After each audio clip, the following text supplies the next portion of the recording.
Prologue, October 10th. October 10th had always been the worst day of the year for Naruto Uzumaki. It was his birthday, but that obviously didn't make much difference to the villagers of Kanehagakure no Sato. After all, not only was it Naruto's birth date, it was also the 4-year anniversary of the Kyuubi no Yoko's attack on the village. Naruto was old enough to understand that he was not very well liked in the village. What he didn't understand was why. More than any other day, his birthday was the day the villagers harassed him the most. Naruto hated the eyes of the villagers. He hated how they never seemed to look at him as Naruto Uzumaki. The looks he got would be directed more towards a piece of garbage stuck to someone's shoe than a human child. As he walked through the streets, plenty of those looks were directed his way. Scowling, Naruto kept his head down and ignored them. It was his birthday, and there was no way he was going to sit in his house all alone on his own birthday. Or so he'd thought, until the solid objects started flying his way. The first one smacked him right under his eye, and Naruto flinched back, surprised. His sky-colored eyes met the fiery orbs of a man in his late 50s. He took 3 steps backwards as the man, who appeared quite drunk, staggered towards him. The man caught the off-guard Naruto quite easily. Hauling the boy upwards by his collar, the man screeched into Naruto's face, "You monster! How dare you show your fash here?" His slurred speech continued, calling Naruto several colorful names. Naruto shrank back and squirmed free. He didn't know what those words meant, but the tone was enough warning for him. He knew he had to get out of there before he was seriously hurt. Touching his rapidly swelling eye gingerly, he bolted towards the less populated section of the village, shaking with fear and fury. How dare they? How dare they treat him like something? Something what? Naruto wrapped his arms around himself. Something inhuman? That's what a monster was, right? But Naruto knew he was definitely a human. So what then? Why did they look at him with those hate-filled eyes? What had he ever done to deserve it? Chikusho! Naruto cursed, slamming his fists into the ground. All he received for his troubles were bloody knuckles. Scraping the heels of his hands across his wet eyes, Naruto's body shook with ire. Why? Why do they all hate me? What did I do wrong? He wailed to the sky. His eye hurt. But more than that, his heart hurt. He hadn't expected anyone to answer him. After all, he was alone. But a deep, rumbling voice bubbled into his mind.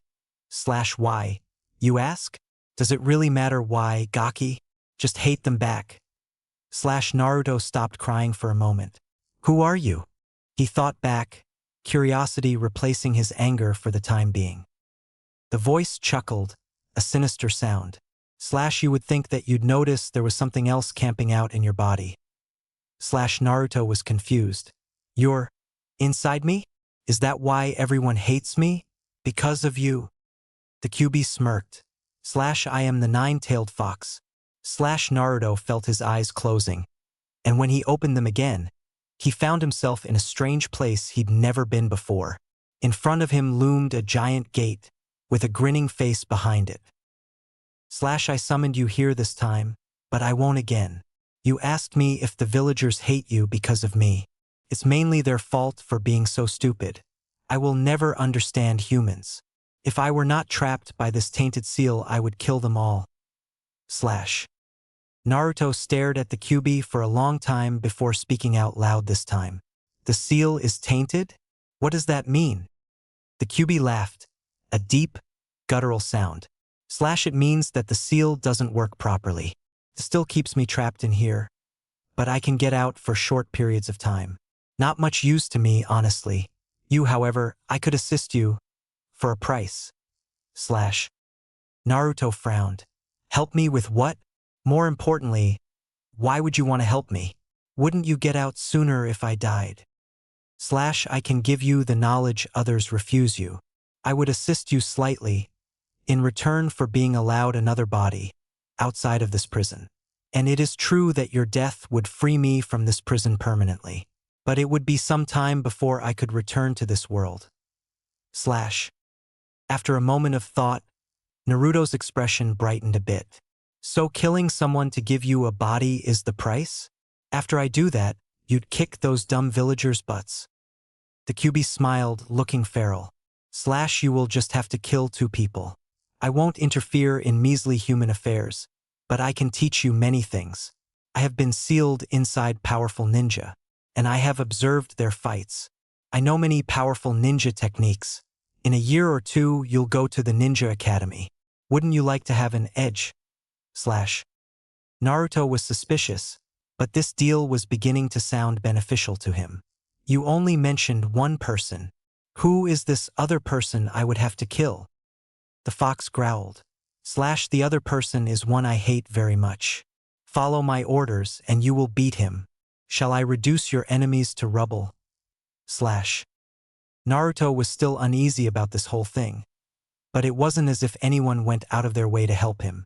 Why should he care if he had to kill 2 people? This sounded like a way to get power, and power was exactly what he needed. So I just have to kill 2 certain people, and you'll help me? / That's right. How about it? / The Kyuubi shifted behind the bars. Naruto cracked his knuckles nervously. Why do you want to get out? What good will it do you? The Kyuubi bared his teeth. / That is none of your concern, human. / Naruto frowned, touched his still swelling eye, and thought about it for a few minutes. All right, he said finally. Chapter 1, Graduation, Formation of Teams. When Naruto heard that the exam would be on Bunshin techniques, he nearly laughed. He was no longer a child. The Kyuubi's dark wisdom had aged him years beyond his own. The Bunshin technique was somewhat difficult for the kids of his age, Naruto knew. What made him laugh was that it seemed to be a perfectly reasonable test of ability to the Academy's sensei. Like, if they could do a Bunshin technique, being a ninja would suddenly fall into place and everything would go smoothly. Naruto knew it was slightly ridiculous to think this way, but he couldn't help it. Every student was so hopeful and happy about their future of being a shinobi, and despite himself, Naruto was slightly angry he couldn't keep to the same delusions. So instead of worrying over the exam, he turned his attention to his classmates. Which ones would be on his team? He couldn't help but hope it wasn't Uchiha Sasuke. The so-called genius had always gotten on his nerves, mainly because he seemed to glide along on his reputation alone without doing any real work or training. It didn't help that he was loved and acknowledged by all. But now that he thought about it, Sasuke wasn't the worst that could happen. Yamanaka Ino was by far the most obnoxious girl Naruto had ever met. She complained about everything. Not only did she complain constantly, she did so in a loud, whiny voice that made Naruto's ears ache. She was also physically violent when she found anything she didn't like. Yes, Uchiha Sasuke was not the worst that could happen. Naruto absently stepped forwards as his name was called to do the Bunshin technique. He performed the jutsu flawlessly and effortlessly, and then returned to his seat. Naruto was not at all surprised when every single one of his classmates passed the Bunshin exam. After the exam, Irika-sensei gave a lengthy lecture about how things would proceed from this point forwards. In teams of 3 under a single sensei, they would complete missions as a team and train as a team. Naruto knew all this already, so he absently tuned it out. After Irika-sensei's speech, because all of them had passed, they were presented with their hitayate and promptly divided into teams. Team 7. Haruno Sakura, Inazuka Kiba, and Aburame Shino. Your sensei is Hatake Kakashi. As fate would have it, when Naruto finally heard his name called, it was with the exact 2 shinobi he least desired to be around that he was paired. Team 8. Uzumaki Naruto, Yamanaka Ino, and Uchiha Sasuke. Your sensei is Yuhi Kurinai. As Ino cheered loudly and Sakura slumped over in her seat, Naruto and Sasuke exchanged annoyed glances. Neither one of them was particularly thrilled about working in a group, especially with this grouping. Both boys thought of Ino as incredibly annoying, and they didn't get along between themselves. Clearing his throat loudly to silence the girls, Irika-sensei continued. Team 10. Hyuga Hinata, Nara Shikamaru, and Akimichi Chuji. Your sensei is Asuma Sarutobi. Irika-sensei continued to list of several other teams consisting of Naruto's classmates. But Naruto was no longer listening. He wondered who this Yuhi Kurenai was, and if they were a good sensei. Not that it mattered much. Naruto already had a sensei that was much more knowledgeable, especially when it came to forbidden techniques. He suddenly snapped back to reality when he heard Irika-sensei dismissing them to go meet their new sensei. Standing quickly, Naruto headed for the doors. All the sensei were standing outside, waiting on their students. A beautiful kunoichi beckoned Naruto over. He was slightly shocked. This was Yuhi Kurenai? His sensei was a woman? The lady gave Naruto a genuine smile. "You're Uzumaki Naruto. Welcome to Team 8. I'm Yuhi Kurenai, your sensei." Naruto forced his face into a wide smile, as he always did. "Nice to meet you, Kurenai-sensei. When do we start missions?" Kurenai-sensei paused to welcome Uchiha Sasuke as the raven-haired boy strolled up, hands shoved deep in his pockets. Sasuke only nodded somewhat rudely in response. "When Ino gets here, I'll explain," she told Naruto after introducing herself to Sasuke. Of course, Yamanaka Ino was not far behind Sasuke. When was she ever? Bounding up, she latched onto the sullen boy's arm, squealing, "Sasuke-kun. We're on the same team." Sasuke immediately shook free of the overenthusiastic girl, glaring daggers at her. Kurenai-sensei cleared her throat meaningfully. "Yamanaka Ino, I am your sensei, Yuhi Kurenai. Welcome to Team 8. Realizing her rudeness, Ino quickly bowed to her sensei. "Thank you, Kurenai-sensei." After this acknowledgement, she quickly turned her attentions back to the irritated Sasuke. Kurenai-sensei shook her head slightly before continuing. "Before we begin missions, I would like to assess your personal abilities so as to best train you in the future. I have seen your grades, but watching you in action is much more helpful." Crossing her arms over her chest, she continued, "I will warn you of one thing though. If I do not think you are fit to be a shinobi, I will not hesitate to report it to the Sandaime Hokage." Ino flinched the slightest bit. "Yes, sensei." Inwardly, her only thought was, "I'll have to work harder. I won't lose to Billboard Brow. I mean Sakura." Naruto glanced at Sasuke and his expression darkened. He had no doubt he could beat the dark-haired shinobi, but he was still unsure exactly how skilled the Uchiha was. Sure, in the academy he had done everything perfectly, but the academy was really no test for a true high-level shinobi. Sasuke, sensing Naruto's look, scowled back. He knew next to nothing about the blonde-haired shinobi, other than that he was always smiling ridiculously. He had no tolerance for idiots like Naruto. Naruto interpreted the look and regarded Sasuke back through squinty eyes. "Don't look down on me, team," he railed, inwardly sighing at the pointless gesture. Ino's fist crashed down on Naruto's head.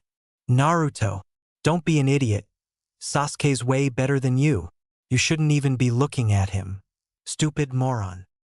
Naruto's first reaction was a surge of anger. How many people would look down on him before he couldn't take it anymore? But the anger died quickly. He was used to it, after all. Even if Ino didn't know why she looked down on him, she still did, just blindly following everyone else. Konoha was full of mindless sheep, following the leader. Filled with contempt, Naruto simply turned away without a reply. Ino's eyebrows knitted downwards, annoyed and a bit surprised that Naruto hadn't risen to her bait. Oh well, she had successfully defended her precious Sasuke-kun. Sasuke was still watching Naruto. To be truthful, he hadn't expected that reaction either. Perhaps there was more to the obnoxious shinobi than met the eye. Kurenai-sensei cleared her throat. "If you are ready to listen now." She trailed off, raising a brow meaningfully. Her three students nodded solemnly, and Ino seemed slightly embarrassed. "I will do your assessments individually, and then we will have a teamwork session. From what I can see, it's sorely needed." Her mouth pressed into a line. "Naruto, I will work with you first. The rest of you can head home for today." Ino and Sasuke were both taken aback that their sensei had chosen Naruto to go first, but they did as she requested. Ino added, "Yes, sensei." Naruto was slightly suspicious.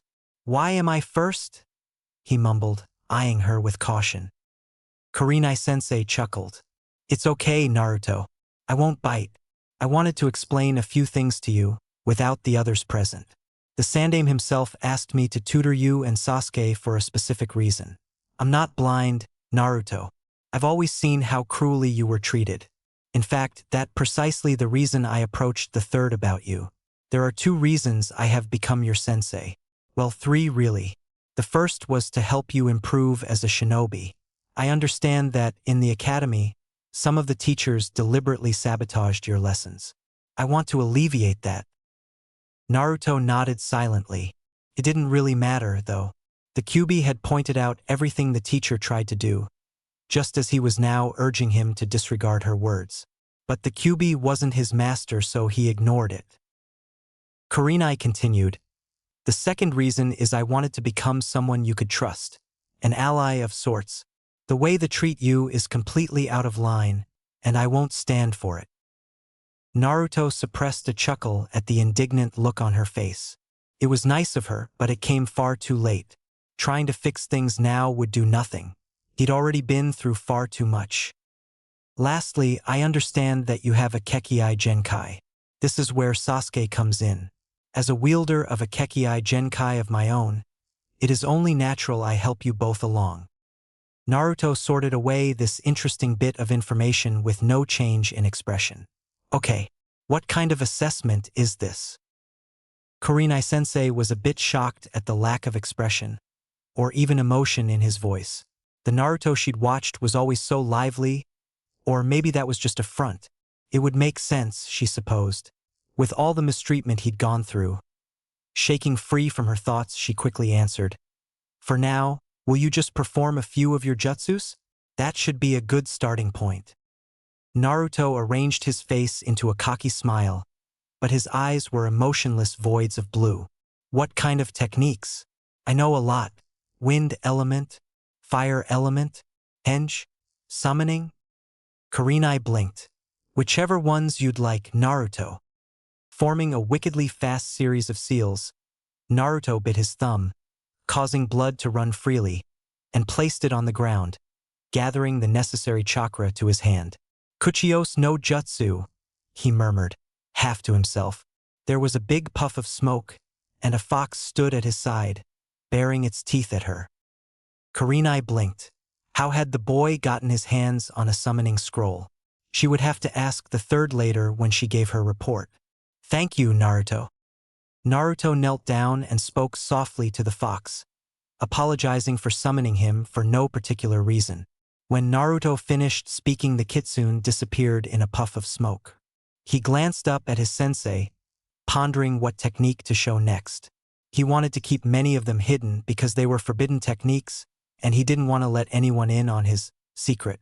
Searching his mind for a technique that would make him appear gifted, but not overly so, he finally decided on another. Katan, Karyuenden. A great flaming dragon rose from Naruto's mouth as he completed the seals and released his chakra. He was extremely careful to aim it in the opposite direction of Kurenai-sensei, because even if he wasn't aiming at her, if she got too close it would still hurt her. He was about to loose the technique when he realized they were in the middle of Konoha. He quickly suppressed the chakra and released it in small fireballs instead. Kurenai-sensei chuckled slightly. Interesting choice. That's a B-rank technique, you know. Naruto met her eyes. Well, I didn't take you as a stupid person. Kurenai's brows shot up, but she didn't comment on his rudeness. Indeed, I'm not. I think that should be good enough for now. Naruto gave a curt nod. Understood. There is one thing, though. Don't speak of my Kekii Genkai to the others. I don't care that Sasuke will have one. I don't want them to know about it. Kurenai frowned. Naruto, that isn't a good idea. As teammates, you need to have complete trust in each other. Hiding something from them isn't a good start. Naruto scowled. It's not like they care to figure it out, anyways. This is something only me and the third know. And now you. I'd like to keep it that way. Kurenai sighed. If that's what you want, I can't really argue. I encourage you to tell them, though. Your encouragement is duly noted, sensei. May I leave now? Naruto knew he was being rude, but at this point he didn't really care. He wanted to go train. Yes, Naruto, you may go. Before you return to your home, though, I'd like you to have Sasuke come here. Kurenai watched his reaction. Naruto groaned. Is that really necessary? That team grates on my nerves. Kurenai-sensei frowned sternly. That bastard, Naruto, is on your team. I expect you two to get along. Now go find him. I expect he's in the Uchiha compound. Naruto trudged away with a huge sigh. This was going to completely ruin his afternoon. Katan. Karyu Enden. Fire release. Fire Dragon Flame Bullet. Shoots an enormous ball of flame shaped like a dragon from the user's mouth. Technique of the Sandaime Hokage. Chapter 2. The Uchiha Compound. Naruto stared at the large, foreboding door that seemed to loom over him. He didn't want to do this. Kurenai-sensei was evil. She had to be to give Naruto a task like this. Scowling, Naruto raised his fist and banged obnoxiously on the door. A little louder than needed, but not so loud that he would be accused of banging too loudly. It only took a few moments before the door cracked open. The raven-haired boy glared back at him. What? Naruto's eyes narrowed into slits. Kurenai-sensei asked me to send you to her. Sasuke's eyes narrowed right back. Did she? It wasn't a question. That's what I said, team. What? The genius ninja can't hear. Naruto refrained from rolling his eyes. Sasuke's face darkened at the insults. Shut up, dope, and get off my porch. Naruto jumped sideways as Sasuke stepped towards him, body automatically tensing for a fight. But Sasuke merely brushed past him, without as much as a second glance. Naruto was slightly affronted. He hated being looked down upon. Sasuke didn't even know anything about him, and he immediately disregarded him, just like everyone else. It irked him like nothing else. It's not like you, kid, getting so riled over a kid ninja, even if he is a so-called genius. The Kyuubi seemed amused. Shut up, fox. Naruto mumbled, squinting after Sasuke. The fox's chuckle echoed throughout his head. The yard was littered with shurikens and targets, battered from use. Perhaps the raven wasn't gliding as much as he'd thought. Abruptly realizing he was still standing on the Uchiha's porch, Naruto quickly left the compound before he could be accused of loitering. Suddenly curious, Naruto made the tiger hand seal and murmured, "My Segekure no Jutsu." Naruto faded back into the shadows, his shadow and scent disappearing completely. It was a very high-level technique to be using to spy on his genin teammate and sensei, but Naruto could get away with wasting a little chakra, or a lot, at least until Sasuke developed the Sharingan. The technique would be useless then. Laughing silently, he headed after Sasuke, tailing him effortlessly. He was invisible to the senses, after all. Well, except maybe smell. But he knew enough to disguise his scent by now. Foxes were predatory animals, after all. He'd learned from the best. The Kyuubi grinned malevolently in his head. Naruto attempted to ignore it. He followed Sasuke all the way to where Kurenai-sensei waited. Neither one suspected a thing. Why should they? After all, no one would be interested in this particular conversation. Or so they thought. Kurenai-sensei stood from her seated position and greeted Sasuke. Sasuke, as you know, this is an assessment of your skills. But I also wanted to let you know that I am aware you will eventually develop a Kekkei Genkai, the Sharingan. I was selected as your sensei for this reason, as I have a bloodline limit as well. Sasuke blinked in surprise, but said nothing other than, "Hn." Kurenai-sensei chuckled. All right then, show me a few techniques and then you can go find Ino for me. Sasuke grunted slightly before he began to form hand seals. Katon, Gokakyu no Jutsu. The fireball shot away from the raven and scorched several nearby trees. Kurenai winced, destroying trees.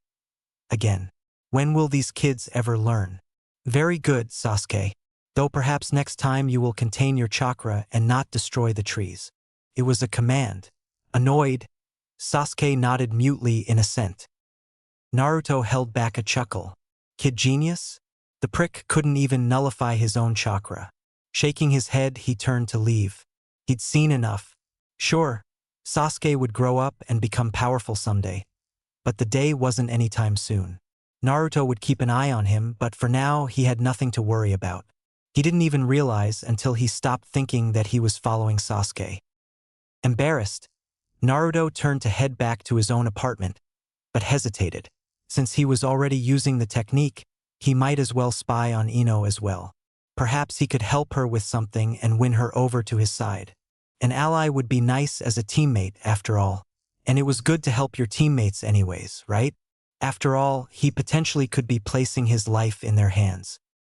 Mind made up, Naruto continued to follow Sasuke, who sought out Ino. It took the Uchiha much longer than it should have. Of course, it made perfect sense. The Raven ignored everyone and avoided girls like the plague.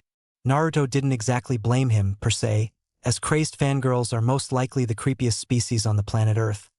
But it wouldn't hurt him to at least pick up a few of their habits.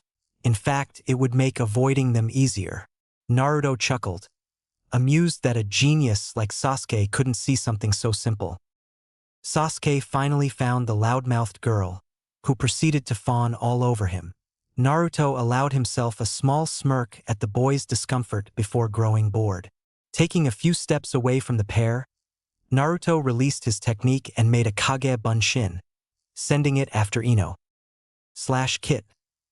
A rumbling voice sounded inside his head. Come here.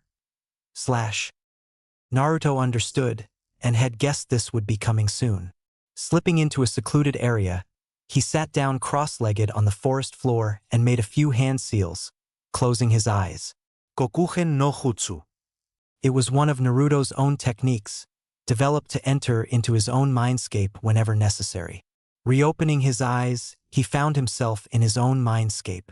The Kyuubi leered at him from behind bars. "Kit. The voice was closer now, more urging. Naruto sighed. "Shut up, Fox. I know." He closed his eyes again and began molding chakra.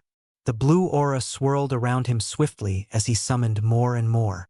With a soft sigh, he made a hand seal and whispered, "Maboroshi no Jutsu." When he opened his eyes once more, he was back in Konoha. A human with reddish hair stared back at him through the eyes of the Kyuubi. "It is done."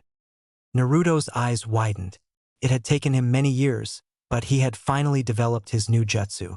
The Kyuubi did not have a permanent body, but he could now manifest for several days in the body Naruto had just created out of pure chakra. "So it is." The Kyuubi came a step closer, staring Naruto down. "I will keep to my side of the agreement. But I do not like you, nor any human. Do not expect anything of me other than instruction, Kit." Naruto let loose a short laugh, but it held no humor. "Don't be afraid of that, Fox." He suddenly fell quiet and cocked his head. Ino was pretty pathetic as well," he mused aloud, as the information from the Kage Bunshin suddenly came to him. The Kyuubi chuckled darkly. "I have one thing to suggest before we begin a spar. Your clothes. Get rid of them." Naruto glanced down at his bright orange jumpsuit with little expression. "Fine. I have something to discuss with you before we begin. I can't just walk around calling you Kyuubi. What would you suggest?" The nine-tailed fox smirked. "Kuru." Naruto rolled his eyes. "Subtle. You should probably stop calling me Kit now, you know?" Kyuubi shrugged, a human gesture Naruto found very strange coming from the demon. "I suppose." "Naruto." The demon crouched, settling into a fighting stance. "Let's fight." Chapter 3 Training. The two sized each other up for a while before either made a move. Naruto's patience broke and he sprang towards Kyuubi, tossing several shuriken haphazardly just for a reaction. Smirking, he muttered from the side of his mouth, "This a serious fight or are we just messing around?" Kyuubi dodged sideways and danced around Naruto, chuckling low in his throat. "I suppose you're right. We should probably put up a barrier first, Don't want the nosy humans to come sniffing around." Naruto rolled his eyes. "No, we don't." He jogged a few hundred feet out and placed a paper seal before doing the same with two others, forming a large triangle. Forming a single hand seal, he murmured, "Three-seal barrier." Meandering back inside, Naruto cracked his knuckles. "Now we're good, right?" Kyuubi nodded once. "Yeah," he answered shortly before springing towards Naruto. "It's nice to have a body. I haven't fought in decades." Naruto absently stepped aside. "More like a decade. I'm not that old, you furball." Kyuubi glared at Naruto. "When you've lived as long as I have, all the years blur together." Abruptly, he decided the pleasantries were over and his speed dramatically increased. Naruto noticed this and began to concentrate on dodging instead of talking. The Kyuubi couldn't use ninjutsu or any jutsu required much chakra, due to the fact that at the moment, he only had a limited supply of Naruto's own chakra. Naruto would definitely use that to his full advantage. Hand moving rapidly in a motion similar to the Rasengan, red chakra spiked between his palms. Kaihin no jutsu. 1. Kyuubi, instead of backing off, rushed Naruto. "Come now. You can do better than that, kid. I know all your techniques. Think you'll catch me off guard with them?" He dodged as Naruto swiped the ball of fiery chakra towards him and swiped a bare-handed slice at Naruto. The attack grazed Naruto's arm, causing a severe burning on his flesh. Dazed, Naruto jumped back in an attempt to avoid Kuru's next flurry of blows. Even in a false body, Kyuubi's speed and power were astounding. Kyuubi plunged a kunai through Naruto's heart, and as the apparition disappeared into thin air, the real Naruto unleashed a complicated flurry of taijutsu attacks, surprisingly sending the demon reeling for space. Kase no Yaiba. Naruto formed an air current around his fingertips and sent a barrage of slicing wind at the Kyuubi. The demon effortlessly dodged the invisible attacks and lunged at Naruto with the speed of a lightning bolt, almost landing crushing and perhaps critical blows on Naruto's body. "Sacrificing defense for offense, you know better than that, kid. Be aware of everything." Naruto barely managed to jump back before the ground beneath Kyuubi exploded in a brilliant array of fire. Naruto planted a paper bomb beneath his feet from his previous jutsu, preparing a surprise attack for the demon. "Stupid fire-using fox," he mumbled beneath his breath, feeling the soles of his feet heat slightly from the ground's heat. "You could have killed me with that." "Ah, but I did warn you." Unaffected by the explosion, Kyuubi glared at him with a killing intent so intense it put Naruto in a state of fear so great he could barely move. The demon slashed at Naruto with claws the size of daggers. Barely able to block Kyuubi's attacks, Naruto received dozens of new incisions on his body. Though they healed almost instantaneously, the pain didn't fade nearly as quickly. Deciding he had no choice but to go on the defensive at this point, Naruto materialized a dozen clones to assist in the fight. 3 clones were dispelled instantly by the killing intent, but it didn't matter. It gave Naruto precious time to recover. He also developed an idea of the demon's presence as the clones were massacred. Kyuubi had no weakness whatsoever. He flawlessly executed attacks with no wasted movements at all. Naruto knew he couldn't win, but he had to do something to put up at least some fight. He summoned 24 more clones, hurled kunai at the demon, and multiplied the kunai, performing a Shuriken Kage Bunshin no Jutsu. Hundreds of razor-sharp blades headed towards Kuru impaled him in a gruesome manner. Or so it appeared. Kyuubi merely smiled coolly, and with a ripple of foreign chakra, sent the kunai out of his body and straight towards Naruto. The killing intent was almost too much for Naruto at this point. Dodging the kunai, Naruto made a few hand seals and murmured, "Kata Goryuka no Jutsu," sending out enormous flame dragons from all different directions. Although this was nearly an unavoidable attack, Kyuubi took the challenge and seemed to find pleasure rather than pain from the raging fire. Fire was a fuel for this demon. Naruto imprudently realized this only too late. "Dang it!" he muttered as Kuru seemed to disappear from thin air, appearing behind Naruto and ferociously attacking in a way only a true monster could. Coming from all different directions, Naruto felt the dagger-like claws bury in his flesh right around his throat. He was completely overwhelmed, knowing the fight to soon be over. If the demon had wanted, he clearly could have killed Naruto. Kyuubi smirked. That was pretty pathetic, Naruto. Naruto sighed. Give me a break, Q. You're a friggin' demon. Know all my jutsu, have greater speed and strength than me, and are invulnerable to fire. I can't honestly do much against you right now. Kyuubi chuckled. You will always be weak compared to me, Kit. There's really nothing you can do to change that, as long as you are human. However, you can surpass all the humans with my help. The demonic eyes gleamed with ambition and power, and watching the fox, Naruto believed every word. I'd better, Naruto responded in a somewhat arrogant tone. Now we should probably take this barrier down before the whole town knows about it and we get interrogated. Kyuubi responded neutrally. I suppose. He finally conceded. Remember you said you'd get new clothes. And there's another thing. That Yamanaka girl. Her clan have strange jutsus. Make sure you don't get caught in her techniques. I'm not saying this for you, but she might die. He bared his teeth in a demonic grin. Naruto narrowed his eyes. Thanks for the warning. He strode towards Kyuubi and touched his brow, returning the chakra to his body, along with the Kyuubi's presence. He quickly removed the 3 seals and retracted the barrier. A frantic squad of ANBU waited outside. Uzumaki Naruto, one exclaimed in surprise. Naruto mentally face-palmed himself. Should have used a henge. Oh well, too late now. Summoning up a stupid expression, he gave them blank looks. Something wrong. The ANBU were suspicious people, but narrow-minded ones as well. No, never mind. The ANBU finally said. A genin fresh out of the academy would never know an S-class jutsu, particularly one as stupid as Uzumaki Naruto. Their haughtiness saved Naruto from a load of trouble. Holding back a chuckle, he strolled away from the training area. Chapter 4. Teamwork Sessions Part 1. Naruto walked down the path, heading towards the small clearing teammate had met in yesterday. Sasuke and Ino were already there. Naruto suppressed a chuckle at the sight of Ino hanging all over Sasuke.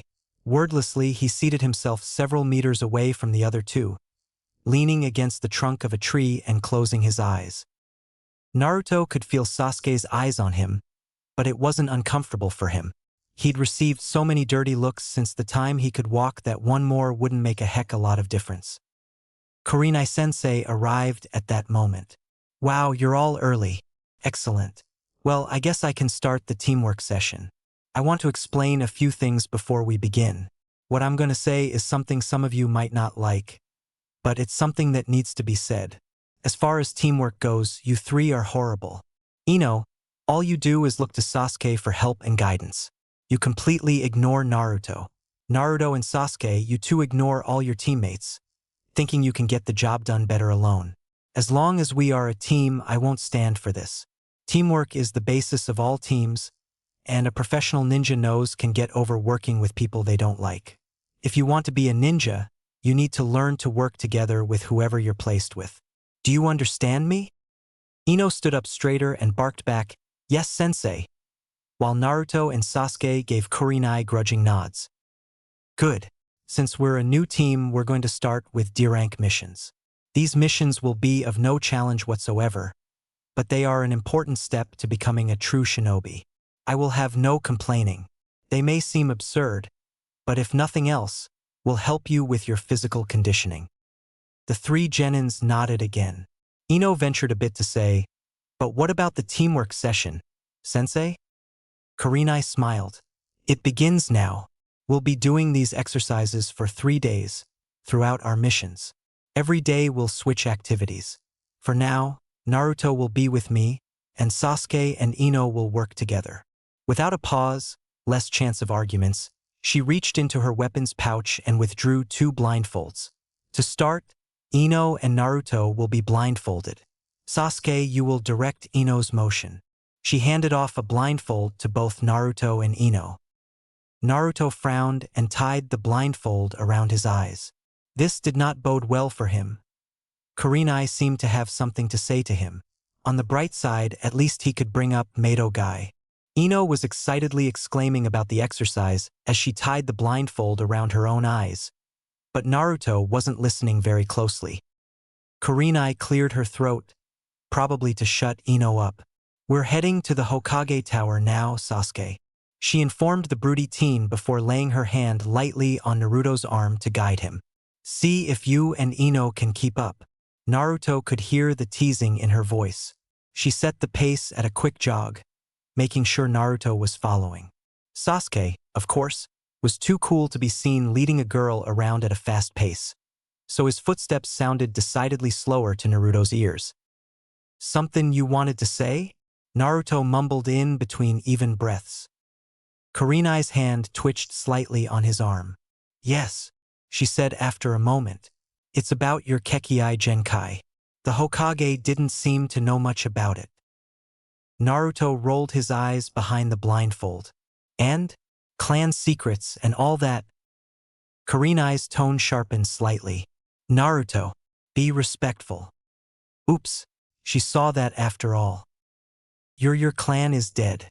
Keeping secrets of this size to yourself guarantees that when you are gone, a valuable asset to Konoha will be lost. As your sensei and team leader, I will need to know the specifics of your Kekii Genkai. Kurenai still sounded stern. Naruto stiffened. "I understand, sensei," he muttered in a low voice. He was not very happy about this predicament. Deceptively sweetly, he added, "Would it be possible for me to ask a favor of you?" Kurenai sighed. One day and she'd already offended a student. Oh well, he was a ninja. He'd get over it. "Of course, Naruto. What do you need?" "I have discovered during my training that my taijutsu needs a little work. May I train under Madogai for a few weeks to improve my speed and strength? Because, you aren't exactly a taijutsu specialist." Naruto couldn't resist the last jab. Kurenai frowned. "I'm well aware of that, Naruto," she said, a little stiffly. "I will speak to Guy about it. It's up to him. But I'm glad to know you're taking an interest in improving yourself." Ah, improving himself. He kind of liked this lady. "Thanks, Kurenai-sensei," he said, real gratitude coloring his tone. He could feel Kurenai relax somewhat after that. They spent the rest of the jog in silence. It was a while before Sasuke and Ino arrived. Naruto smirked slightly at the aggravated expression the last Uchiha sported. At least by having these two on his team, he had something to be amused about. Kurenai led them into the room where the Sandaime Hokage sat at his desk, smoking a pipe. "Ah, Team 8. The Hokage greeted them. His gaze slid to Naruto, as if checking to see how he was doing. The boy stood quietly, arms crossed. Meeting Kurenai's eyes, the Hokage gave her a slight smile. Kurenai smiled back. "We've come to request a mission, Hokage-sama." The old man rummaged around on the messy desk. "I have just the thing for you." He picked up a page and handed it to Kurenai. "Any of those are acceptable." Kurenai scanned over the list quickly. "Catch the cat? No. Just no. Weed a garden. Too difficult with two blindfolded people." Coming to the bottom of the list, she smiled perfect. Team 8 accepts the mission of mapping the forests of Kazakhstan's land. Naruto could see where this was going. Wandering around in a forest blindfolded. Yikes. Well, at least Kurenai was guiding him. Team 8 left the building and headed towards where the mission would take place. Upon arrival, Kurenai threw them all a curveball. "All right, Ino, come with me. We'll be mapping the east side. Sasuke and Naruto, you two map the west." "You just had to do that now, didn't you?" Naruto sighed. He could practically feel the smugness oozing from Sasuke's pores. "You should leave a clone here or he'll run me off a cliff." The only comment from the Uchiha was a very sinister sounding, "Achin." He sounds like he quite likes that idea, Naruto thought suspiciously. Kurenai smiled. Sasuke wouldn't fail a mission just to purposefully injure his teammate, Naruto. "You'll be fine." "That's what you think?" Naruto murmured, but he let it slide. Kurenai turned to leave, Ino at her side. "Oh, one more thing, Sasuke. There is an object hidden here that you must retrieve, even if it isn't part of the mission. You will know this object when you see it. You can't touch it yourself. Naruto has to retrieve it. Have fun!" With a jaunty wave, her and Ino continued on their way. Naruto let loose a long, pained sigh. "Why does that sound way more troublesome than she wants us to think?" Sasuke snorted. Naruto could feel the raven move closer and a hand suddenly clamp down on a particularly painful spot between his shoulder and neck. Stifling a hiss, Naruto waited for Sasuke to move or say something. It was a long while before Sasuke finally said, "Dobe, let's finish this mission." Naruto did hiss this time, with annoyance. "Who do you think I'm waiting on, team?" 2 hours later, Naruto had run into 6 trees, nearly had his eye poked out by a wayward branch, tripped over 3 rocks, and the map was finished. He refused to believe any of these things were an accident. However, they had yet to spot the item Kurenai had referred to. Sasuke had adamantly insisted that it would be somewhere near the back part of the woods, because it was the longest distance and therefore the hardest to find. They had traversed the whole area, or so Naruto suspected, several times already. He had no way of knowing for real, of course, seeing that he was blindfolded. But Sasuke was an Uchiha. That was reason enough. "Hey team, ever think of looking somewhere you don't expect a hidden item to be at?" Naruto couldn't help himself. He was getting annoyed. The hand on his collarbone tightened. "Hn, Dobe," was all the reply he received. Letting loose an extremely loud "Argh" was Naruto's reply back. The fox stirred, awakened by his agitation. "Naruto, what's going on?" Naruto sighed. Sasuke's being a prick. We're supposed to be finding a hidden item and he's leading me around in circles. Kyuubi seemed to find this extremely entertaining. "Oh, that old trick. Genjutsu specialists love it. Your mother's team got the same test. Tell the Uchiha there's probably a Genjutsu." Naruto nearly face-palmed himself. What a simple trick. He felt incredibly stupid now. Sasuke, is there a Genjutsu?" The raven paused, muttering a low curse. He pulled his hand from Naruto's shoulder, made a hand seal and whispered, "Kai!" Apparently the fox was right, because a moment later, Sasuke grumbled, "I see the item. You have to get it, Dobe. It's up a tree." "Thanks, team. I'll just do that." Throwing his hands towards heaven, Naruto continued in an exasperated tone. "There are millions of trees here. Sasuke, show me which one." Sasuke smirked and shoved Naruto into said tree. Naruto's eye twitched beneath the blindfold, but he didn't give Sasuke a reaction. Instead, he began climbing the tree. He had always been good at climbing. Luckily for the last Uchiha. After a few more instructions from the raven, he reached the item and scooped it up. "What is this thing, anyways?" Naruto patted it down and promptly stabbed himself. "Apparently a kunai." Sasuke grunted. "Hn, Dobe." Naruto growled. "Is that all you can say?" Shaking his head, he muttered, "Never mind." Climbing down from the tree, he added, "Let's get back to Kurenai-sensei. We'll probably have another mission after lunch."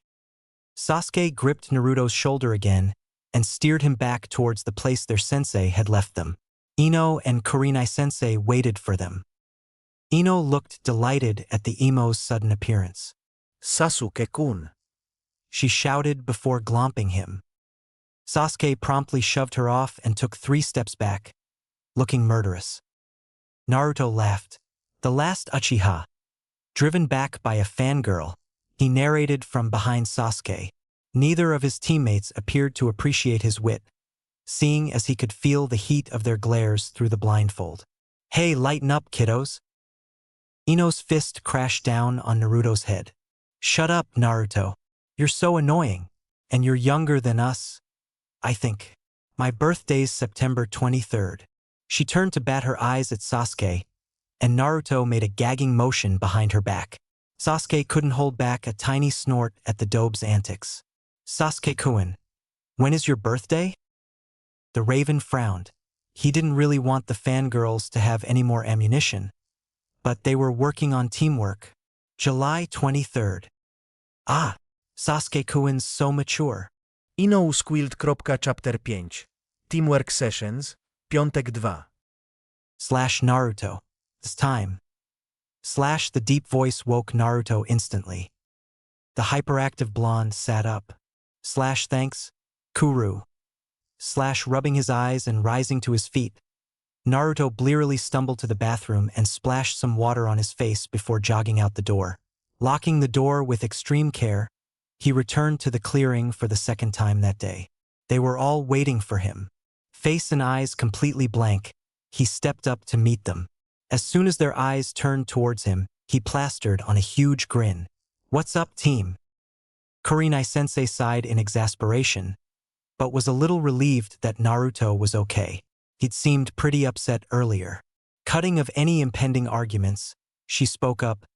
"Good you're here. We're going back to the Hokage's office for another mission.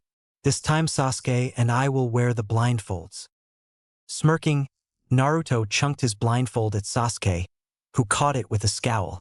Ino gave hers to Kurenai, scowling at Naruto for taking her precious opportunity to talk to Sasuke-kun. Kurenai continued, "Ino, you lead Sasuke this time. Naruto, come with me." She tied the blindfold over her eyes and waited for him to join her. They left without a glance back. Once again waiting until they were out of earshot, Kurenai told Naruto, "I spoke to Guy. He was perfectly fine with you joining him." Unable to keep the amusement out of her voice, she added, "They meet at the West Training Field at 5:30. Naruto simply blinked in astonishment at the absurd time. Sighing, he rubbed the back of his head and nodded. "Thanks. I'll be there." Kurenai raised her eyebrows, somewhat surprised. "I thought he'd give up," she admitted to herself. "Very good, I will let Guy know. As for your Kekkei Genkai..." Naruto interrupted. "I know, sensei. When the opportunity comes, I'll show you, but not with anyone else around. It takes a lot of energy, too." Understatement. Though the energy wasn't really the problem. But she didn't have to know that. Kurenai was satisfied with that answer, luckily. "Good. And Naruto, if you need something, just tell me." He was kinda glad she was blindfolded. His expression was positively skeptical. "Right? Thanks." He considered telling her that he would, but he didn't really want to lie about something so stupid. "Another mission, HM?" The Sandaime blew a puff of smoke from his pipe and again reached for a sheaf of papers on his desk. Naruto stared out the window, not really paying attention. He just wanted to end this mission and start training. "Hey Q, anything I can do to train during this mission? I'm so bored." The fox's reply was instant. "Chakra control. You need it for the next jutsu I'm gonna give you anyways. Come on. That again. Haven't I done that enough?" Naruto sighed. Fine, you win. What do I do? Use your chakra to erase the tracks you leave. Do you know how to do it? Kyuubi yawned. Just maintain a constant flow on the soles of my feet, right? Then I won't leave any tracks. Naruto reasoned. Right. Have fun, Kit. Kyuubi returned to his nap. "Lazy fur ball," Naruto mumbled. "Excuse me?" Kurenai glared at Naruto, knowing he hadn't heard a word anyone just said. What?" Naruto muttered intelligently. "I asked you, Naruto, if it's true that you can make Kage Bunshin. You're to go with Sasuke to the supermarket. You're grocery shopping for the mission while Ino and I cook." Kurenai tapped her foot, impatient and annoyed. Right. I can make Kage Bunshin." Naruto grinned and rubbed the back of his head. "Then bring the items over with a clone as soon as you've found them. Payment has already been arranged. They're listed by recipe. Bring the first recipe's ingredients first." "Got it." Kurenai narrowed her eyes. "Yes, Kurenai-sensei." Naruto held back a chuckle. It was kind of funny how annoyed she was. Clearly he'd found her pet peeve already. We'll go right away. Grabbing Sasuke's forearm, Naruto steered him outside. This is dumb. He sighed under his breath. Dobe. The Uchiha questioned. We're going to the supermarket, all right? Don't call me that, Uchiha. Too busy concentrating the chakra to his feet, Naruto wasn't in the mood for conversation, especially one-sided conversation where he did all the work. HN. Satisfied he'd gotten under Naruto's skin, the raven fell silent. Inwardly, though he was burning with curiosity. What was going on? It was irritating not to be able to see. While practicing chakra control, Naruto barely managed to deal with Sasuke, find all the items on the list, and send them on via Shadow Clone to Kurenai and Ino. All in all, it required a lot more concentration than it should have. The increase in chakra control better be worth it, you dumb fox, Naruto threatened the Kyuubi. The nine-tailed demon merely laughed. It's good for you, Naruto. Naruto didn't bother to reply, practically dragging the very frustrated Uchiha. He returned to where Ino and Kurenai were cooking. That's everything, he added unnecessarily. Kurenai barely glanced up. Good job, you and Sasuke can head home now. I'll give you your pay later. Oh, and Naruto. Sasuke can't take off the blindfold until he's in his house. Naruto's eyebrows twitched, and his facial expression was incredulous. Are you telling me to walk the team home? Kurenai, amused, finally looked Naruto in the face. That's exactly what I'm telling you. Naruto pressed his fingertips to his temple, feeling a headache coming on. Why do the heavens hate me? He bemoaned to the skies. Kurenai simply chuckled. Abruptly, a clenched fist flew in front of his face. Sasuke had missed by a barely centimeter. Dobe. Let's go. I have things to do. Naruto wheeled on the annoyed raven, grabbing his shirt collar.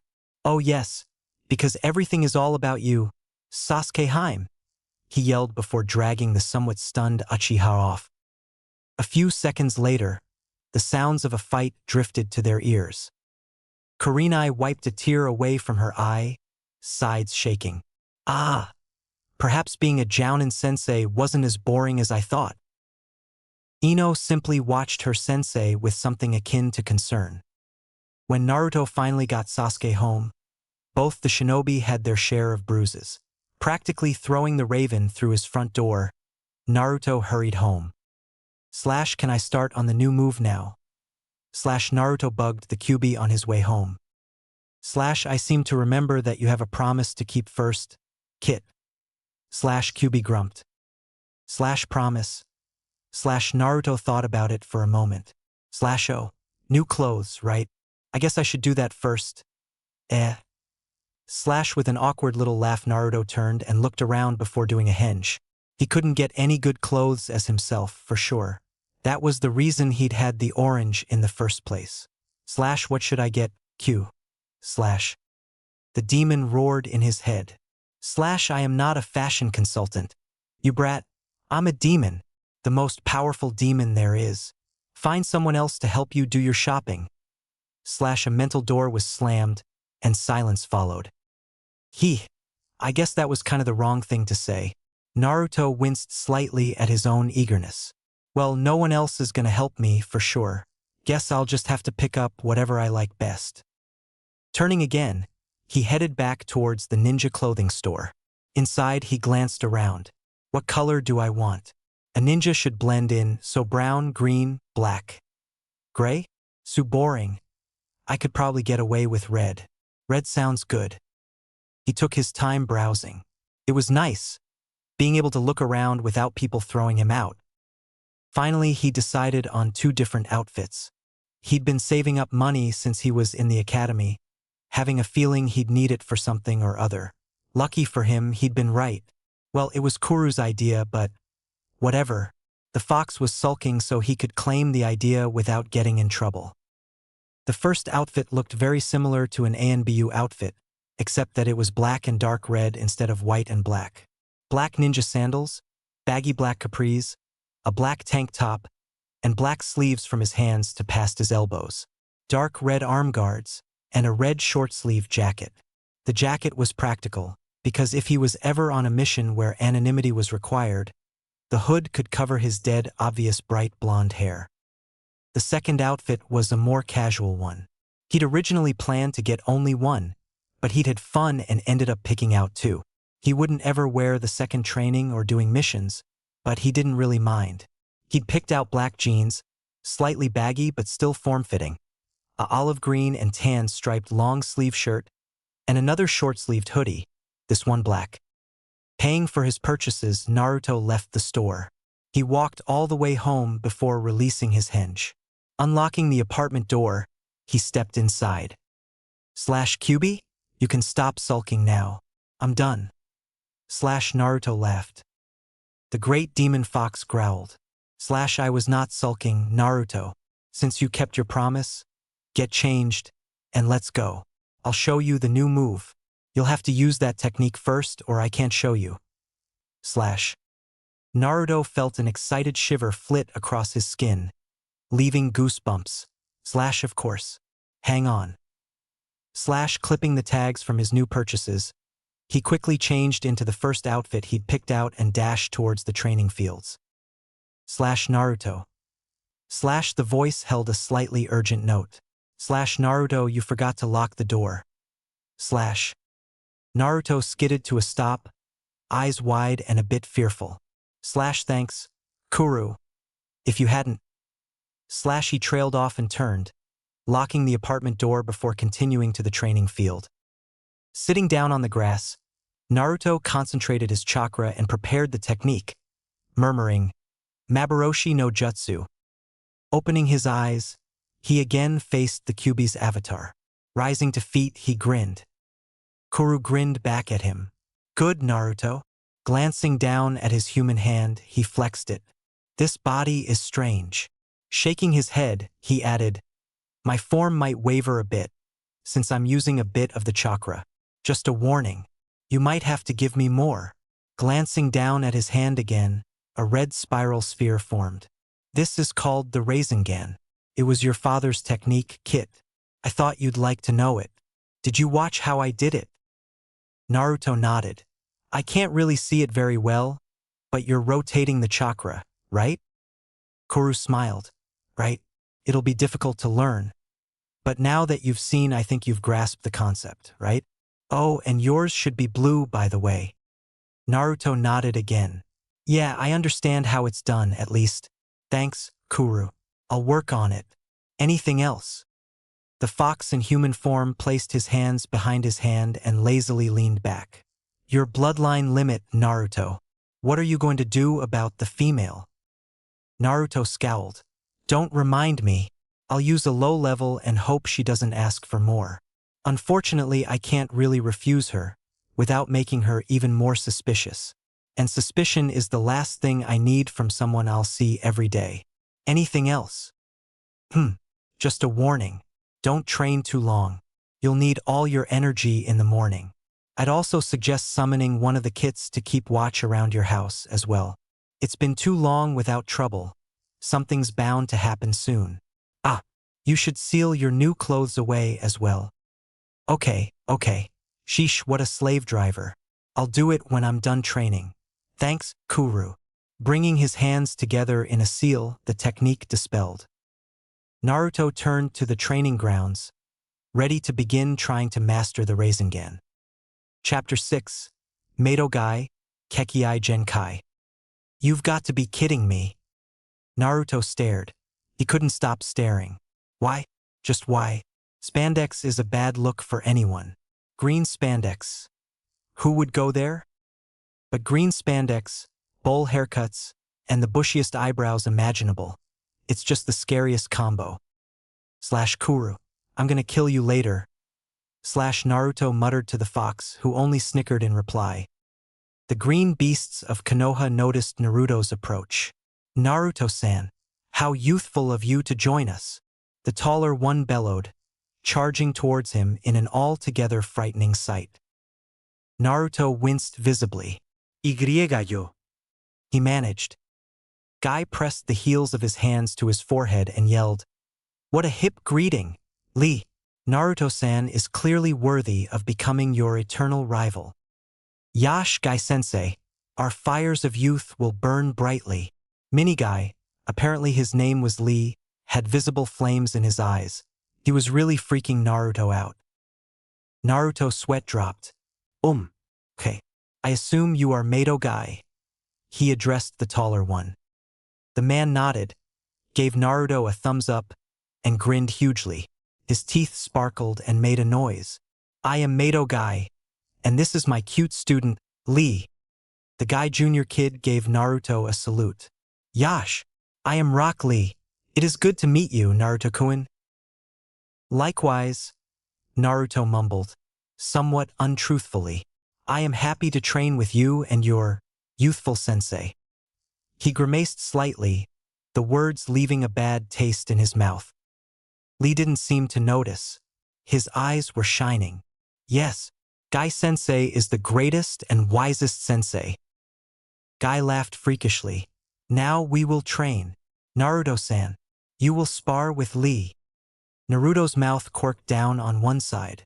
He knew Lee had a year of experience on him, and that was a large gap to cross. "Yes, sensei. Any rules?" Guy nodded wisely. "Taijutsu only." Lee readied himself for the spar, seeming eager.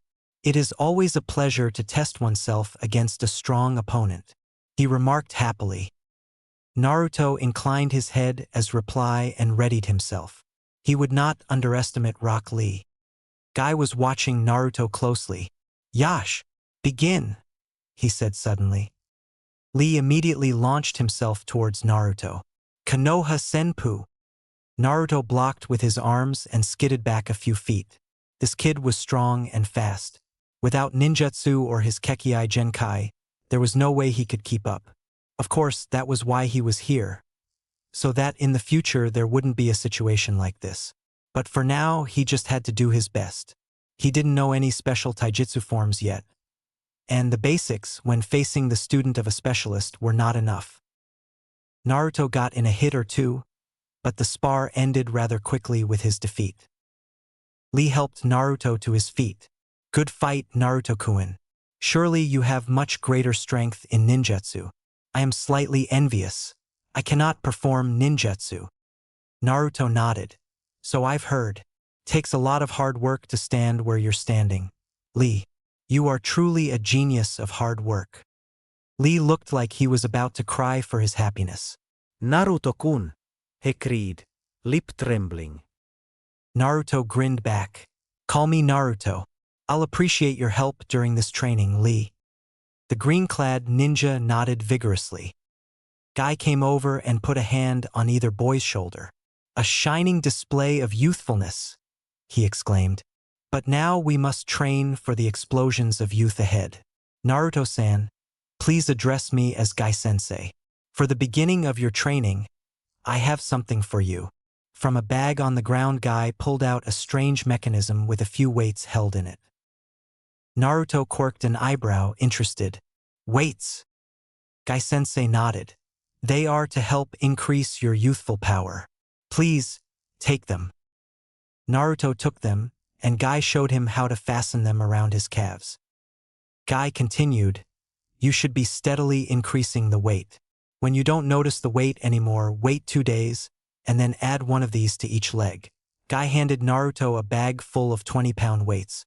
"When your weight braces are full, come to me. For your fires of youth, I will get you heavier ones." "Awesome. Thanks, Guy-sensei." Naruto grinned. The green beast of Konoha waved him off. "It's nothing, Naruto-san. Now come, Lee Naruto-san. We shall run 200 laps around Konoha." "Yes, sensei," the two chorused. Naruto twitched. Wait, just call me Naruto. And, please don't ever call me your cute student." And dash. Naruto realized he was being left behind and yelled, "Ah, wait for me," sprinting after the two. Naruto fell back against the ground, exhausted. Before he forgot, he quickly made a clone and sent it to deliver the bag full of weights to his apartment. Guy and Lee looked at Naruto. Both were grinning. Until tomorrow, Naruto. Lee yelled excitedly. Naruto managed to smile back. Yeah. Thanks for letting me train with you. Guy-sensei nodded. It was my pleasure to assist you in the growth of your youthfulness. Tomorrow I will watch you burn bright when I demonstrate taijutsu forms. Naruto's smile widened. Excellent. He caught a glimpse of someone approaching. It appears your team is coming. I'd best join my team as well. Standing, Naruto gave a slight bow and left. On the way, he brushed past a girl with twin buns on either side of her head. Who's that? He heard her ask Guy-sensei as he disappeared from view. After a bit of Rasengan training, Naruto met his team at the usual clearing. Kurenai-sensei beamed at him when he approached. Naruto, I'm glad you're here. Now we can get started. Ino was, as usual, pestering Sasuke. The Raven ignored her and watched Naruto.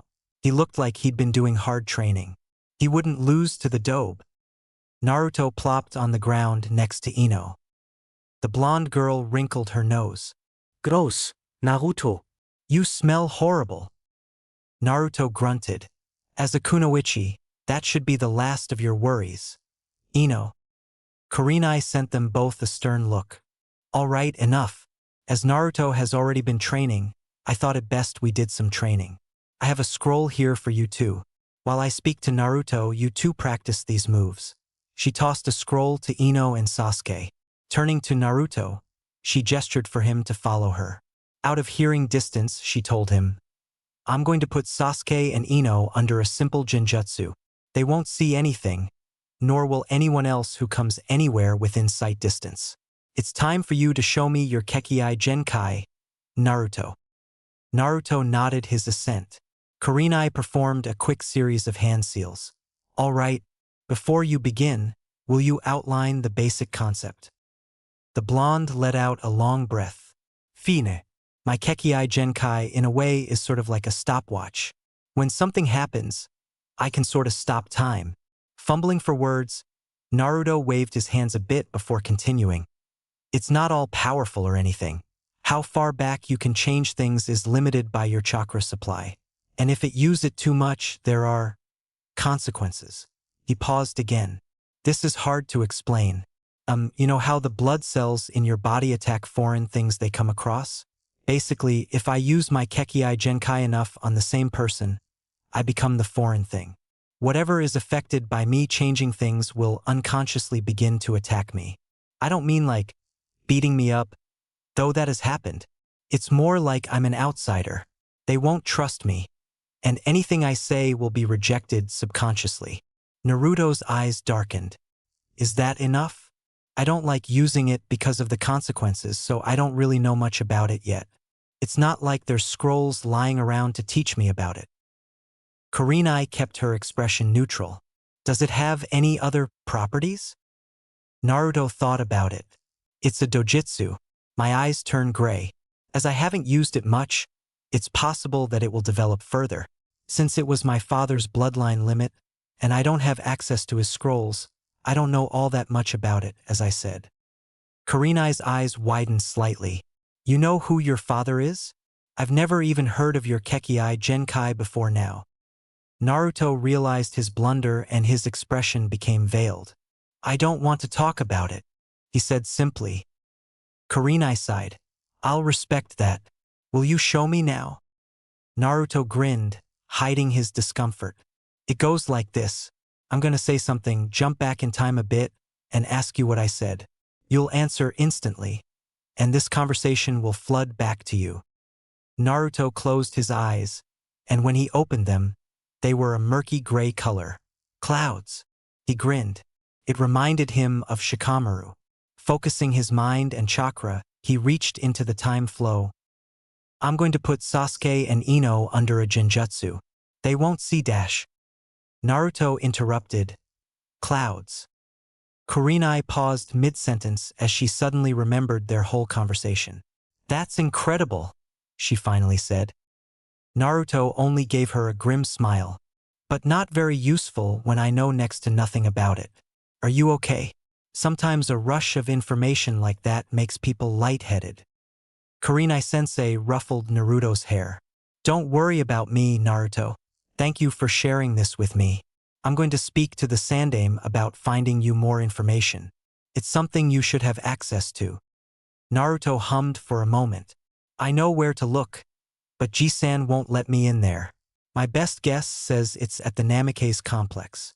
Quickly scanning his mind, Naruto came up with an acceptable lie. He was the Yondaime Hokage, so a lot of the classified information is at his estate. Kurenai seemed to buy it. I'll speak to him about it. Naruto couldn't resist a yell of joy. Thank you, sensei. That's so cool. Kurenai laughed.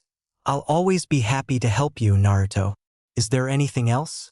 Oh, and how did your training with Guy go? Naruto smiled. Thanks. I don't think there's anything else. The training went well. Guy-sensei is Guy-sensei. He gave me weights. They're already helping. Kurenai snorted. Guy is certainly eccentric. I'm glad he could help you, though. We should get back to Ino and Sasuke now. They'll be getting suspicious. She laughed again. The two headed back to the rest of their team. Sasuke and Ino both stopped what they were doing to watch their approach, curious. Ino was the first to speak up. What were you talking about? Naruto answered for her. I'm training with another sensei in taijutsu in addition to Kurenai-sensei. We were just making arrangements. Ino and Sasuke were both surprised. Naruto was receiving private taijutsu training? From who?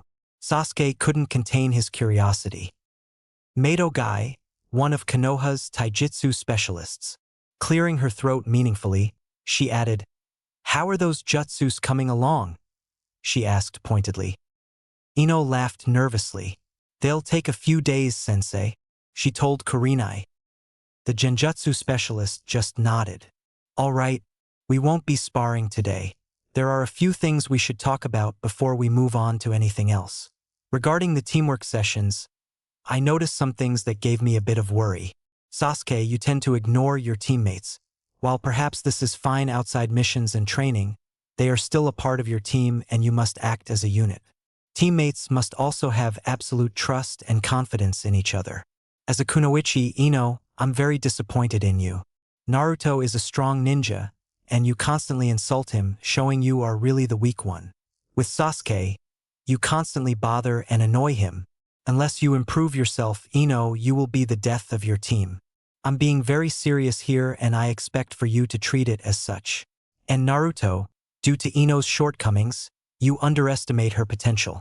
You're reluctant to share anything of a personal nature with either of your teammates, simply because of your dislike for them. Taking a breath, Kurenai concluded, Your teamwork sucks. Until it improves, I'm not allowing you to take any missions. Naruto sighed and nodded. Sasuke seemed livid, but he was smart enough not to protest. Ino looked a little green. Since we won't be doing missions, we'll work on fixing our weaknesses as a team. You'll spend time together outside of team sessions. And no, Ino, this does not mean a date. Rolling her eyes, the dark-haired beauty kept going. Today, I want you to spend some time with Naruto.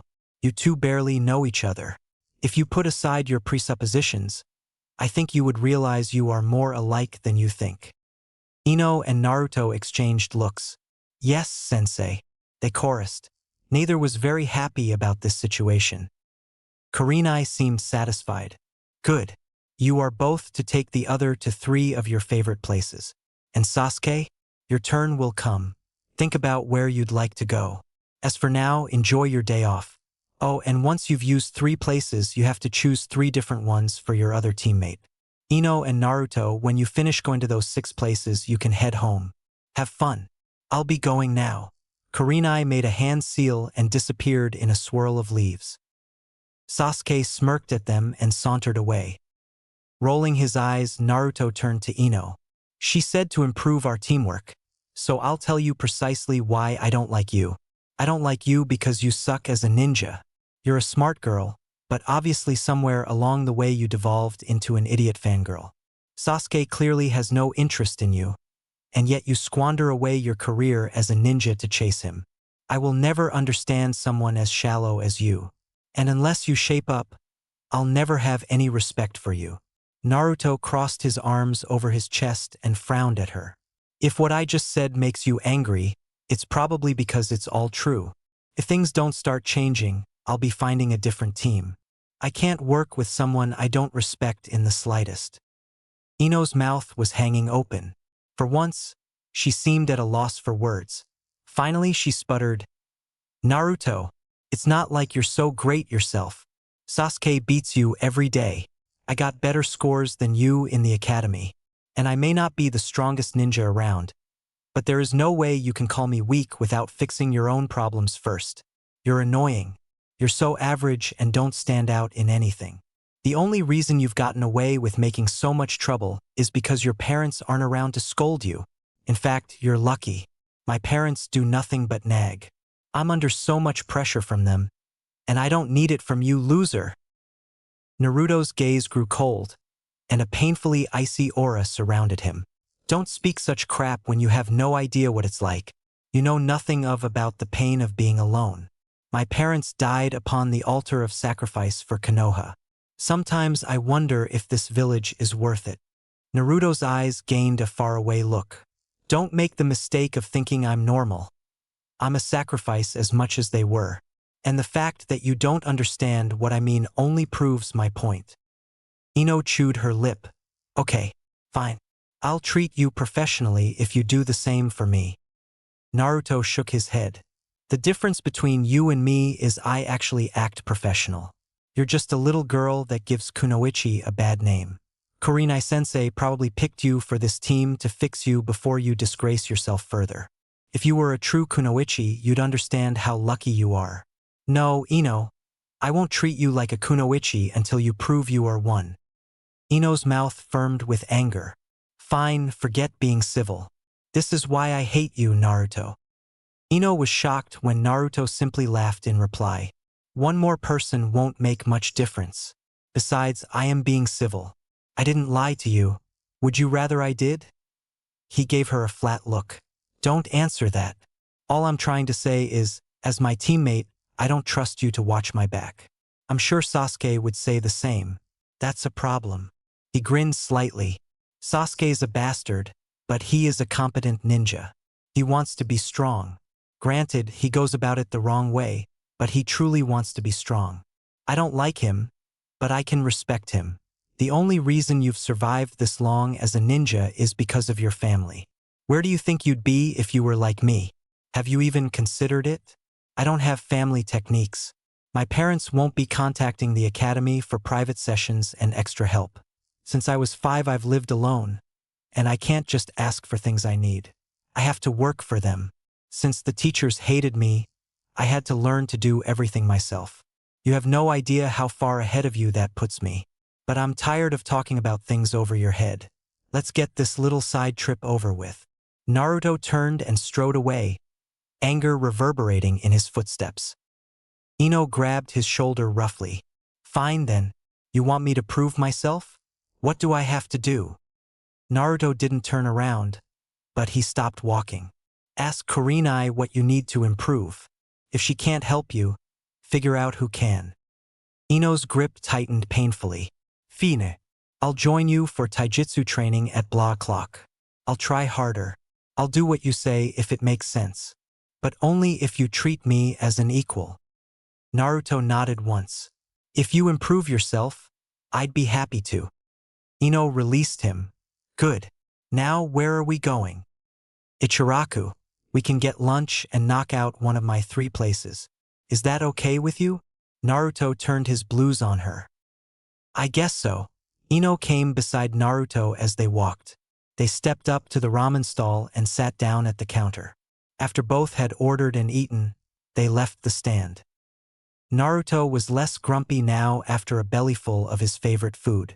Where to? He quizzed her. Ino smiled. My family's flower shop. Naruto winced slightly. Girls and their flowers. He mumbled. Ino's fist crashed down on his head. Just like old times. It's my choice where to go, so you don't get to complain. Now let's go. Naruto rolled his eyes. Yes, ma'am. He muttered sarcastically. Ino dragged him along to the shop and in through the door. Dad, I'm here for a quick visit, she yelled, nearly deafening Naruto. Ino's father emerged from the back of the store. Honey, Inoichi Yamanaka beamed at his daughter. What brings you here? Ino tossed her head proudly. I'm improving my teamwork. Naruto came along.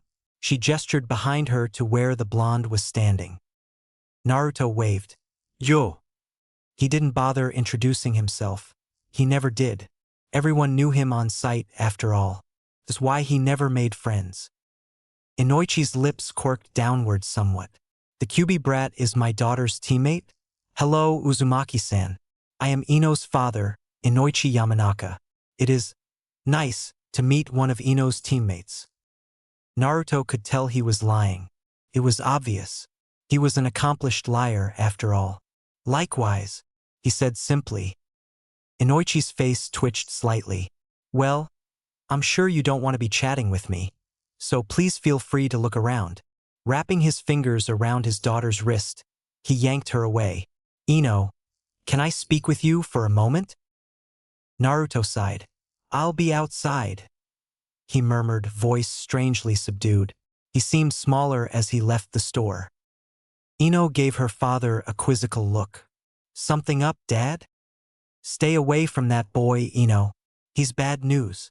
Inoichi released his daughter and went into the back of the flower shop, leaving her staring confusedly at his back.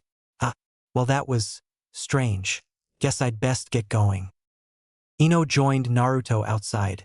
He was staring off into space with a faraway look again. Hey, Naruto. Sorry about that. My dad wasn't feeling too well. She didn't know why she was making excuses, but it felt like the right thing to do for some reason. Naruto simply sighed. It's all right, Ino. I'm used to it, you don't have to lie for him. We're going to the Hokage monument next. He led the way. They climbed the monument and sat on the Yandame's head. Ino was curious. Why is this your favorite place? Naruto was staring out at Konoha.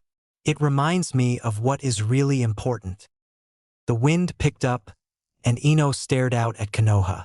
She was interrupted from her thoughts when Naruto spoke up again. Ino. Do you have a dream? She turned to look at him. He was still staring into the distance. I don't really know what I want to do yet, she admitted. I don't think I've found my niche. I don't know what to specialize in yet. What about you? Naruto finally looked at her.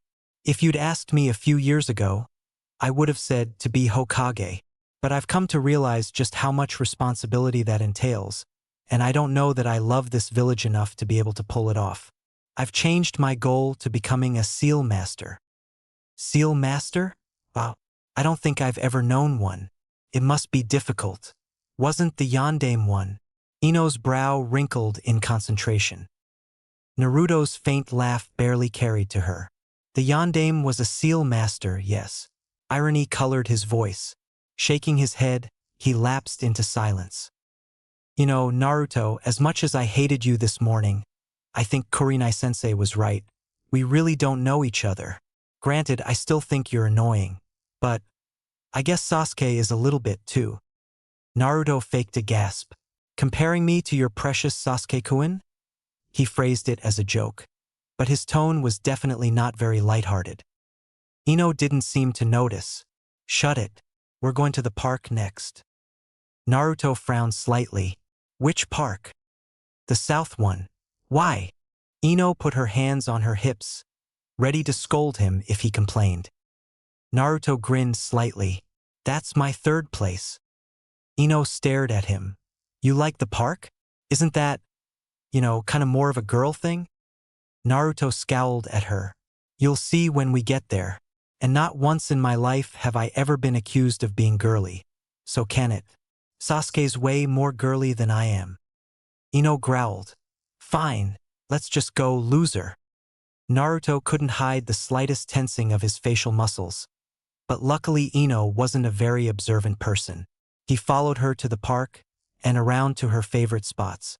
When they got to the garden, she stopped. This is it. I love coming here. The flowers are so beautiful and so well cared for. Naruto scowled. Whatever. He didn't see the appeal in flowers. Ino strolled along by the flower bed for a few minutes, admiring the colors. When she looked up, Naruto had disappeared. After searching for a few minutes, she found him near the playground, surrounded by kids. He looked up as she drew closer and rubbed the back of his head, grinning. Sorry, they kinda dragged me off. This is Konohamaru, Udon, and Moegi. Guys, this is my teammate, Ino. Ino smiled. The kids looked cute. Hi, what are you playing? Ninja, Moegi piped up, beaming at her. Ino sent Naruto a strange look. A ninja playing ninja with kids? She questioned.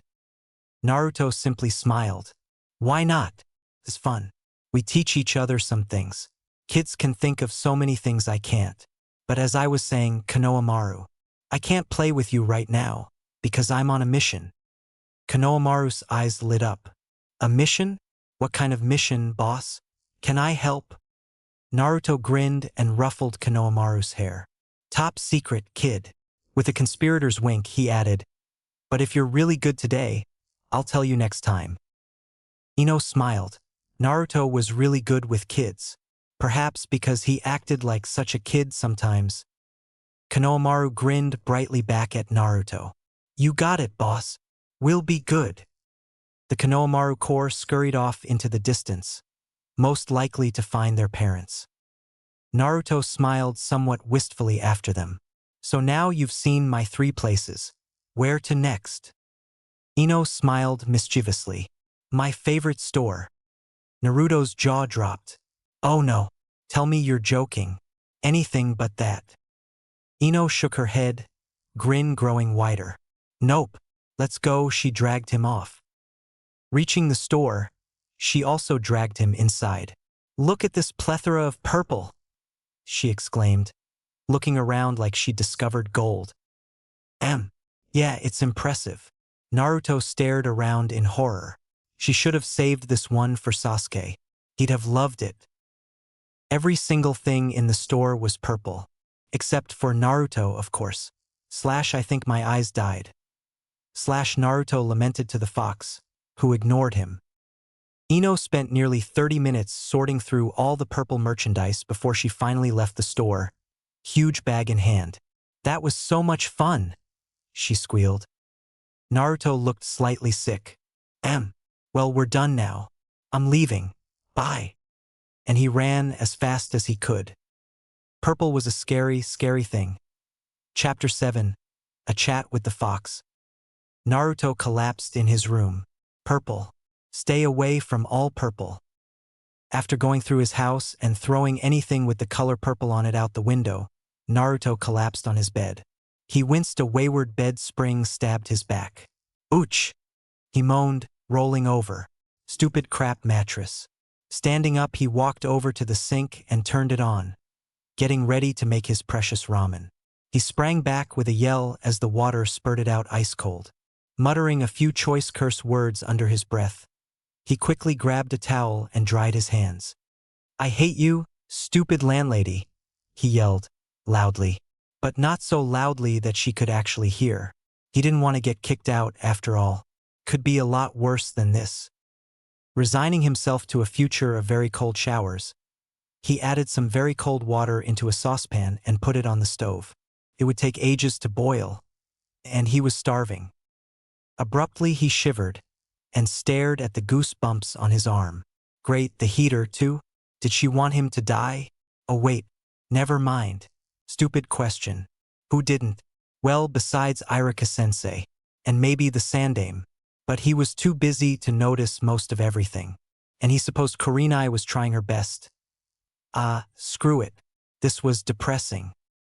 Grabbing a blanket from the closest, he wrapped it around him and huddled in a chair. Cammy, it was freezing in here and it was only fall. He'd have to buy more blankets. Drat. More money taken away from his book fund. Oh yeah, you heard right. Namikaze Uzumaki Naruto had a book fund. He did say he was going to be a seal master after all. It's not like there were any seal masters running around Konoha to teach him, after all. It's not like he could just run to a bathhouse, find a pervert, and be taught the secrets of life. Therefore, books were his only resource. But they were freaking expensive. It took him months to have enough to get one. There was ridiculously high-priced rent to pay for, after all. Oh, and ramen. Lots of ramen. Ooh, ramen. How he loved ramen. And wanted to devour it. Curse the landlady for depriving him of his ramen. Even if it was only a few minutes. Curse her to the grave. Naruto ran over the past few days' events in his head, trying to think of anything he needed to do. Oh, right, the fox. Making a quick series of hand seals, Naruto bit his thumb and placed his hands on the ground.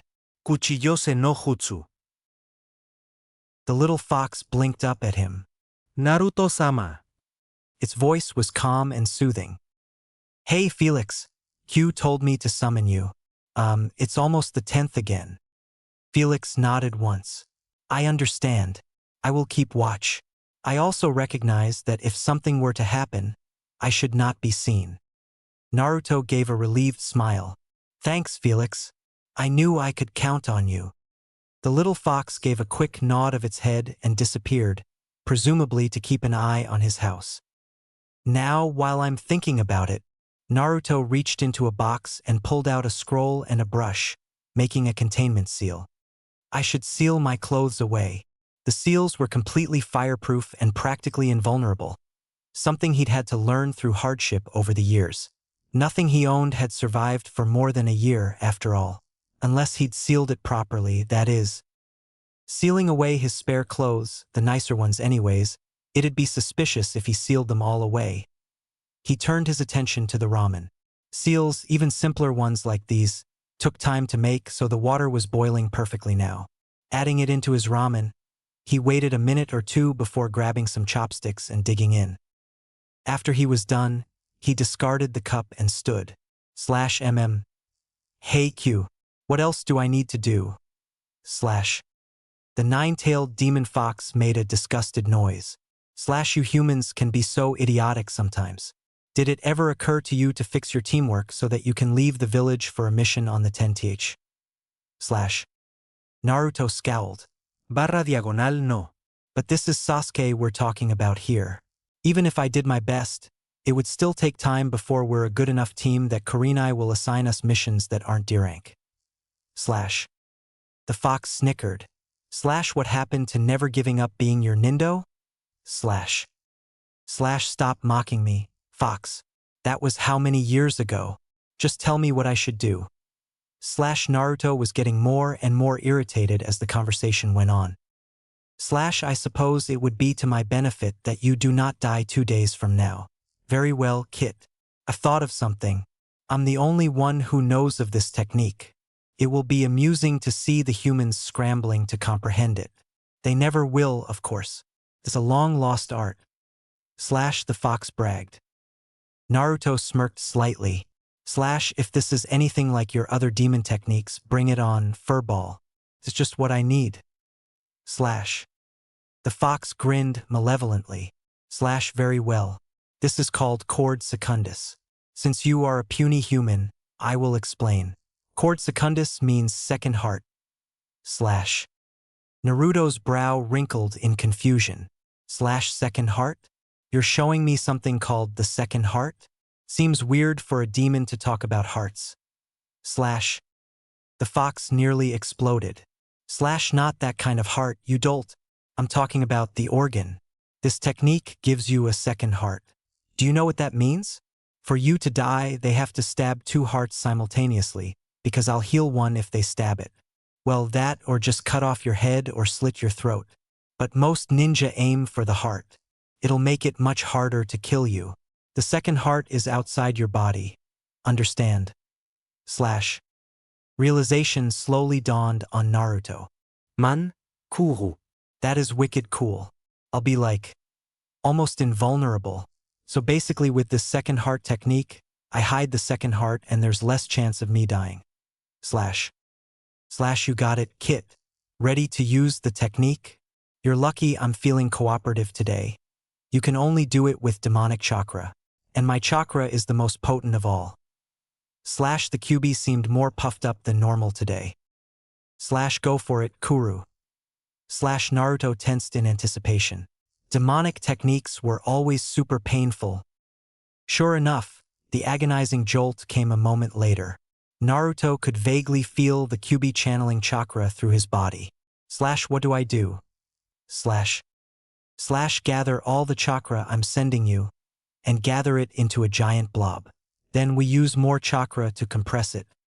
Slash that sounds weirdly gross. Slash Naruto complained as he did as the fox told him. I'm compressing. Now what? Slash you have a highly compressed and volatile ball of demonic chakra. That's what. Now let me finish my work and stop bugging me. Slash the Kyuubi seemed more cross than normal. 2. What was up with the demon? Slash Fian. Slash Naruto watched in fascination as the technique took place before his eyes. When the Kyuubi was finished, he mumbled, "It doesn't look like a heart."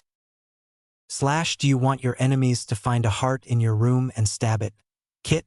Because if so, I can make it look like a real heart.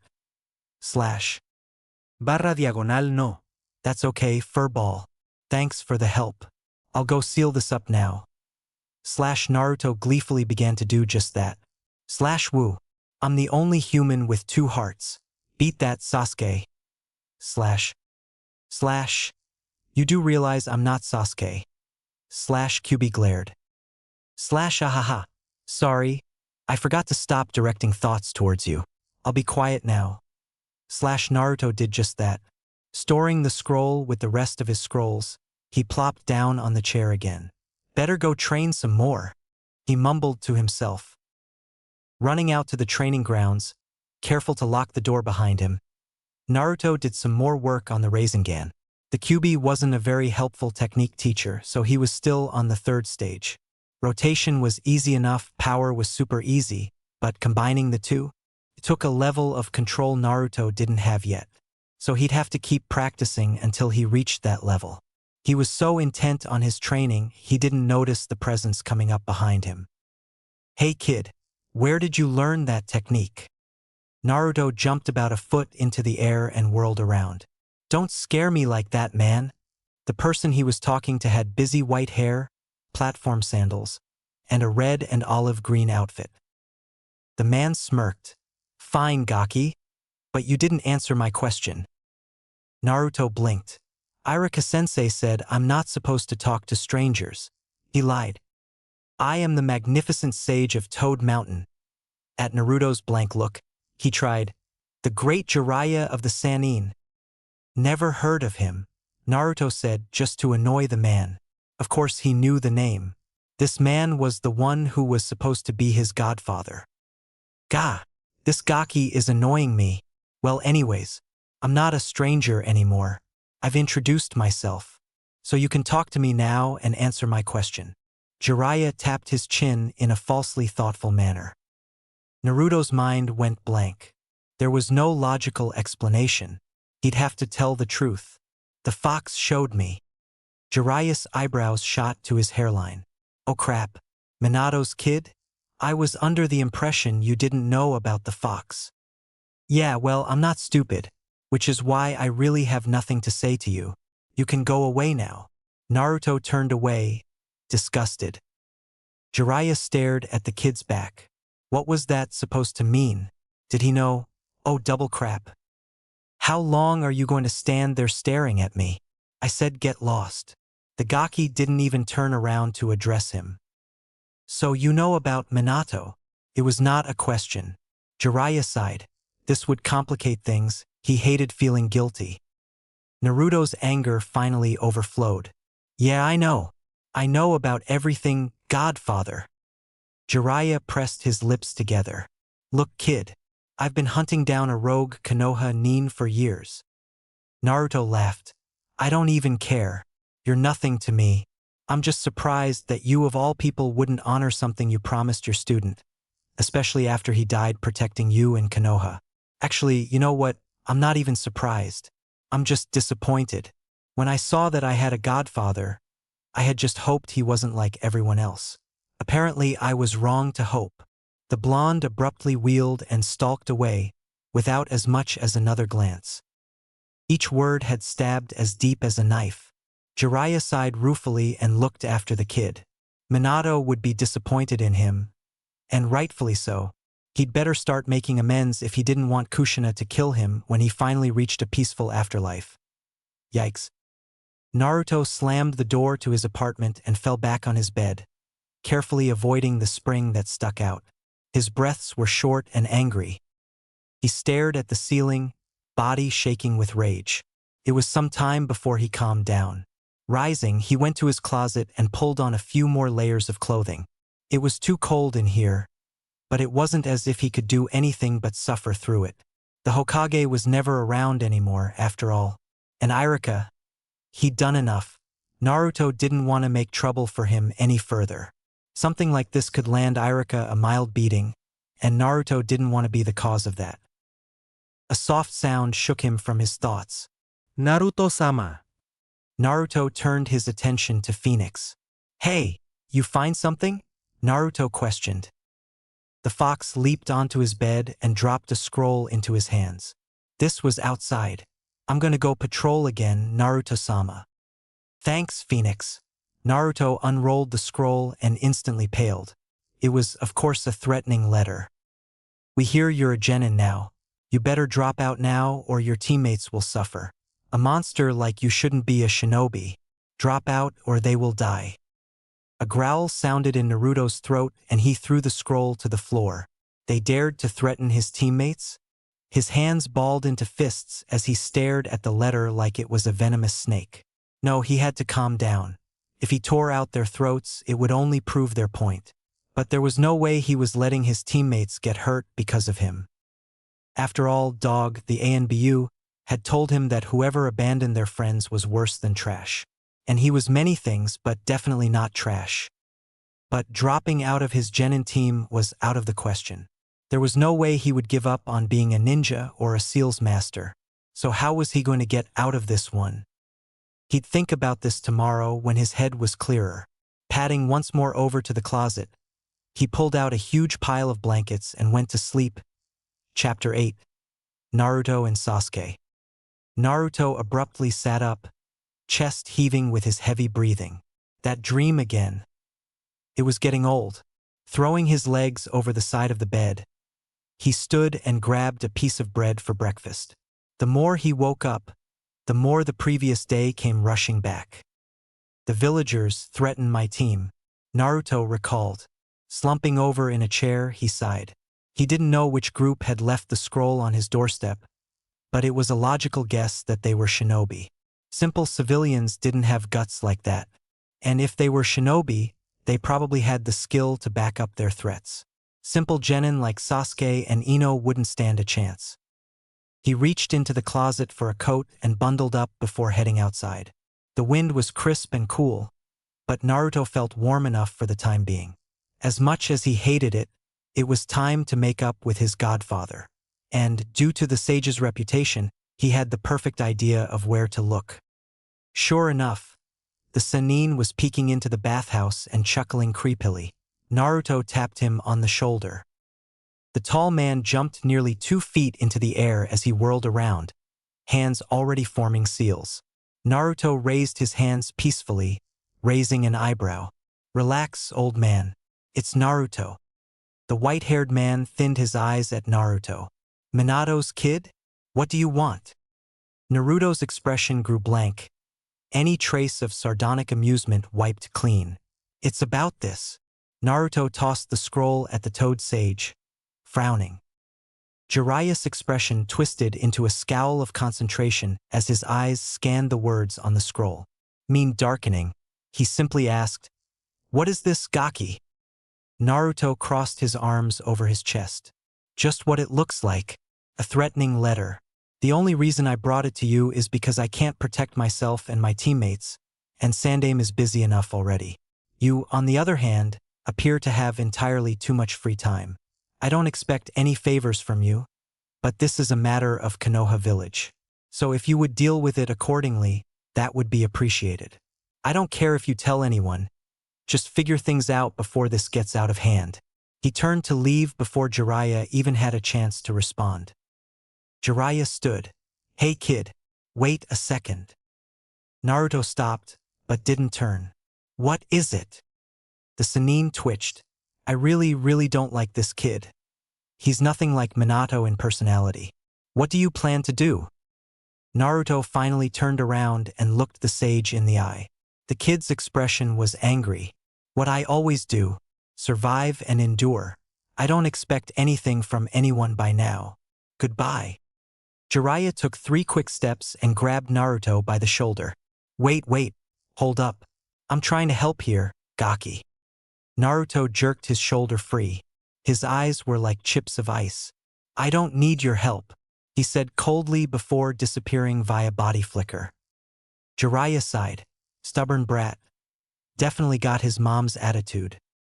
Naruto released a pent-in breath. He was glad Jiraiya felt guilty enough that he wouldn't say no.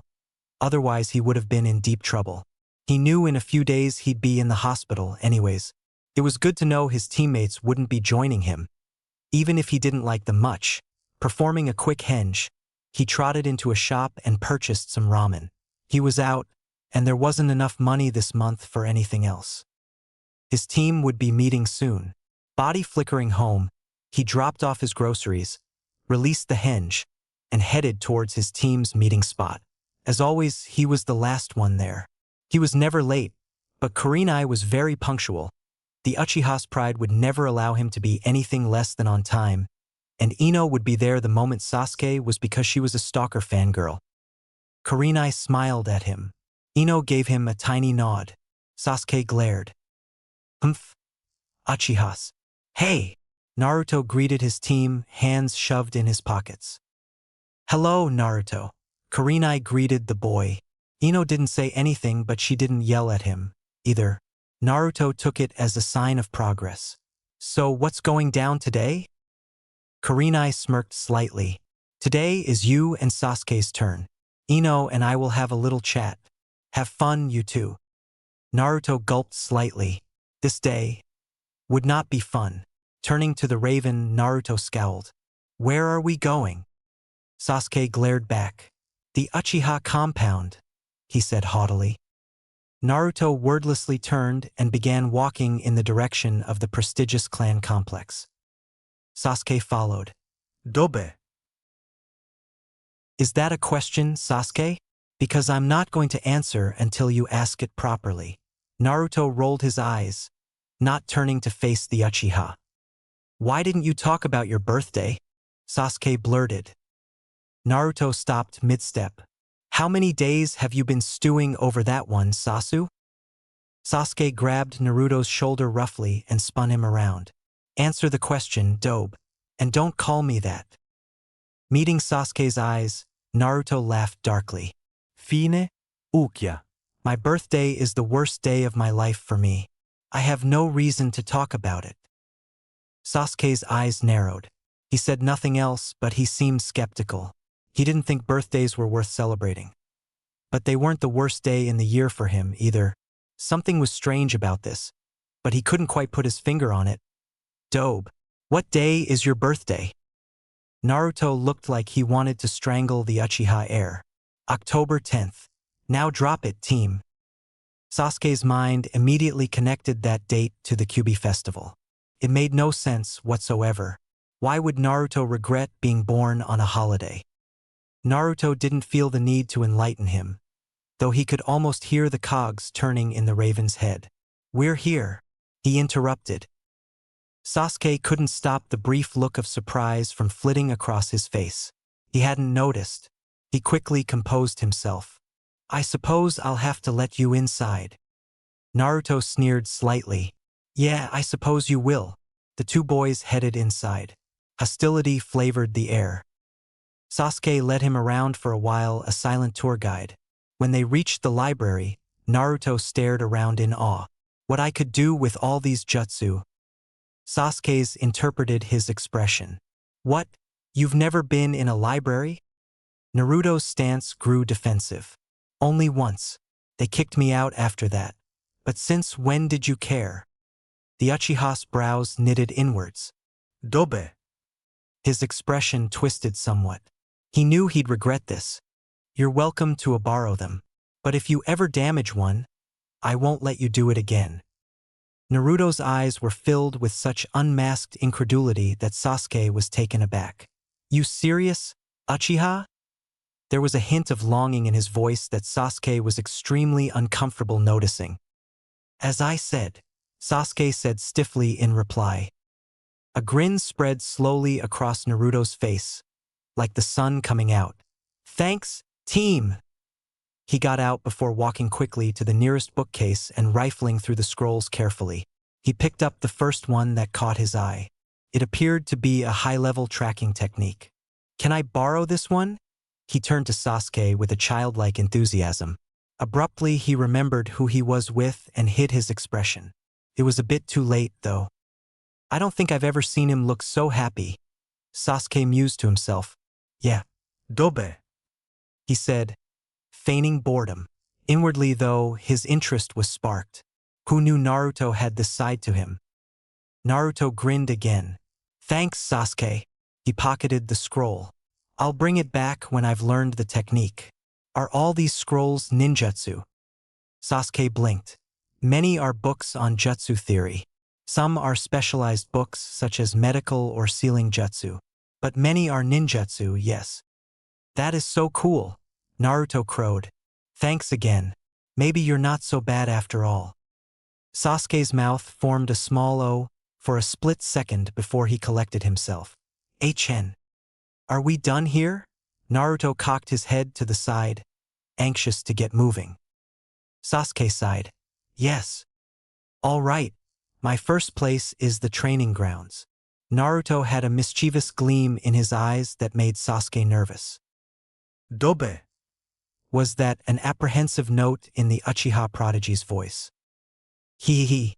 With that evil chuckle, Naruto began headed towards a certain training ground we like to call the Forest of Death. Here we are, Naruto laughed. Sasuke stared. Dobe. This is a restricted area. Naruto put his hands on his hips and turned to face Sasuke with an indignant expression. Oh, come on, team. Don't tell me you're afraid of a little rule breaking. Or, have you never done it? Sasuke struggled to keep a neutral expression. This is dumb.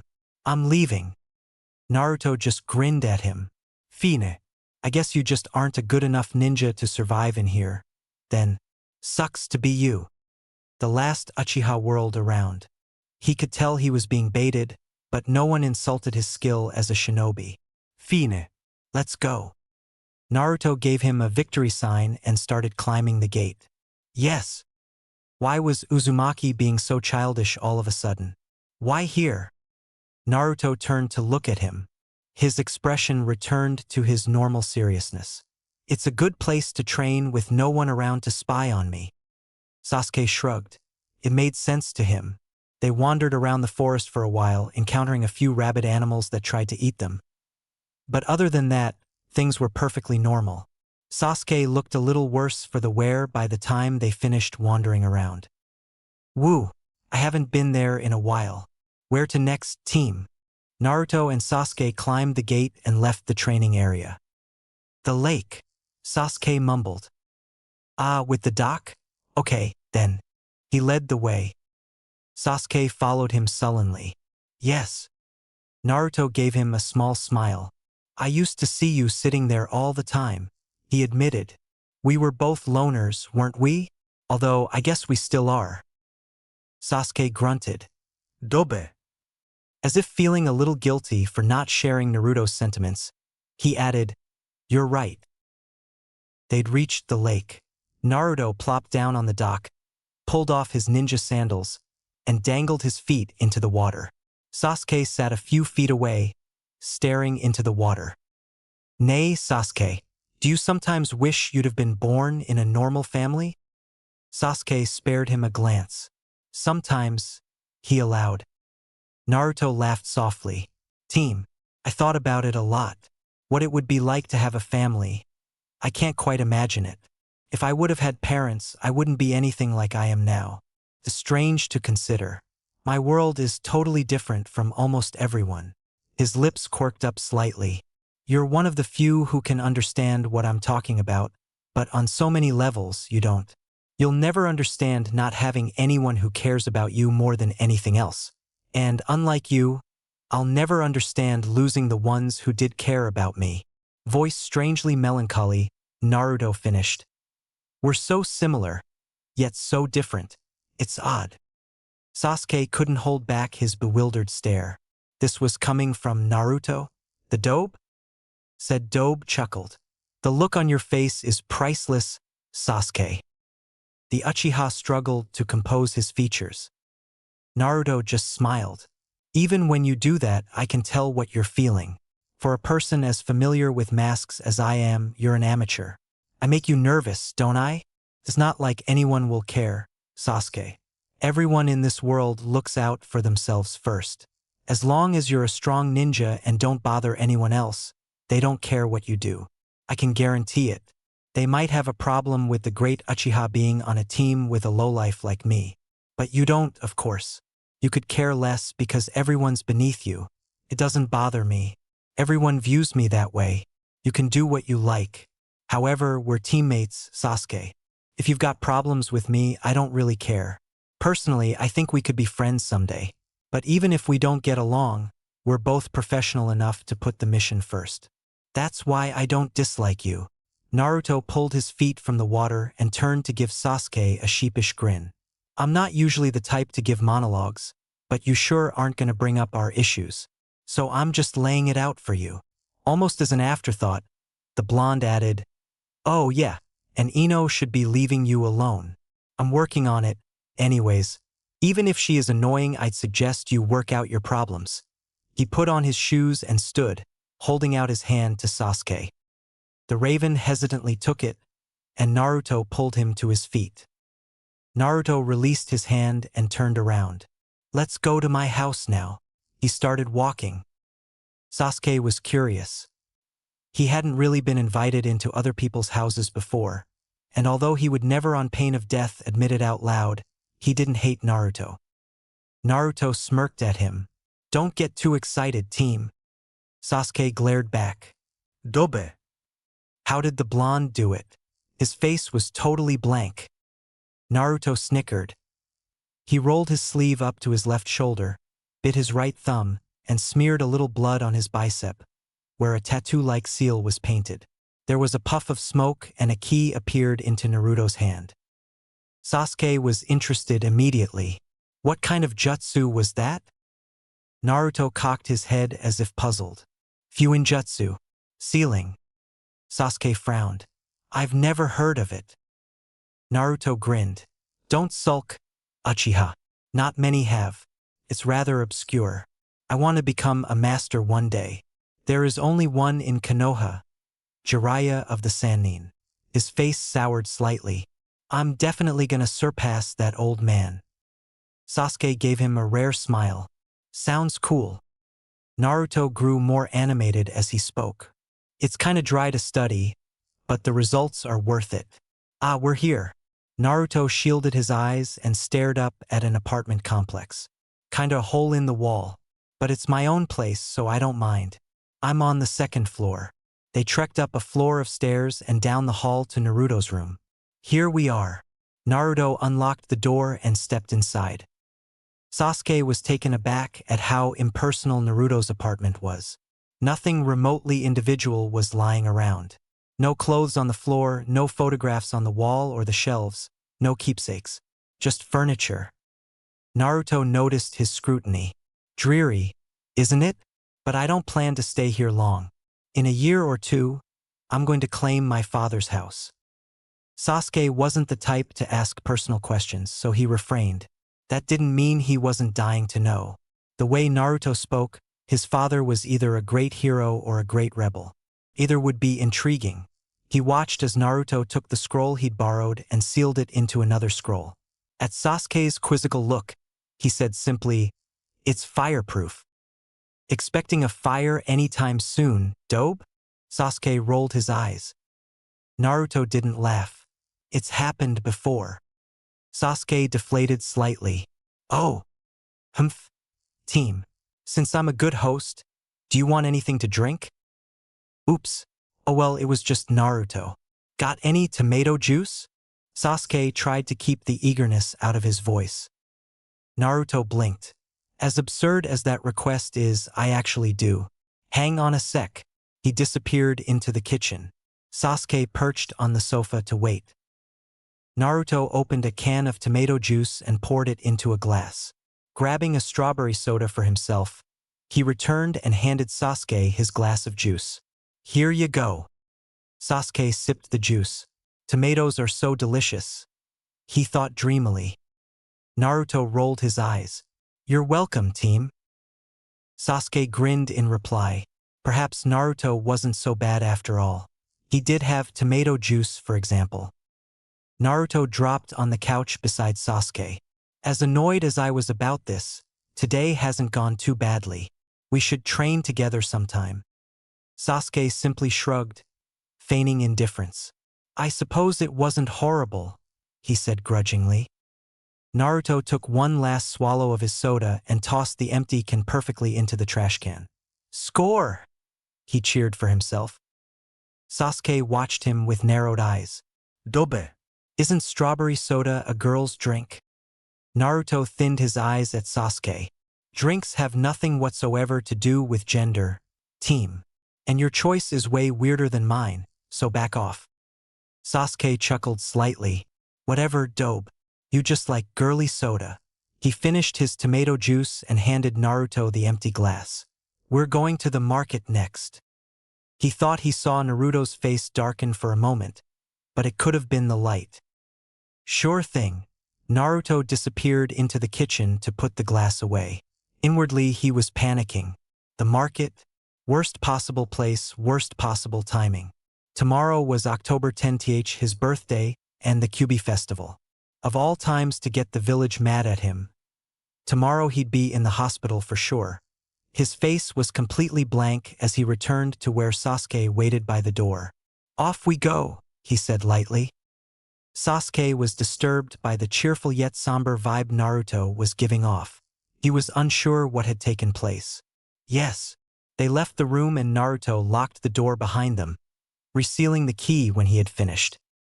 Why do you have a seal for your key? Sasuke said after they got down the stairs. So they don't steal it and trash my apartment. Again, I lost it a lot. This solved the problem. Naruto rubbed his head shamefacedly. Sasuke smirked. Dobe. Naruto laughed. It sounded hollow to his own ears. Lead the way, Uchiha. Show the poor commoner how it's done. He did his best to ignore the uncomfortable stares as he followed Sasuke around. The Uchiha was, blessedly, too engrossed in making his rounds to notice the whispers and glares. Sasuke bought about 7 tomatoes by the time they finished. You're quiet, Dobe, he said bluntly. Naruto sweat dropped. Did the kid have no tact? Ha! Guess I'm tired from early morning training. Sasuke eyed him suspiciously, but let it drop. Where is your last place? I guess the academy, but we've both been there hundreds of times, so let's call it a day. I'm sure Kurenai-sensei won't mind, since we worked out our issues and that was the point of this whole day. Naruto waved. See you in a few days. Have fun with your tomatoes, Sasu. Oi. Naruto. A few days? We have a team meeting tomorrow. Sasuke growled as Naruto gave him a backwards wave and completely disregarded everything he'd just said. Stupid Dobe. Naruto speedwalked back to his apartment. He quickly unsealed his key, unlocked the door, stepped inside, relocked the door, and resealed his key all in the span of about 10 seconds. Tomorrow. It would be a hard day. Chapter 9, the Kyuubi Festival. Naruto slept as long as he possibly could before rising the next morning. Stumbling to his closet, he pulled on his old orange jumpsuit. No point in ruining his new clothes. If only he was allowed to leave the village one day every year. But he didn't want to break any village rules, so he stayed put. But honestly, you would think at least someone would notice he was put in the hospital every Kyuubi festival. There was no way it was coincidence. However, no one cared enough to point it out. Naruto himself would face a whole army of hostile villagers, civilians and shinobi alike. There was no way he was going to personally publicize this thing. It would only become worse if he said something, and escalation was what he had to avoid the most. If things escalated anymore, he could wind up dead. Sometimes he cursed the Sandaime Hokage. The old man called him in every October 10th to give him a present, but he wasn't even aware of how much trouble that caused Naruto. Sighing, Naruto left his apartment and headed to the Hokage Tower. The Sandaime waved him in. "Naruto, happy birthday, my boy." He signaled the ANBU to exit the room. When they were gone, the old man continued, "Kurenai told me you wanted access to your father's scrolls, but she didn't know who your father was. Do you know Naruto?" The blonde simply nodded in reply, holding back a sharp retort. The Hokage smiled slightly and blew out a puff of smoke from his pipe. "Ah, so you know. That is good. For your birthday present, I'm giving you the key to his estate. I don't think you should live there quite yet, but everything there is yours now. Please don't do anything dangerous without Kurenai's approval. When you become a jounin, you will speak further about you residing in the Namake's estate. Now go enjoy yourself. Your teammates will all want to wish you a happy birthday, as well." Naruto bowed slightly. "Thanks, Ji-san." He left the office. "Yeah, right. Sasuke's the only one who knows. Like he's gonna go out of his way to do something for me." Of all people, Naruto snorted to himself. He avoided where his team was meeting and walked the opposite way. Bad choice. A group of people were waiting for him. Naruto recognized almost all of them. They'd attacked him before. He instinctively dropped into a defensive stance. Perhaps since he'd been training with Gai-sensei, he wouldn't be hurt so badly this time. He quickly sealed away the Namake's manor key. It was the only priceless thing he owned, and to lose it would be devastating. One nin, a chunin by the looks of his vest, spoke up first. "Kyuubi brat thinks that he's hot stuff, doesn't he? Prancing around with the Uchiha, visiting the Hokage, and even hanging off of poor Inoichi's girl. Getting a little too big for his boots, isn't he?" He stepped closer, eyeing Naruto like a predator eyes its prey. Naruto licked his suddenly dry lips. "I'm not the Kyuubi," he protested weakly. The chunin glared at him.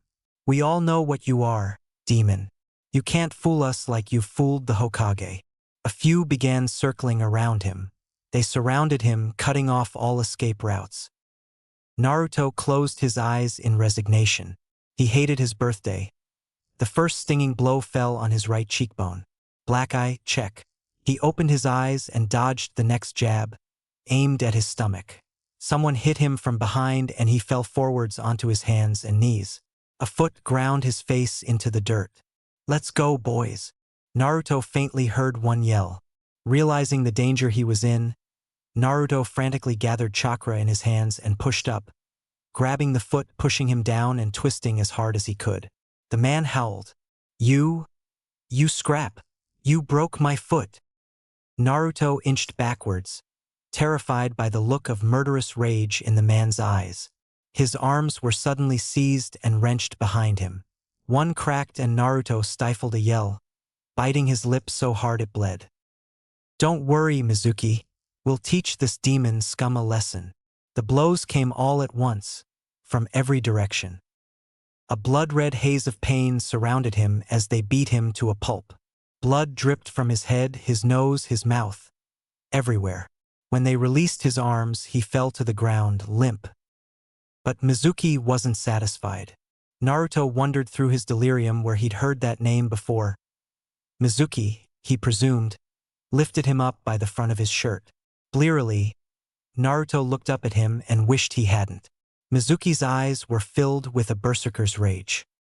Naruto scrambled to produce chakra, because he was certain at that moment that Mizuki would kill him. Mizuki felt the chakra start to collect and just laughed. "Yoru, drain his chakra." Just like that, Naruto felt all his chakra pulled away. "Kyuubi, I need your chakra, now, " Mizuki yelped and dropped Naruto as the demonic chakra burned his arm. "He's using his demonic powers." he screeched. Slash, don't heal me just yet. Q. I'll need all your chakra to blow these guys off the face of this earth. Slash. Naruto crouched on all fours, the red chakra surrounding him. He let loose a feral roar. 3 tails billowed out behind him, thrashing wildly. I'm sick of you. I never hurt you. But I'm not gonna keep taking your crap. You should all just die. Naruto's voice was low and gravelly. He was about to charge and rip them to pieces when he was surrounded by wooden bars. An ANBU held his hands together, forming a seal. Uzumaki Naruto. Cease attack. Naruto wilted, realizing what he'd been about to do. I understand, he whispered, voice hoarse. The wood withdrew into the ground. Naruto staggered to his feet and began walking towards the ANBU.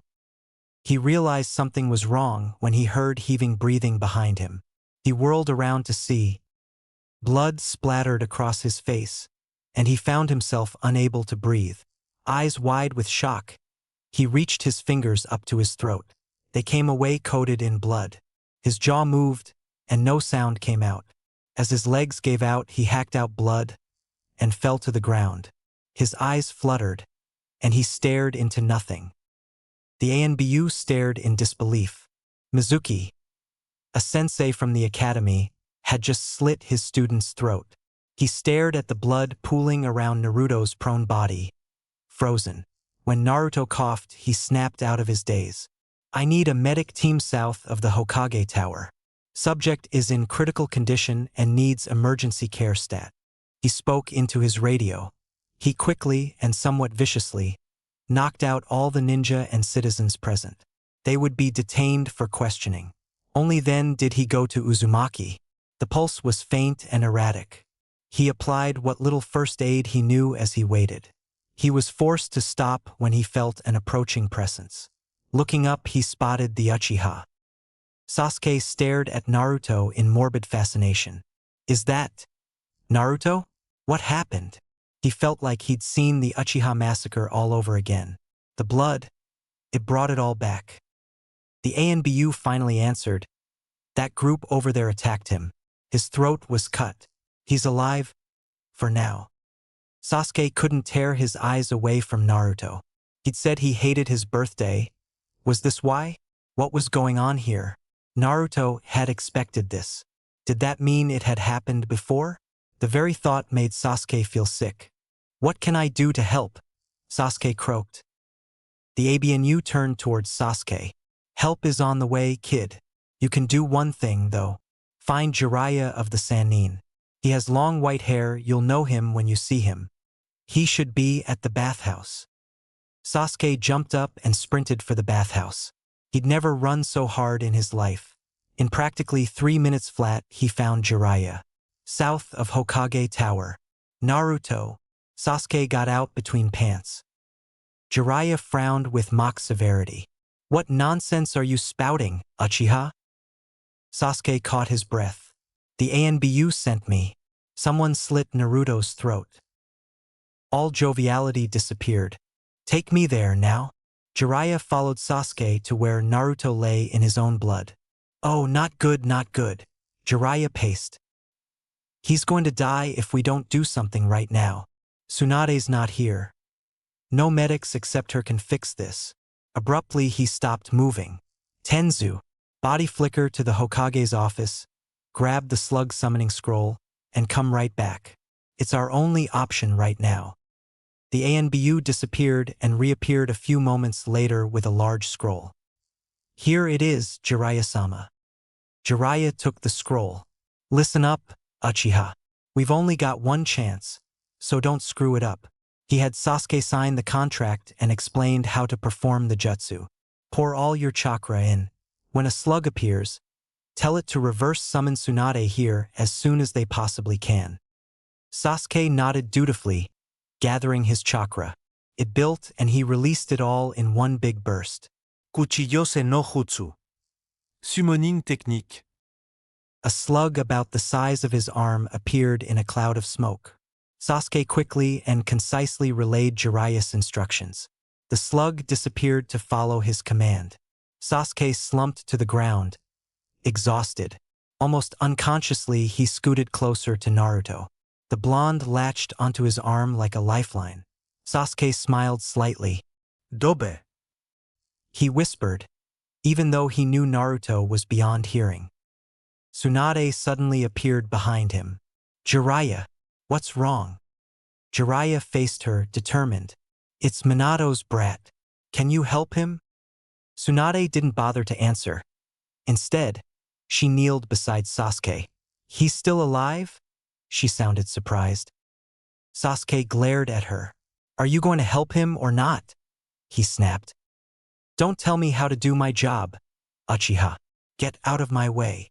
Tsunade snapped back. Sasuke attempted to do as she said, but Naruto's death grip prevented him. He won't let go, the Uchiha said helplessly. Tsunade ignored him and began pumping healing chakra into Naruto's chakra system. He's already healing himself, she mumbled, surprised. Sasuke looked on nervously. What's that supposed to mean? Tsunade shushed him. Slowly the slash on Naruto's throat began to close. The bruises all over his body faded. Finally, the slug princess slumped back. That's the best I can do, she mumbled, sounding sorrowful. Sasuke's eyebrows knitted downwards. Is he out of danger? He asked, confused. Tsunade sighed. Yes, he won't die, but I was unable to repair his vocal cords. He won't be able to speak anymore. Sasuke stared at her with horror. Not being able to speak, it wasn't entirely necessary for a ninja. But for Naruto, speaking was his only way of connecting with people. To take that away, he had no family, no place to belong, and now no speech? It seemed unusually cruel. Swallowing the lump in his throat, Sasuke said simply, Thank you, Tsunade Haim. Jiraiya looked on silently. He'd failed Minato again, and he didn't know if he could recover from this in a long time. To make up for his failure, he would have to watch over Naruto forever. Tsunade lifted Naruto in her arms. I'm taking him to the hospital. Jiraiya, you and Tenzu report to the Hokage. Uchiha. Come with me. Naruto was still clamped on Sasuke's arm, so it wasn't like he had much choice in the matter. Everyone followed Tsunade's orders. She is much too scary to disobey. When they reached the hospital, Tsunade lowered Naruto onto a bed. He sat up, awake, almost instantly. He released Sasuke and tried to speak. All that came out was a ragged cough. Tsunade pushed him back down. Hold it, brat. You shouldn't be talking. Your vocal cords are damaged. She rummaged around and found him a pen and paper. Why is Sasuke here? Tsunade read out loud and chuckled. Sasuke narrowed his eyes at Naruto. Dobe. Naruto gleefully wrote back, Team, and grinned at Sasuke. Sasuke grinned back. Tsunade watched them, smirking, just like Obito and Kakashi. It was pretty funny, actually. Naruto, is it? I'm Tsunade. Jiraiya and Sasuke brought me here. She paused to give him a chance to respond. I've read about you. You should teach Ino, she has really good chakra control. Oh, and thanks for healing me. Are Ino and Kurenai all right? Naruto's handwriting was barely legible. They're fine. Why do you ask? Sasuke peered suspiciously at Naruto. Just making sure. So, I won't be able to talk again. Tsunade's eyes widened. She'd meant to bring it up gently. No, Naruto. Your vocal cords can't be healed. Okay. I figured as much. Naruto's frantic scribbling paused for a moment. Just making sure. Miss Tsunade? Can you find me a lighter? I need to tell Sasuke a certain S-class secret. Tsunade took the hint. Be right back. Naruto started writing. Sonye. S-class secret. Please don't go around repeating this or you'll get executed. And that would really suck. Oh, anyways, I kinda have the Kyuubi sealed inside me. Oh, and the Yondaime Hokage was my father. I think that's all. Sasuke stared at Naruto, dumbfounded. Your dad sealed the Kyuubi into you? He blurted. connecting the dots. Naruto's lips twisted slightly as if he was in pain. Yes, it's not like he could do it to someone else's kid. It's logical. That doesn't mean I like it. We'll have words about it someday. Sasuke laughed. Naruto will be Naruto. Dobe, why did they try to kill you? Naruto scowled. His pen dug into the paper a little more than necessary. Most of the village has this harebrained notion that I'm the Kyuubi incarnate. It's always been that way. But Mizuki just totally went berserk. Mizuki was the one who tried to kill you? Sasuke's eyes flashed red. Sasu, your Sharingan just activated. Calm down. This is normal for me, so calm down. Naruto attempted to soothe the raven. Don't call me that, Sasuke muttered sullenly. He was intrigued that his Sharingan had activated, though he'd have to experiment more later. It's quicker to write. Deal with it, team. And don't do anything stupid. This is my problem and I will take care of it. Stop mother-henning. Naruto laughed silently at his own wit. Sasuke slammed his palms down on the table beside Naruto's bed. Don't accuse me of mother-henning. It's okay, Sasu. I know I worried you, and I'm sorry. Naruto seemed mischievous, but he wasn't lying. Sasuke blinked. Don't let it happen again, Naruto. I mean it. If you'd been out much longer, I'd have had to amputate my arm. Why? Naruto blinked. Sasuke smiled. Payback time. When I got there, you grabbed onto me and wouldn't let go. Even Tsunade couldn't pry you off. A bit of a fib, but the look on Naruto's face was totally worth it. Crossing his arms indignantly over his chest, Naruto pouted. Team. He finally wrote, adding a little sketch of Sasuke with devil horns. It was surprisingly good artwork. Sasuke grinned. A revenge is fun. What? Where did his Uchiha emotionless state go? He abruptly tried to compose himself. Naruto snickered soundlessly at him again. I told you that doesn't work on me. You might as well just do what you want, team. Now what do you say you break me out of here? Sasuke growled. No way, Dobe. You were seriously hurt. You should be in here at least a week. I'm gonna find Kurenai and Ino. I went to look for you and never came back. They must be wondering where I am by now. Naruto stabbed his finger towards Sasuke. Mother hen, he accused. Whatever, Dobe. Hurry up and heal, you owe me a sparring session. Oh, and learn sign language. I'm not going to read your terrible scribbling every day. I'll go blind. Yes, mother hen. Naruto rolled his eyes playfully at Sasuke. Sasuke left to find Kurenai and Ino. Chapter 10. Aftermath. Naruto bolted upright, hands clutching his throat. His clothing was drenched with sweat, and his breaths were ragged. Just a dream, he reassured himself. He'd been staring straight ahead, so he jumped when a hand was placed on his shoulder. Naruto. Quickly jerking his head up, he relaxed when he met Kurenai's crimson eyes. Picking up the pen and paper by his bed, he scrawled out, Hey, Kurenai-sensei. Kurenai frowned at him. Her eyes were sad. Why didn't you tell me about this, Naruto? I asked if you needed help. Naruto pursed his lips.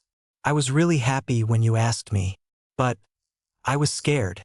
His face twisted into a grimace. I thought if you knew how much danger I would put Sasuke and Ino in, you'd be mad and kick me off your team. I was lucky to get on the team of someone who didn't hate me in the first place, and I didn't want to ruin that. Kurenai's whole demeanor became stern. You're my student as well, Naruto. Don't think that I would be so petty as to favor one student over another. I understand that you're not used to much companionship, but you definitely have some things to learn about people. In the future, when I offer my help, it isn't just for show. If you need help, I expect you to take it. Is that understood? Naruto nodded, eyes hooded. Yes, sensei. Good. I am sorry for what Mizuki did to you, Naruto. You are welcome in my home anytime. I have to go for now, but I will visit again soon. Sasuke and Ino are waiting outside. I'll send them in. Oh, and Naruto. She put her hand on his shoulder. Those villagers who attacked you, they have no idea what they're talking about. I am truly sorry for their stupidity. They are being questioned and will be put on trial soon. The Sandaime will see to it that they won't attack you ever again. With a reassuring squeeze, she released him and left the room. Ino and Sasuke came in. Naruto waved, giving them a small smile. Ino's face crumpled, and she scrambled for something to say but failed. Sasuke ignored her and pulled a chair to Naruto's bedside. Dobe. He greeted. Naruto's face scrunched up childishly. Team. He returned. His gaze slid sideways towards Ino. Tell Piggy I'm not dying, and she should stop looking at me all teary-eyed. It's creepy. Sasuke chuckled and turned to Ino. The dope says he's not dying, so don't look at him like that. Ino sputtered like a fish out of water. Finally, she marched over to Naruto and hit his head. Not nearly as hard as she'd used to. Baka! I was so worried. Her arm dropped to her side. Naruto shot Sasuke a quizzical look. The raven shrugged in reply. He didn't presume to understand women. Sorry, Ino. Naruto held the notepad up for her to read. Ino just rolled her eyes and pulled up a chair. We're both going to learn sign language. Well, I guess our whole team will learn together. I didn't think our first real team session would be to do something so depressing. Ino chewed her lip. I know. Sasuke already declared that I learn. Naruto rolled his eyes at her. Ino giggled. Luckily, Sasuke hadn't seen that note. I'm glad you're feeling okay, Naruto. I need to go back to the shop now, but I'll bring you some flowers later. She surprised even herself when she gave Naruto a hug before leaving. Get well soon. Naruto stared after her for a moment, a baffled look on his face. Shaking his head, he sighed. Women. He cocked his head and turned to Sasuke. So what happened? Is Tsunade still here? Where did Jiraiya disappear to? Sasuke's eyebrow twitched in annoyance. Tsunade is still here, checking on other patients. I don't know where Jiraiya went. Naruto crossed his arms and nodded. What about your Sharingan? Did you reactivate it yet? I trained this morning, Sasuke said by way of explanation. Naruto raised a brow. And? The Uchiha scowled. Not yet. Naruto grinned. I'll help you if you sneak me out. Sasuke hesitated. Fine. He gave in. Your clothes are right there. I'll wait outside. Naruto scooped up his clothes, changed, and met Sasuke outside. There's something you guys aren't telling me. It's my apartment, right? Sasuke looked alarmed, which, for an Uchiha, was a slight widening of the eyes. Yeah, he admitted. Burned to the ground. The remnants of your things are at the Hokage Tower. Let's collect those first, then. I don't want to walk around in blood-stained clothes. The two snuck out of the hospital and entered the Hokage Tower. Hey, Ji-san. Naruto greeted the Sandaime cheerily by sticking a notepad in his face. I came for my stuff. The Hokage let out a deep breath. Naruto. Sasuke. He welcomed them. Your scrolls are over there, Naruto. Naruto strolled over and inspected the scrolls. 2 are missing. His eyes sharply studied the Hokage. The Sandaime met Naruto's eyes. He looked haggard. Jiraiya has the other ones. He wanted to examine the seals.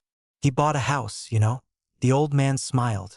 While the conversation seemed like a jumble of random information, Naruto understood precisely what he meant. I think you made him feel guilty, Naruto. Naruto processed this, his expression blank. I see. Well, tell him to return them as soon as possible. He turned to leave. I think he hopes to talk with you, Naruto. You should give him a second chance. The smoke from the Sandaime's pipe floated upwards, as if fleeing from the tension that remark created. Naruto paused. As you wish. He finally wrote in reply, face cool. He left the office. Sasuke gave the Hokage a stiff nod and followed Naruto. Those boys. The Sandaime sighed and stared up at the ceiling. What am I going to do with them? Naruto tucked the scrolls in his weapons pouch. I know the perfect place to train. Let's go. Sasuke shrugged. He didn't care where he trained. Great. It's this way. Naruto dragged Sasuke to the Namikaze Manor. A huge iron gate blocked their entry. Naruto rolled up his tattered sleeve and unsealed the key. He unlocked the gate with reverence, eyes twinkling. Welcome to my future estate, Sasuke. As they stepped inside, both boys looked around with curiosity. There hadn't been a soul here in 12 years, and it was easy to tell from the state of the grounds. Looks like I've got a lot of work to do, Naruto sighed. Sasuke agreed. It had once been a beautiful place, he could tell. However, time had taken its toll. The buildings themselves needed only minor repairs. It was the yard that screamed for attention. Weeds sprouted from every surface imaginable. Trees were overgrown, and sidewalks were cracked and dirty. Well, here is as good a place as any. Maybe we'll kill a few weeds and save me some work. Naruto grinned and tossed his bulging weapons pouch to the side. So, activating the Sharingan. When you did it the first time, it was a tense situation. Adrenaline rush, heightened emotional state. Am I right? At Sasuke's nod, Naruto continued, the first few times you have to recreate that situation. After that, it should come naturally. Sasuke frowned. How do you know that, Dobe? Naruto tapped his cheek. Team, let me show you. Closing his eyes, he made a one-handed seal. When he reopened his eyes, they were a murky gray color. It's because I have a dojutsu of my own, Uchiha.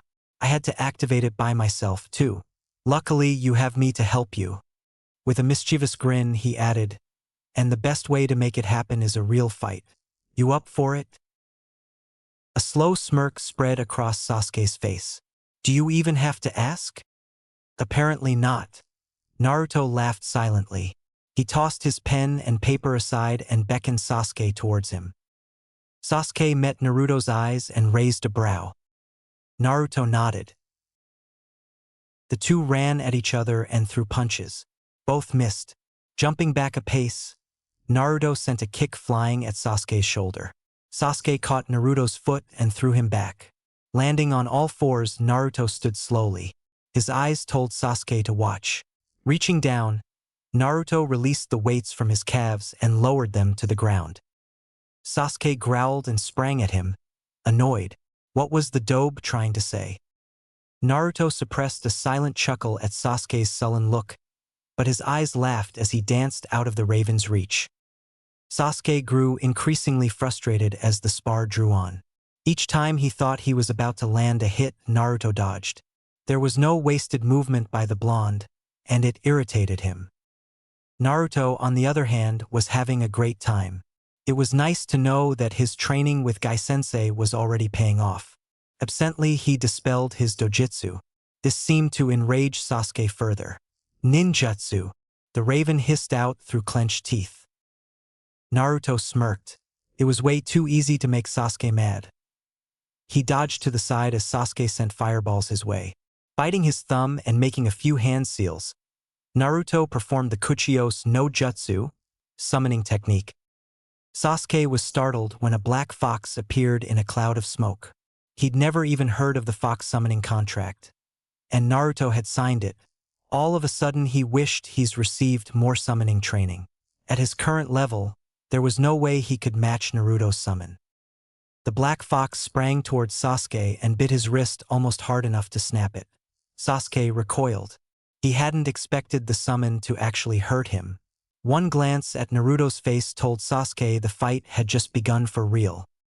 As the spar drew on, Sasuke was amazed that the fox and Naruto could work in such a synchronized manner without speaking to each other. It was nothing short of incredible. Did Naruto having the Kyuubi inside him have something to do with this? It was a strange thing to watch. The fight ended rather abruptly when the black fox pinned Sasuke to the ground, claws at his throat. Naruto quickly called the fox off and it disappeared. He reached a hand down, helping Sasuke to his feet. Naruto reclaimed his notepad and pen. Ask Tsunade for instruction with the slug summoning. Even if you think Kunoichi are inferior or whatever, she'll get it done much quicker than Jiraiya. Sasuke scowled. Asking a woman for help? It didn't sit right with him, but he nodded anyways. It would be useful after all. Good. Now, I bet you didn't even notice that your Sharingan is activated. Did you? Naruto grinned. Sasuke's hand unconsciously touched beneath his eye, betraying his surprise. See what a great sensei I am, Naruto boasted as he collected his weights and weapons pouch. HN. Sasuke's brow creased as he frowned. What now, Dobe? Wanna explore the library? My dad's jutsu scrolls should be in there. It's what I came here for. Naruto looked wistfully towards the buildings. Fine. Sasuke agreed rather quickly. The two boys went into the biggest house first. They located the library very quickly and started exploring. It wasn't the size of the Uchiha library, but it was large nonetheless. Dobe. I think I found the scrolls you want. Sasuke held a bundle of about 7 scrolls. Naruto moseyed over to take a look. Yup, these are the ones. I bet I can find some others. But these were the main ones I want. The scrolls were Rasengan, Hiraishin no Jutsu, and several on their family dojutsu and special techniques. One simply said, "For Naruto." Thanks, Sasuke. I guess since you let me borrow stuff, you can have scrolls anytime you want, too. Naruto took the scrolls and shoved them with his sealing scrolls into his weapons pouch. But for now, I should probably get back to the hospital before they send out a manhunt. He rolled his eyes. I'm healed already. Come visit me again sometime, team. Oh, and if you want some more Sharingan training, ask Rock Lee. He can help you even better than I can. I'd pay so much to see that. Sasuke smiled slightly at Naruto. Bye, Dope. Work on your sign language. He shoved a book into Naruto's hands. Yeah, mother hen. Naruto dodged the swipe Sasuke took at his head. Later. The two went their separate ways. When Naruto returned to the hospital, it was absolute chaos. The nurses quickly snatched him up and returned him to his room. Naruto sighed. Back to boredom. He reluctantly cracked open the book Sasuke had given him. After about a minute, he got bored and made a Kagebunshin go elsewhere to do it instead. Realizing the ingenuity of that idea, he pulled out all his new scrolls except the one addressed to him and distributed them to Kagebunshin, who scattered in various directions from the window. Wahoo, multitasking. He was interrupted from his celebration when Tsunade stormed into the room. You little brat, she raged. Do you have any idea how much trouble you've caused? Naruto blinked innocently and pointed a finger towards himself as if saying, Who, me? Tsunade caught him in a headlock. Don't give me that, squirt. You're in trouble, and I know the perfect punishment.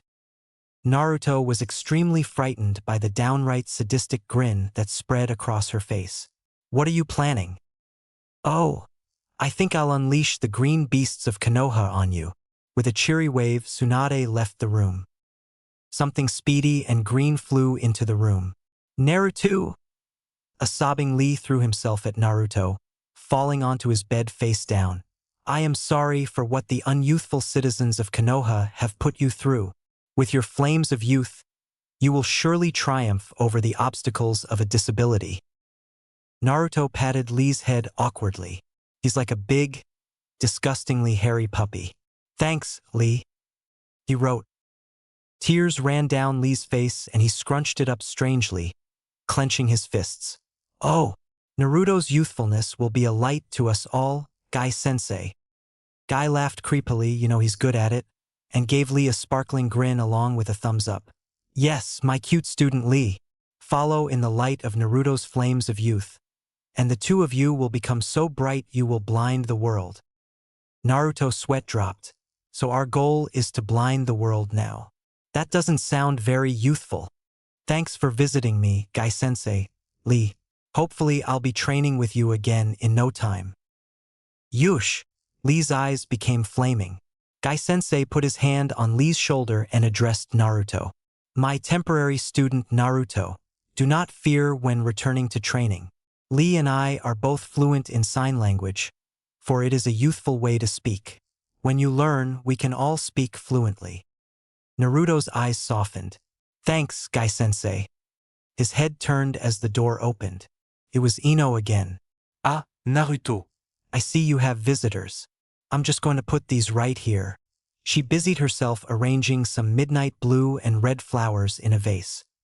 Lee's eyes bugged out. He started to say something, but Guy clamped a hand over his mouth. We'll be leaving now, Naruto. We hope that your youthful spirit will heal you, and that you return to train with us soon. The two green beasts of Konoha left the room. Ino laughed. So that's the infamous Gai-sensei, eh? I'm surprised. I guess when you get out of the hospital, I'll get to know him quite well. Thanks for the flowers, Ino. They're nice. Naruto sighed and flopped face down on his bed. The hospital is so boring. He held up the notepad from his prostrate position so she could read. Ino smiled. Naruto could be so childish sometimes, it was kinda cute. Wait, did she really just think that Naruto was cute? God, what would Sasuke think? Ino quickly steered her thoughts away from that particular matter. It seems like you and Sasuke are getting along better. Naruto sat up. The team? I guess. I still think it's fun to annoy him. He grinned impishly. But we don't really hate each other anymore. Yeah? That's good. Oh, guess what? I learned the alphabet in sign language already, so I can spell stuff out at least. Ino smiled shyly at him. He grinned back. Awesome. He mentally ordered his Kage Bunshin reading the sign language to create a new clone and dispel itself, so he could at least know that much. The knowledge appeared in his head almost instantaneously. I've learned a bit too. I can probably at least carry on a decent conversation. Your name is easy, but Sasuke's gonna have to get a nickname. I am not signing his name every time. It's too long. Ino giggled. Yeah, you're probably right. Hey, listen, Naruto. She trailed off as the door opened. It was her father. Ino, come with me. Inoichi Yamanaka's gaze was stern as he looked at Naruto. Naruto shrunk slightly under his hateful eyes. Inoichi dragged Ino out of the room. Naruto buried his face in a pillow and sighed. How long is this going to continue? How many times do I have to prove myself before they stop looking at me like that? Chapter 11. Upcoming C-Rank, Chunin exams. Naruto woke up several hours later when Tsunade re-entered the room. He smiled and gave her a little wave as greeting. Tsunade gave him a short checkup, channeling her chakra through his system. She shook her head in slight admiration. The Kyuubi's healing abilities are nothing short of miraculous. You're as healed as you'll ever be. You still won't be able to speak, but I think I can let you come and go as you please. You'll probably still stay here for a few days just to be safe, but you can train at least. The Sandaime is working on your housing situation. Naruto pumped his fist into the air before grabbing his pen and paper. What time is it? About 7 in the evening. Tsunade answered. Naruto cocked his head. So I can train with Gai-sensei and Lee in the morning? Tsunade shrugged. If you want. Naruto launched himself at her and gave her a giant hug. Thanks, Tsunade-bachan. Tsunade extricated herself from his grip. You're welcome, brat. Naruto was probably the only person in the world who could get away with calling her that. He was just like Kushina. Naruto grabbed his sealing scrolls and unsealed another set of weights, adding them to his leg braces. Nay, Tsunade? If I give Jiraiya another chance, will I just be disappointed again? Tsunade paused. Jiraiya is an idiot, but not a liar. If he says he'll make it up to you, he will. He's not perfect. But who is? He is one of the few people I trust. Naruto let loose a long breath. Thanks. Oh, I almost forgot. Can you train Sasuke with the slug summon? Tsunade hesitated. Finally, she said, I'm not fond of the Uchiha. Normally, I would say no. But Sasuke was very worried for you, and since you asked, I suppose I can at least do that much. Thanks. Bachan, you're awesome. Naruto waved as Tsunade left the room again. He set an alarm for early in the morning. Briaing. Naruto bolted upright as the alarm sounded, raring to go. Training, training, he sang to himself. He would have gone to find Ino, but he remembered her dad dragging her away and thought better of it. He'd wait until their team meeting to let her know he was released to train. Hey, Kuru, I'm working on chakra control again during training, so feed me chakra if I run out. The Kyuubi yawned lazily. Yeah. Naruto concentrated chakra to his feet and combined it with wind element, causing his feet to hover about an inch off of the ground. He began walking towards Guy-sensei's training area, but paused in his sojourn when he spotted the girl from Guy's team throwing hundreds of weapons with 100% accuracy. Wow, she's amazing. He went a little closer to watch. Tapping her shoulder, he held up his notepad. Can you do this with every weapon? Tenten blinked. You're Naruto, right? Lee talks about you. I'm Tenten. It's nice to meet you. To answer your question, mostly, my family owns a weapons shop, so I've been training since I was really young. That's amazing. You should show me some tricks sometime. My accuracy leaves a little to be desired. Naruto rubbed his head sheepishly. I better go now. It was nice talking to you. Naruto dashed off and skidded into the clearing where Guy-sensei and Lee were. Both looked up, surprised. Naruto, you were released for training? Guy questioned. Naruto nodded, and with a grin, signed, I heal fast. Guy and Lee both looked delighted. Naruto, you've learned sign language. Lee signed back. Yes, I read an entire book last night. Naruto smiled. This was kind of fun. That is so youthful. Lee was practically bouncing up and down as he quivered with excitement. Naruto didn't know exactly what Lee had said on that last bit, but he could guess. What kind of training are we doing today? Warm-ups, some evasive taijutsu, and speed training. Guy answered, signing slowly so that Naruto could understand. Naruto nodded. Great. They trained for several hours. Naruto was pleasantly tired when they dismissed, but it was nothing like the exhaustion he'd felt on previous days. With a wave to Guy-sensei and Lee, he returned to where Tenten had been. She was still training. Naruto again tapped her shoulder. Wanna grab lunch somewhere? You've been training forever, you've got to be getting hungry. I'll buy. Tenten agreed. Honestly, who passes up free food? Thanks, Naruto. That would be great. Anywhere you want to go? Because I'm an Ichiraku addict. Naruto wrote. His face was solemn. Tenten laughed. Ichiraku's is great. By the way, is your team taking the Chunin exams? As they walked, Naruto wrote. I don't know. We've only done about 3 D ranks. Our teamwork sucked so horribly it was just a nightmare to do that much. But we've been hammering out all the rough edges. I think we're good enough now. Once Ino and Sasuke learn sign language, we should be good to go. Tenten nodded. Makes sense. Well, I hope my team will see yours in the exam. Lee certainly seems to like you. They both entered Ichiraku and ordered their food. What about your other teammate? I don't think I've met them. Naruto took a seat and gestured for Tenten to do the same. Tenten sighed. Oh, Niji? He's a Hyuga. He acts like the Uchiha, though. That's probably why you've not met him. He's not fond of Guy. Naruto considered this. Hyuga? Is he related to Hinata? Tenten shrugged. I think they're cousins. I'm not sure, though. Naruto perked up as a bowl of steaming miso ramen was placed in front of him. Itadakimasu. He mouthed, before breaking his chopsticks and slurping up the ramen. Tenten had ordered shrimp ramen. She also started eating, albeit at a much slower pace than Naruto.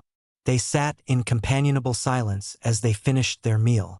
Naruto had 4 more bowls, and Tenten Jutsu ordered a second bowl. Naruto unsealed some money from his scrolls and paid the bill. Will you do some weapon shopping with me tomorrow around this time? I've been meaning to do it for a while but haven't found the time. Tenten grinned. Sure. I'll make sure to find you precisely what you need. Thanks, Tenten. See you tomorrow then. With a wave, Naruto turned towards the hospital. His team would be waiting. Sure enough, when he arrived, all three looked impatient. Hey, sorry I'm late. He signed. Ino was the only one who looked confused. Kurenai smiled and signed back. You've been cleared for training? Naruto nodded. Hey, sensei, are we entering the… With a roll of his eyes, he spelled it out. Chunin exams. Kurenai appeared startled. I haven't really considered it. While it's true your teamwork has improved, you have no real field experience. Well, Sasuke and Ino don't anyways. Sasuke butt in. I'm ready. The two of us together can take care of Ino. Naruto smirked. Kurenai shrugged. I'll think on it. Perhaps we should do a C rank first, though. Ino was getting frustrated, following only bits and pieces of the conversation. Hey, Naruto, why didn't you find me if you were training this morning? Naruto frowned. You're dead. Ino sighed. I get it. I can go tomorrow though, right? Yes. Naruto blinked. Turning to Kurenai, he signed. Are we doing sign language stuff or training? Both. Kurenai responded. But we'll train first. She continued out loud, mostly for Ino's sake.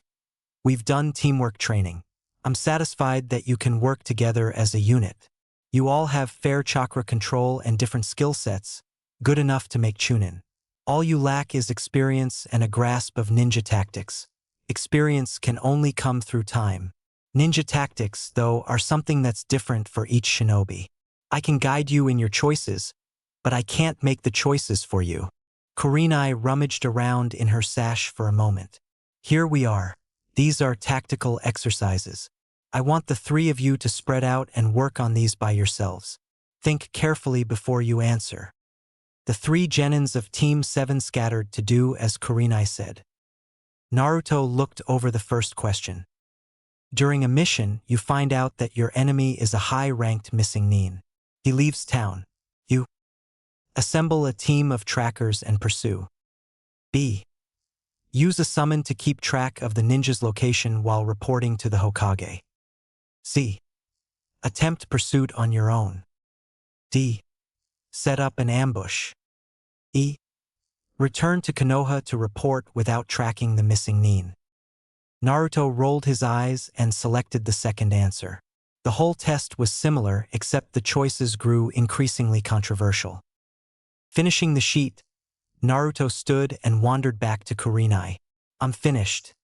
He gave her the paper. Sasuke was already finished, and Ino sauntered up shortly after. The three dropped on the ground to wait as Kurenai looked over their work. She finished and looked up. From these answers, we have a balanced team. Ino, your answers were cautious and careful. You're the voice of reason on the team. This balances out Sasuke, who is rash, but has higher power levels than Ino. Naruto's answers were a mixture of strategy, ninjutsu expertise, and rationality. Qualities required in a leader. Kurenai smiled. The main purpose of this was for me to find out whose hands to leave this team in when I'm not around. Based on the results of this test, Naruto appears to be the best for the job. She looked to Ino and Sasuke. This is not an debatable decision. I expect you to follow Naruto's orders when I'm not around. Naruto watched them wide-eyed. He'd expected Sasuke to be the leader. Sasuke frowned. He clearly wasn't happy about this. Understood. But if the dobe's being stupid, we'll let him know. Ino nodded her assent as well. No one will expect it, at least. Kurenai smiled. Good. Then it's decided. Tomorrow we will take a C-rank mission. After that, if all goes well, we'll enter the Chunin exams. Naruto did a victory dance. Sasuke nodded, superior smirk back in place. Even Ino was excited. Kurenai chuckled at their antics. We'll go study some sign language now. Tomorrow we'll meet at the Hokage Tower after lunch. Pack for a mission. Naruto, you should also inform Tsunade you'll be leaving. Reminded, Naruto tugged on Sasuke's sleeve. The raven turned, brows raised in inquiry. Tsunade said she'll help you with your slugs. You should find her in the morning and train before we have to go. Sasuke nodded his thanks. Ino was watching the two closely. They were starting to act suspiciously. Almost like friends. She felt like a third wheel sometimes. She was interrupted by her scrutiny when Naruto waved a hand in front of her face. He made a slow and deliberate few signs, but Ino didn't know them. At her helpless shrug, Naruto turned to Sasuke with a frustrated sigh. Sasuke rolled his eyes. The dobe wants you to go shopping with him. The shopkeepers don't understand sign language. It's a hassle to write that much, and he needs to replace things he lost in the fire. Ino made a face. She needed to get better at this sign language stiff. Sorry, Naruto. I have to help out at the flower shop today. Maybe Sasuke can help. Naruto pouted slightly, then turned to Sasuke. The Uchiha glowered. Fine. But do it quickly, because there are things I need to do tonight as well. Naruto nodded vigorously. Fine. He mouthed back before sticking out his tongue at Sasuke. Ino suppressed a giggle. Thank you for asking me, Naruto. Maybe next time. I hope the two of you have fun. They all entered the library. In the sign language section there were about 20 books. When Kurenai started to pick up a stack, Naruto waved her back. Let me, sensei. He made 4 Kage Bunshin and they carried the books to a nearby table. For the next few hours, Team 7 studied the books, learning all they possibly could before they left on their mission. They practiced signing to each other and carried on conversations, looking up the signs that they didn't know. Kurenai had them compile a list of code words using simple signs, so as to throw off the enemy and alert each other quickly. Naruto also requested they shorten Sasuke's name, as it took too long to sign. The Uchiha countered that Naruto's name was just as long, and even harder to sign. Therefore, Naruto became Naru and Sasuke became Sasu. Neither was entirely happy about the girly nicknames. Finally, they went to the bookstore and each team member purchased a small sign language dictionary to take along on their mission. Ino and Kurenai left after that. Naruto compiled a list of the items he needed and shoved it at Sasuke. Mask, scarf, travel rations, ramen, matches, towels, new hitayate. Sasuke read out loud to confirm.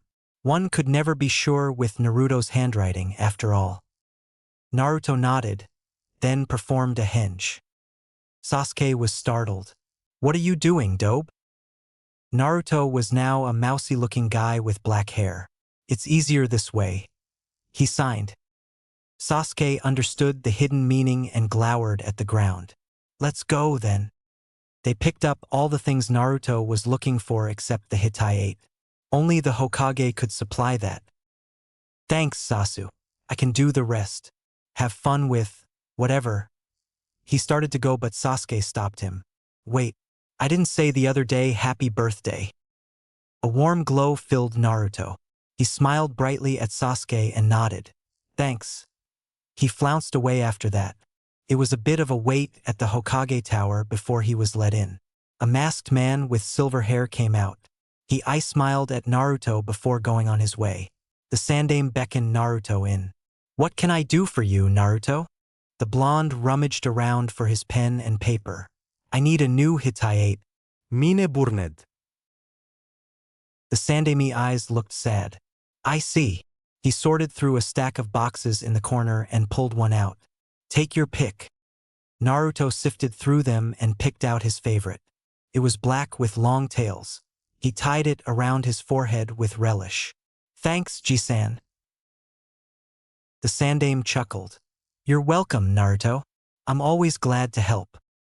Naruto left the tower and walked back to the hospital. He found Tsunade after asking around a bit. She looked up as he came into another patient's room.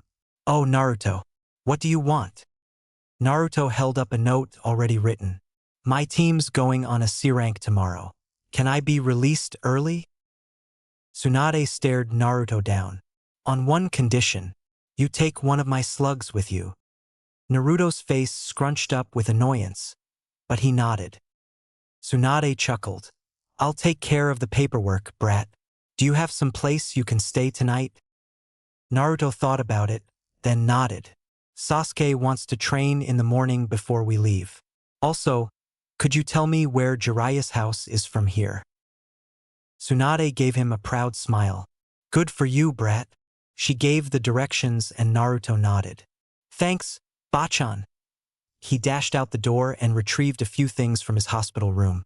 As he followed Tsunade's directions, he absently sealed his newly purchased items away. When he reached Jiraiya's house, he rolled his eyes. Figures. That perv totally bought a house a block from the bathhouse. Naruto hesitantly walked up to the door and knocked. Jiraiya peered out. When he saw who it was, his face sobered. Hey, Naruto. Komein. Naruto stepped inside. Tsunade said we should talk. He wrote deliberately. Jiraiya's brow furrowed. Look, kid. I'm really sorry. I should have been here for you. I was making excuses, I'll admit. What should I do to make it up to you? Naruto studied Jiraiya, face solemn. Help me learn my dad's jutsu. Jiraiya's eyebrows shot up. An interesting request. All right, I'll help. Anything else? Naruto considered it. 2 things, I guess. I need a place to stay until Jisan finds me a new one. I also want my scrolls back. Jiraiya laughed guiltily. I can do that. You can stay as long as you like. I wanted to talk to you about your scrolls, too. I haven't seen anything like this before. He pulled the scrolls from his jacket and handed them over to Naruto. Huh, really? And here I thought they were pretty close. I learned from the books and tried to copy the concepts. I guess it didn't work that well. Naruto frowned. It worked. It was just an odd way to go about it. Jiraiya shook his head. Which stage of the Rasengan are you on, kid? Naruto sniffed. 3rd. I can do it with a clone, but I want to master it myself. Jiraiya grinned. Like father, like son. Want some tips? Chapter 12. Setting out. The sound of birds woke Naruto early. Glancing at the clock beside him, he sighed. 10 minutes before the alarm was set. Turning the alarm off, he stood up and meandered to the front room, grabbing the bag he'd stuffed all his scrolls into. Quietly, so as not to wake Jiraiya, he changed clothes and gathered up his things. He headed out to meet Ino where their team usually met. After that, he would head over to where Gai-sensei and Lee trained. As he had guessed, she wasn't there yet. It was early after all. Shifting from foot to foot, Naruto did his best to stay warm for a few minutes before getting annoyed. Tossing his weapons pouch stuffed with scrolls, a notepad, and paper to the side, Naruto began a taijutsu exercise. The moves had become so natural and thoughtless, he was almost meditating. In the future, he should probably start to develop his own taijutsu style. He would be happy to get out of the village for the first time. Perhaps the new experiences would give him some sort of idea. It had been a while since he developed a new jutsu, too. On the bright side, at least he'd been making progress on his taijutsu. His thoughts changed direction abruptly then. It would be difficult to choose a new weapon when he had no idea how his personal taijutsu style would turn out. The only thing he knew was that whatever style he chose, he wanted it to be fluid. Yes, that was the right word. A fluid taijutsu style would suit him most. He didn't have the most brute strength or speed out there, so having precision and no wasted movements would be his focus points. He was experimenting somewhat when he heard footsteps. Turning, he met Ino's eyes and waved. Hey, ready to go? Ino smirked. You bet I am. I'll show you I'm not a bad kunoichi. That, I'm sure you will. Naruto smirked back and began walking towards the meeting place. Hey, what's that supposed to mean, baka? Are you mocking me? Ino stormed after Naruto. Strangely enough, she was smiling slightly. What do you think? Naruto grinned back at her as he turned slightly to sign where she could see. I think you're still arrogant. Ino signed back, nose scrunched up in childish anger. Yeah, you're right about that one. Naruto signed cheekily. Inwardly, he wished he was somewhere else right now. On days like these, he really just wished he was alone. Sometimes being in the company of someone else made him realize just how alone he really was. At least he had Kuru, Ino, and he walked in silence the rest of the way. Ino thought it was companionable, while Naruto just felt constricted. Naruto was all too glad when Lee and Gai-sensei greeted them both enthusiastically. He liked Ino better than he had before. But she seemed to think they were friends. Kurenai told me you were coming, Ino-san. I am glad there are youthful kunoichi such as yourself. Please address me as Gai-sensei. Gai grinned with a sparkle and gave her a thumbs up. Ino's sweat dropped. This was Konoha's taijutsu expert? Yikes. Yes. Thank you for training me, Gai-sensei. It is the springtime of youth. Let us train and become strong, so that we may shine. Lee babbled, smiling freakishly at Ino. Ino nearly gagged. Of course, Lee-san, she agreed a little too quickly. She glanced at Naruto, sure that he would be laughing at her. She was surprised to see him staring into the distance, a serious look on his face. Hey, Naruto. His head jerked up in surprise. What is it? He signed back, seeming a little peeved. You were kinda spacing out, that's all. Ino giggled. Naruto simply rolled his eyes and didn't bother to sign a reply. They trained for several hours. Ino became more and more suspicious as Naruto's moodiness seemed to increase. Was something wrong with him? He was acting almost broody. What's wrong with you today, Naruto? Ino couldn't resist asking as they were cooling down before going their separate ways. Naruto gave her a scorching look. Look, Ino. Believe it or not, I'm not exactly in the mood to joke around with you right now. His signs were short and jerky. I have things I need to do before we leave. I'm happy that you're taking your training as a kunoichi now, but my business is my own. Ino swallowed hard before snapping back. All right, fine. Forgive me for being worried, Dobe. Naruto watched unrepentantly as she stormed away. I'll fix it later. Right now I need to meet Tenten. Ah, I wish I'd scheduled this for a different day. Shaking his head, he went to find the weapons specialist. Tenten was waiting where she normally trained as he approached. Hey, Naruto. Ready to shop? Naruto pulled out his paper and pen. It sounds so unmanly when you put it that way. His eye twitched slightly in annoyance before he smiled and added, but yeah, let's go. I'm sorry, but I'm gonna have to make this quick. We're leaving on an unexpected C rank at lunchtime, and I have to drop by a few places first. Sounds good. What kind of weapon are you looking for? Tenten clasped her hands behind her back and followed Naruto. He was getting really good at writing while he walked. I'm not really sure myself. I'm working on my own taijutsu style, so it's hard to say what type. Something not very bulky, efficient and precise. Nothing that's too complicated to learn to use in a short time. A weapon I can use with a fluid taijutsu style, one that is close-ranged. All right, so no katana and nothing flashy. Obviously you don't want kunai or shuriken either. You're looking for something special. One thing comes to mind right off the bat. Have you ever heard of denizen blades? Tenten cocked her head in thought. No. Should I have? Naruto scribbled. Tenten laughed nervously. I guess not really. I forget sometimes not everyone grew up the way I did. Well, I'll show you when we get to the shop. I think that's sort of what you're looking for. When the shop door swung open, Tenten's father greeted them both.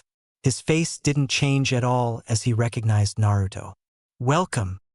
Naruto blinked in surprise. Tenten only laughed. Hey Dad, where are those two denizen knives we have? The slightly curved ones? Naruto is looking to make a purchase. Uzumaki Naruto, nice to meet you. I am Haruka Ama, Tenten's father and owner of this shop. I'll go fetch those knives. He winked at Naruto and disappeared into the back. Tenten laughed at Naruto's befuddled expression, misinterpreting his surprise at being treated normally for thinking her dad was strange. I know he's a bit weird, but he's a good person, I promise. Naruto flushed and quickly wrote, I don't mean to insult him. He's been nothing but kind. It's just unusual. He guessed 1010 and he weren't speaking of the same things, but just in case, he answered with a reply that could be taken either way. With a nod of understanding, 1010 smiled at him. It's all right, really. He is unusual, and that's not an insult to him. Haruka returned from the storeroom holding 2 dark-colored blades. Ninja weapons couldn't shine after all. Here you are, Naruto. Naruto examined the knives with a keen interest for several minutes. Finally, he shook his head and handed it to 1010, picking up his notepad. This is just what I need. It's amazing that you could tell what I was thinking when I had no idea. He heard Tenten's father give a little grunt of surprise as he wrote instead of speaking. Tenten shushed him with an angry look. Naruto bit his lip to keep it from quivering. Not pity, anything but pity. I just need to get through this a day more. Luckily, Tenten seemed to hear his silent plea and spoke before her father could. I'm just awesome like that, she boasted, trying to ease the tension. It worked, but only somewhat. I'm glad to help any time, though. Naruto gave her a small, sad smile. Thanks, Tenten. He scrawled simply, suddenly needing to get away. He paid for his purchase, along with holsters for the weapons, and left, with a serene nod to Tenten and her father. He could hear her scolding him as soon as the door closed. Better go get a dumb slug from Tsunade next. Naruto sighed to himself. It made no sense when Sasuke would be training with slugs about right now. If he really needed one, Sasuke could summon it. Sometimes old people were so weird. Naruto walked all the way to the hospital and found Tsunade. She smiled as he approached. Hey Naruto, I trained Sasuke early this morning. Good luck on your mission. Keep this slug with you, her name is Amaya. Naruto nodded and took the slug, placing it on his shoulder. He winced slightly at the slimy feel on his hands. Wiping his hands on his pants, he wrote, Thanks, Bachan. With a wave, he left to return to Jiraiya's house. It was time to wear his new mask and grab a few last-minute things before his mission. Then, he supposed he'd best tell Jiraiya he'd be leaving. He scowled as he realized he didn't have a key. Sighing, he knocked on the door. Jiraiya opened it and let him in. Naruto held up his already written message. Going on a mission. Don't know exactly when I'll be back. Thanks for everything. Gonna grab a few things then head out. Jiraiya nodded. Thanks for telling me, kid. Naruto restrained himself from making a face back at the Sannin as he grabbed his things and left again. Sometimes people could be so tiring. Closing the door, Naruto rifled through his things and pulled out the face mask he'd purchased. If he was going for this look, he might as well cover his hair as well. It would make it easier to claim his inheritance, after all. The only reason the Sandaime was concerned was because he looked so much like his father. Shrugging off his jacket, Naruto pulled the face mask up over his nose. Donning his jacket again, he pulled up the hood over his hair. Much better. Now only his eyes could be seen, and though blue was an uncommon color for the Japanese, Naruto wasn't the only one around with blue eyes. As he started for the place their team was meeting, Naruto absently considered when Mizuki would be put on trial. A white-hot surge of anger filled him at the thought of the man. Being beat up didn't bother him anymore. However, taking his voice was something he couldn't forgive. Didn't he have enough handicaps already? Lost in thought, he didn't see the tall man coming until they had already run into each other. Naruto barely kept his feet and he stumbled backwards. It was Hatake Kakashi, the copy nin. Naruto wasn't very fond of the Cyclops, so he simply bowed slightly and kept walking. Kakashi wasn't finished, however. He smiled at Naruto. You're Minato-sensei's kid, right? You look just like him. Naruto held back a scowl. That's right. He wrote in reply. He hated this. Why wouldn't people just leave him alone? Kakashi couldn't contain his surprise. Why is Minato-sensei's son writing instead of speaking? Trauma? That shouldn't be happening. Minato's kid should be stronger than that. Why don't you speak? Naruto's fist clenched around the pen and his knuckles were white as he wrote. Thanks to my wonderful father, everyone in the village wants to kill me. When someone gets their throat slit, It's very unlikely they're going to speak again, Hataki. A bit put off, Kakashi frowned. I'm sorry about that, but it's not really Minato-sensei's fault. Naruto looked up at Kakashi incredulously. He's the one who sealed it into me. Pray tell, how is this not his fault? Kakashi was getting annoyed with this kid. He did what he had to save the village. Naruto's eyes were like ice chips. He didn't save the village. He passed the duty on to someone who couldn't protest. Me. And if I had a choice, the Kyuubi would have ripped you all apart then and there. Kakashi was taken aback at the venom. He was so young, but his bitterness was greater than most seasoned ninja. There was really nothing else to be said. I know Minato-sensei loved you, Naruto. He tried. Naruto stared at Kakashi with such piercing disbelief that the copy Nin took a step backwards. Well, he sure had a funny way of showing it. He was an idealist, Hataki. There was no possible way he could truly believe they would treat me well. No Jinchuriki has ever been treated well, and he wasn't stupid enough to believe Konoha would be any different. He brushed past the older Nin and headed towards his team, not even allowing Kakashi a chance to reply. His team all seemed surprised at the foul mood radiating around him. What's wrong with you, Dobe? Sasuke questioned. Naruto glared at him and didn't reply. Let's just go. Ino, Sasuke, and Kurenai exchanged glances. Kurenai sighed. All right then, we're heading out to the wave country. Naruto sighed also. Sorry. Stuff just happened. I didn't mean to take it out on you. He smiled at them, a mimicry of Kakashi. It was 100% fake, just like Kakashi's. Kurenai rolled her eyes. She couldn't help it. He looked too much like Kakashi in that moment. She wasn't fond of Kakashi. Once we reach the gates, you'll meet our client. Our mission is to safely escort him back to the country of Wave. Ino turned greedy eyes on Kurenai. Him? Ooh, who are we escorting? A prince? A diplomat? Kurenai chuckled at Ino's romanticism. An old man. He's building a bridge in Wave. Ino wilted. Oh, well, that sucks. She turned her attention to Naruto. What's with the mask and hood anyways, Baka? Naruto tensed. I would think that would be obvious, Ino. Ino cocked her head in confusion. So the scars did bother him. Yeah, I guess so. She chuckled nervously. They reached the gates without any more tense situations. Kurenai introduced them to Tazuna, who scoffed at their pooniness, and they were on their way. Naruto looked around in curiosity as they walked. I've never been out of the village before, he commented idly to Ino and Sasuke. I haven't either. Ino smiled at Naruto. Sasuke hadn't either. He agreed. Naruto rolled his eyes at the raven. Back to that again? For always preaching about how wonderful you Uchihas are, you sure lack proper grammar. Isn't even a word. Sasuke smirked back at the blonde. He said again just to annoy Naruto. Naruto didn't rise to the bait. Hey, Kurenai-sensei, what do you think I should be working on before the Chunin exams? Kurenai blinked at the question. It's nice to know you're thinking ahead. You've already drastically improved your taijutsu.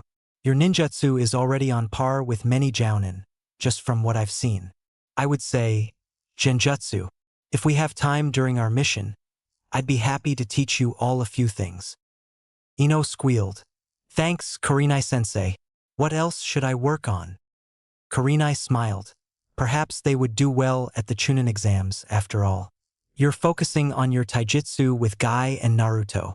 That is probably your weakest point, so it's good that you're thinking about it. Your ninjutsu is average and probably good enough to make Chunin. All I would really say about you, Ino, is that you tend to be too cautious.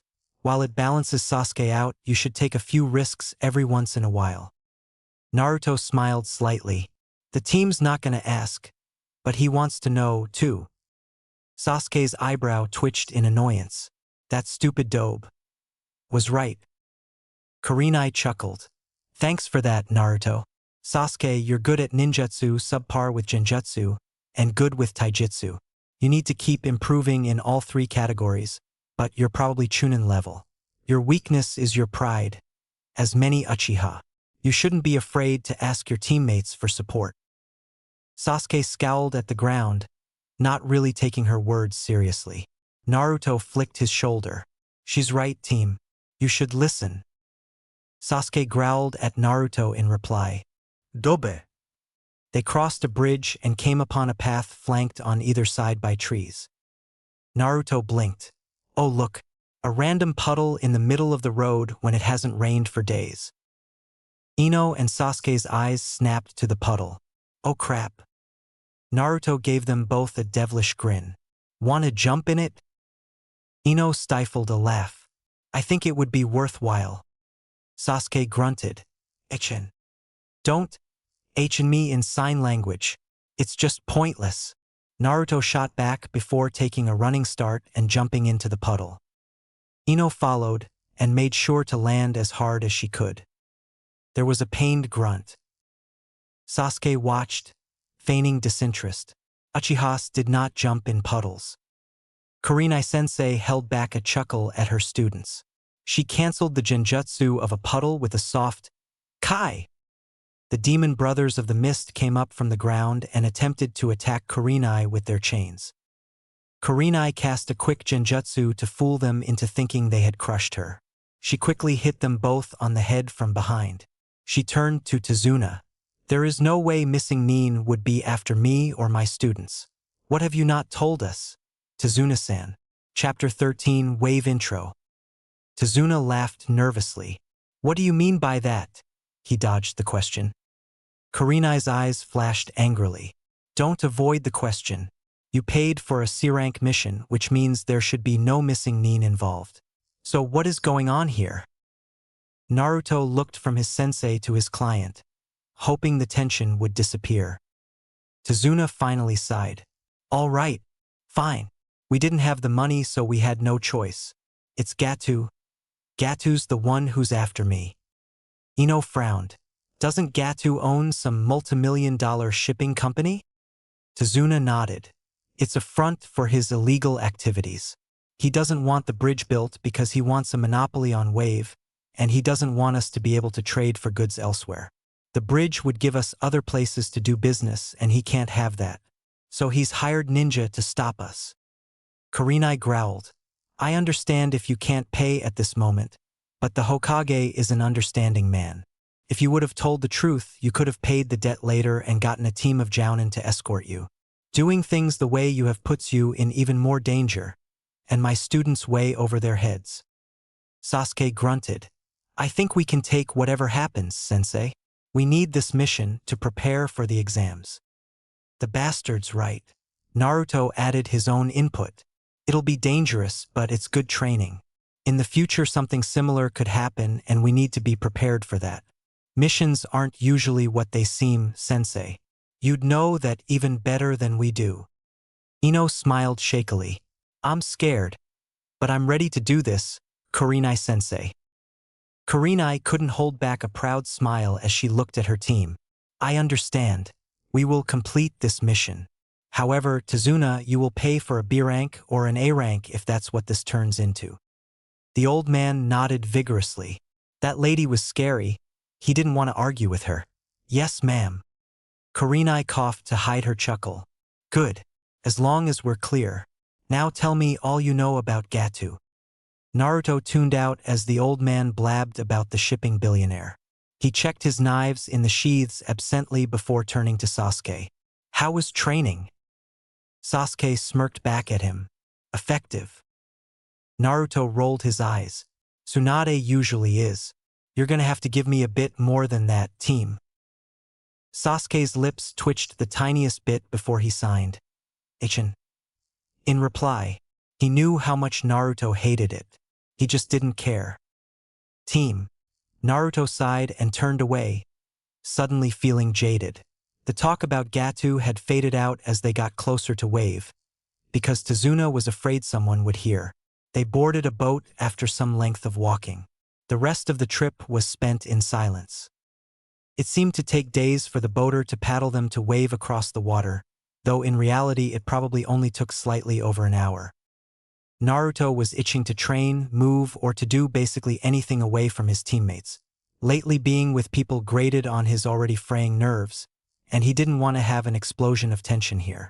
It was bad enough he'd already said some things he didn't quite mean to Kakashi, a relative stranger. Talking to his teammates about this, it would just bring problems and baggage they definitely didn't need in an already tough situation. Snapped from his thoughts by a foreign presence, Naruto looked around. He couldn't tell quite where the person was, but the presence was elusive. He tried to warn his team, but they weren't looking at him, and he was too far away to get to them in time. His frantic motions stopped as he realized Kurenai had definitely noticed. The beautiful crimson eyes were scanning around, searching for the intruder. Kurenai's eyes widened, and a fraction of a second later Naruto's did, too. Sasuke, Ino, get down. The two genin barely managed to throw themselves to the ground before a huge and deadly blade passed through the air, right where their necks had been. Ino gulped as the blade almost severed a tree trunk and became stuck in the tree. A tall man jumped to the hilt of the blade, landing gracefully. I see. Ninja on this level couldn't be taken care of by the demon brothers. The genjutsu mistress, Kurenai Yuhi. Kurenai pulled a kunai from her weapon's pouch, glaring. The demon of Kirigakure, Momochi Zabuza. I never expected to meet you here. Not even turning her gaze away, she addressed her team. Protect Tazuna and stay back. He's out of your league. Sasuke scowled and started to protest, but Naruto dragged him backwards towards Tazuna. Follow orders, team. He signed almost too fast for Sasuke to read. Ino backed up and the three genins formed a triangle around Tazuna. Zabuza stared calmly at Kurenai. I'm sorry, but I'll need you to hand over the geezer, woman. I'm sorry as well, but I can't allow that to happen. Kurenai lifted her chin and prepared for a fight. Zabuza nodded. It was expected. Then let's cut the chit-chat here. I'll be killing that geezer right away. Tazuna gulped. Ino and Sasuke noticed. Don't worry, Tazuna-san. We'll protect you with our lives. Ino reassured him. To fail a mission gives a ninja a bad name.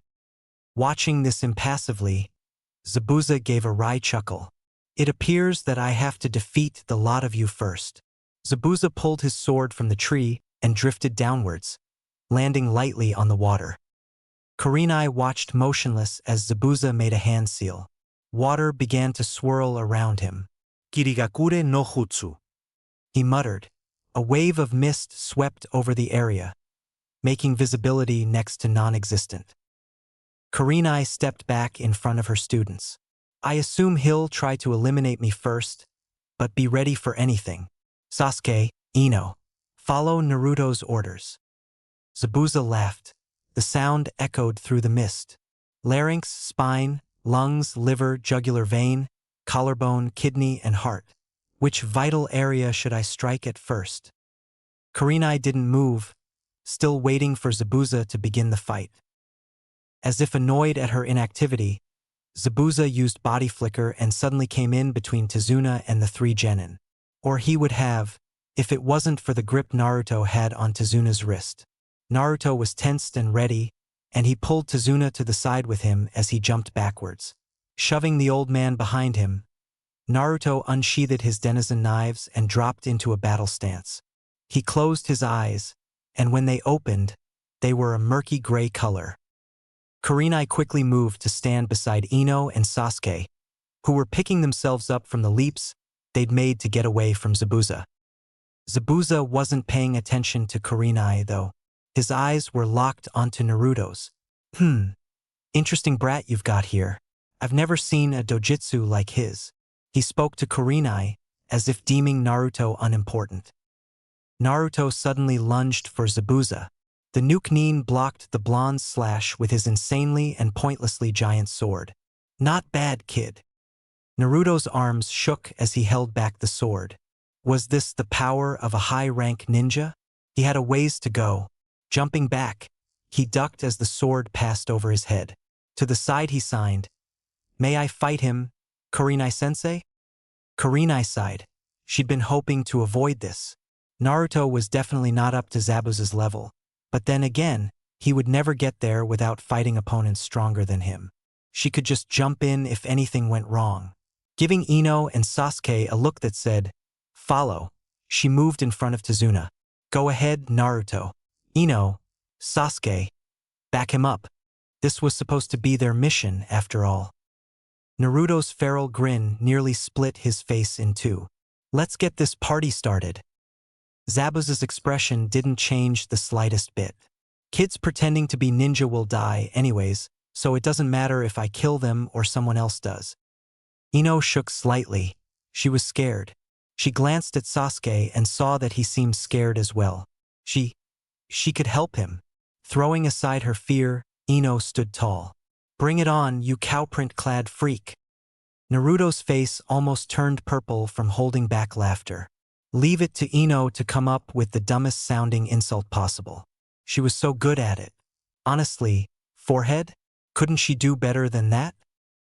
Sasuke's lips twitched with suppressed laughter as well, his fears forgotten. Zabuza didn't seem to find this very funny. He swung his ridiculously large sword, causing two genin to leap backwards. He was shocked when the blonde one ducked under his sword. There was no way he could have predicted that move. Naruto stabbed the ex-mist Nin in the midsection with his denizen knives. Unfortunately for him, Zabuza turned into a puddle of water. Mizu Bunshin. Sigh. Kurenai stared at Naruto for several seconds, surprised herself. Abruptly, she remembered Naruto's dojutsu was active. He'd probably turned back time several times throughout the fight to prevent various injuries. The value of his dojutsu began to dawn on Kurenai. He could know events that were happening before they took place, and therefore predict the moves his opponent would make. Zabuza came out of the mist. "Not bad, kid. Must have something to do with that annoying dojutsu of yours." He was very nonchalant for someone who'd just been stabbed. "No matter, I won't make the same mistake again." He frowned somewhat when he saw the three kids making signs, apparently talking to each other. They weren't anything he recognized. What were they planning? Not that it mattered. Another person, presumably an enemy, suddenly body flickered in. Zabuza-sama. "We have been summoned." It was a boy from the tone. Zabuza swore. Right when things were about to get good, too. "We'll meet again, woman brats," he told Kurenai, before disappearing along with his companion in a swirl of mist. The mist technique over the area disappeared. Naruto sighed. They hadn't gotten to fight much, and had wasted a lot of precious time. Releasing his dojutsu, he turned to Kurenai, pouting. "That was lame." Kurenai sighed. "I wouldn't go wishing for danger, Naruto. It will come regardless. Despite that, well done, you three. You protected Tazuna in a tense situation." The three genins exchanged glances. "So what now?" Ino spoke up.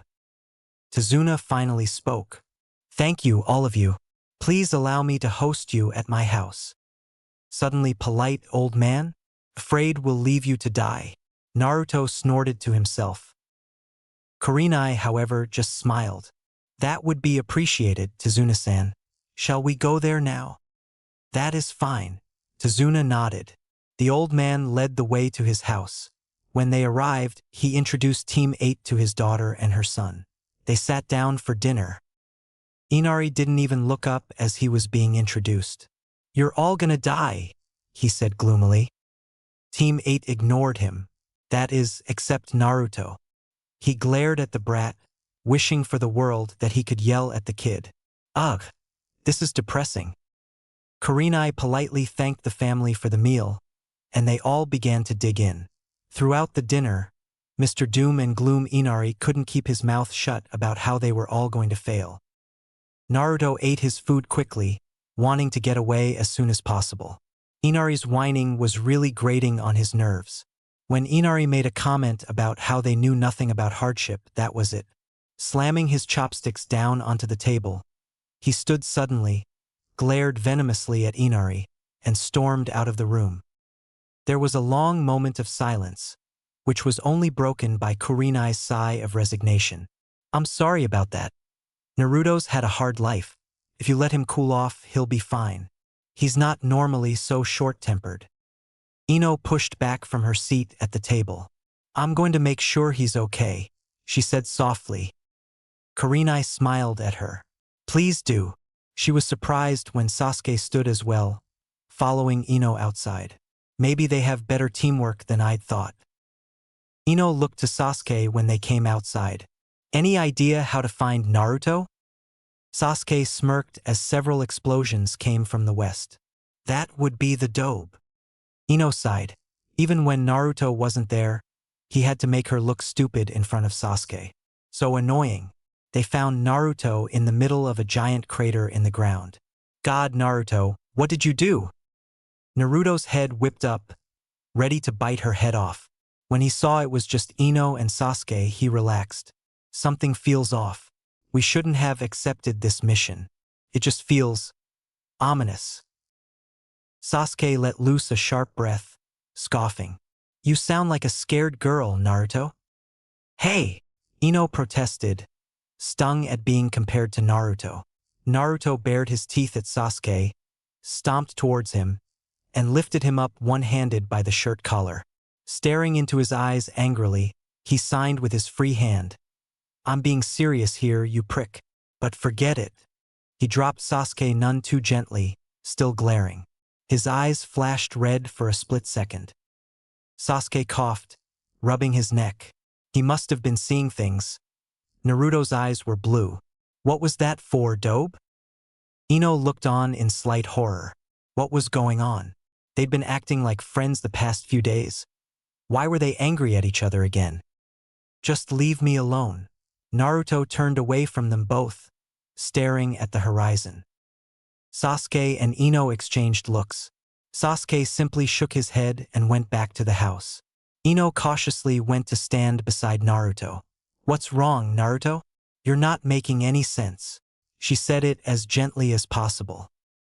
Naruto seemed to wilt, and he collapsed against the ground. I know. Something bad is going to happen. I'm worried. And I won't be able to warn anyone if something does happen. It worried me when I sensed Zabuza nearby and I couldn't even tell you. I can't trust you guys enough to tell you what's going on with me. Ino chewed her lip, suddenly worried herself. Why can't you trust us? Naruto, we're dash. Naruto turned his blues on her. The look was so full of emotion that she was shocked into silence. The moment was ruined as he stood up, breaking their eye contact. I've lost so much, Ino. I can't lose anything else, I can't. No matter the consequences. He walked away from her, not looking back once. She stared after him wide-eyed for a long time before she turned back towards Tezuna's house. What was going on with Naruto? Chapter 14, Wave Outro. Sensing an unfamiliar chakra system close by, Naruto abruptly sat up. There was a girl in a pink kimono kneeling beside him. Why are you sleeping here? You could catch a cold. Naruto was suspicious, but kept it to himself. He rifled through his weapons pouch and pulled out a notepad. I am a ninja of Konoha. My name is Uzumaki Naruto. I was training and I fell asleep. Thank you for waking me. What is your name? And what are you doing out here in the middle of the woods? If you don't mind me asking. The girl smiled. I don't mind at all. My name is Haku. It is nice to meet you, Naruto-kun. I was collecting herbs. I make them into salves and remedies and sell them for a profit. Why are you training so hard? You look plenty strong already. Naruto nodded. Would you like some help? I need to be stronger. I have to work hard. Haku tucked her hair behind her ears serenely. I would be grateful for your help. She explained what she was looking for and showed Naruto the herbs she had already collected before continuing. Do you know when someone becomes truly strong? It's when they are protecting a precious person. Do you have people who are precious to you, Naruto-kun? Naruto gave her a small smile. I understand what you were saying. He wrote simply in reply. He didn't have those precious people yet, but every life was important and he would defend his teammates with his last breath. Haku straightened up and gave him a soft smile in return. I am glad. You will become very strong, Naruto-kun. Thank you for your help, but I must be going now. Naruto waved in farewell as the beautiful girl disappeared into the trees. With a soft sigh, he realized he owed his team an apology. They were important to him and he was shutting them out. Once Team 8 returned to Konoha, he had some things to discuss with them. Brushing leaves from his ninja pants, he headed back towards Tezuna's house. He was ravenous and his team was probably getting somewhat worried about him. When he strode through the door, Ino greeted him tentatively. Sasuke simply grunted. "Can I talk to you two for a moment?" Ino smiled. "Sure." Sasuke simply shrugged. The two followed Naruto back outside. He tapped his fingers nervously on his pants before signing. "I was out of line yesterday. I apologize. There are some things I've been hiding from the both of you. When we return to Konoha, I need to have a long talk with you both." Well, I can't talk but... He stopped signing and shook his head, wincing slightly. Sorry. "Anyways, I just wanted you to know it's not really your fault or anything. I guess I just have a hard time trusting people. That's all." Sasuke rolled his eyes. That was a long speech to say something very simple, dope. Ino chuckled. They were back to normal. "I forgive you, Naruto." The blonde smiled softly. Basking in the soft rays of sunlight, he looked more content than Ino had ever seen him. "Thanks." He looked to Sasuke and cocked his head, considering. "Hey bastard, come over here for a second." Sasuke glowered. "Why?" "Just do it, you prick." Naruto sighed. Why was the raven always so difficult? Sasuke took a few wary steps towards him, eyes alert. Naruto rolled his eyes and pulled Sasuke's shirt collar to the side slightly. "As I thought, where he'd practically strangled Sasuke the previous night was a mottled purple handprint." Concentrating his chakra to his hands, Naruto quickly healed the bruise with a light brush of his fingertips. Sasuke pulled back, a little surprised, and, for some reason, strangely happy. "That wasn't necessary, Dobe. A bruise won't kill me." Naruto wished he could growl. "I know, team. I wanted to. It was my fault anyways. Just be grateful and shut it, bastard." Dobe. Sasuke turned away to hide his slight smile. Feeling a warm glow, Ino chuckled silently at the two. They were so awkwardly amusing. Grabbing the two in a headlock with either arm, she pulled them close to her face. "Come on, you two. We've got some bridge guarding to do." She dragged them back to the house before letting them go, despite their struggling. "Kurenai-sensei will be waiting." When they re-entered Tezuna's house, Kurenai was indeed waiting. "Have you worked out your problems, Naruto?" she asked, not rudely. Naruto smiled slightly. "As much as I can for the moment. Thank you for understanding, sensei." He gave her a short bow to show his sincerity. He turned to Tezuna, eyes inquisitive. "When will you be heading to the bridge, Tezuna?" Kurenai translated. The old man snorted. "Whenever you're ready, kid." Naruto shrugged. "I'm here now, aren't I?" Kurenai rolled her eyes. "Men. All right, we'll be heading out then. Naruto, I'd like you to stay here with Tezuna-san's family. Sasuke and Ino, come with me." Ino gave Kurenai a frustrated look. "How will Naruto be able to contact us if something is wrong? Sensei? Maybe I'd be better if Sasuke or I stayed." Kurenai paused. "Though I think Naruto could handle whatever happened. I suppose for safety's sake, you're probably right, Ino. All right, Sasuke, you stay. Naruto." She turned to the blonde and cocked her head at his frown. "Something you'd like to say, Naruto?" Naruto's brow was wrinkled in thought. "Well, I think I could remedy that. I've been working on something." He reached into his weapons pouch and handed Kurenai a few designs sketched on paper. "They're seals. I think I found one that will work." Kurenai blinked. "Work for what?" "Communication via chakra. If I draw those seals on something and you have them, we can communicate. I don't really have the materials to do it here, so I just have to draw it on your skin somewhere temporarily." "And you verified that this works?" Ino quizzed. Naruto simply nodded. If I draw the seals on all of us, we'll be able to talk. How long will it take you to draw 4 of the seals? Kurenai seemed eager at the prospect of wordless and signless communication. Not long. Would you like me to start? Naruto watched her for a reaction. That would be very helpful. Kurenai agreed.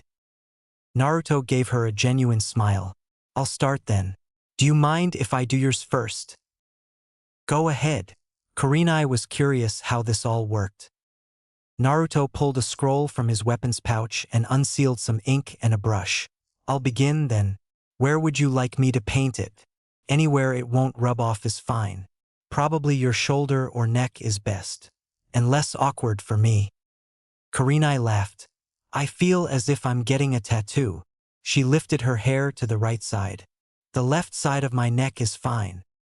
Great. I'll paint it then. It should dry rather quickly. Naruto studied one of the papers he had handed her and began to paint with slow, precise strokes. He had finished within 4 minutes. He did Ino's and Sasuke's after that in the same place Kurenai's was before giving them all a small grin. I can't put mine on my shoulder very easily, so I'll have to put it on my chest. He removed his shirt and did quick work, letting it dry before he put his shirt back on. Can you all hear me? Naruto sent his chakra through the seal tentatively. The more chakra you sent, the louder the voice was. Yes. The 3 replies of Ino, Sasuke, and Kurenai came almost simultaneously. Asterisk, all right. It works. I guess you guys can go now, Asterisk, Naruto chuckled awkwardly. Asterisk, this is very convenient, Naruto. Thank you. When we say something through these seals, it's relayed to everyone. Right? Asterisk, Kurenai's chakra voice sounded the same as her normal voice, unsurprisingly. Asterisk, you're welcome. And yeah, that's right. So if there's anything private you need to talk about, don't do it through these seals. That would be more than a little awkward. Asterisk, Naruto blinked. Kurenai stifled a laugh. We've made Tazuna-san wait long enough. Ino, Sasuke will stick to my original plan. Let's head to the bridge. Naruto, I'm counting on you. Let us know if there's trouble. Yes, ma'am. Naruto chuckled through the chakra link. It's nice to be able to hear his voice again, even if it's only in my head. Ino gave Naruto a smile and turned to follow Kurenai. Sasuke squinted slightly at Naruto. Don't screw up, Dobe. What faith you have in me, Mr. Emo Pants. Naruto cackled. Sasuke stared at him in horror. Was he, a great Uchiha, just called an emo pants? Asterisk, ahahaha. You should see the look on your face, Sasuke. I've been saving that for a while. It's hard to say that insultingly enough in sign language. Haha, emo pants. Asterisk, Naruto's face nearly split in 2 with his huge grin. Ino and Kurenai both shook their heads in weary resignation. Naruto would be Naruto. Sasuke finally unfroze and was about to start yelling at him.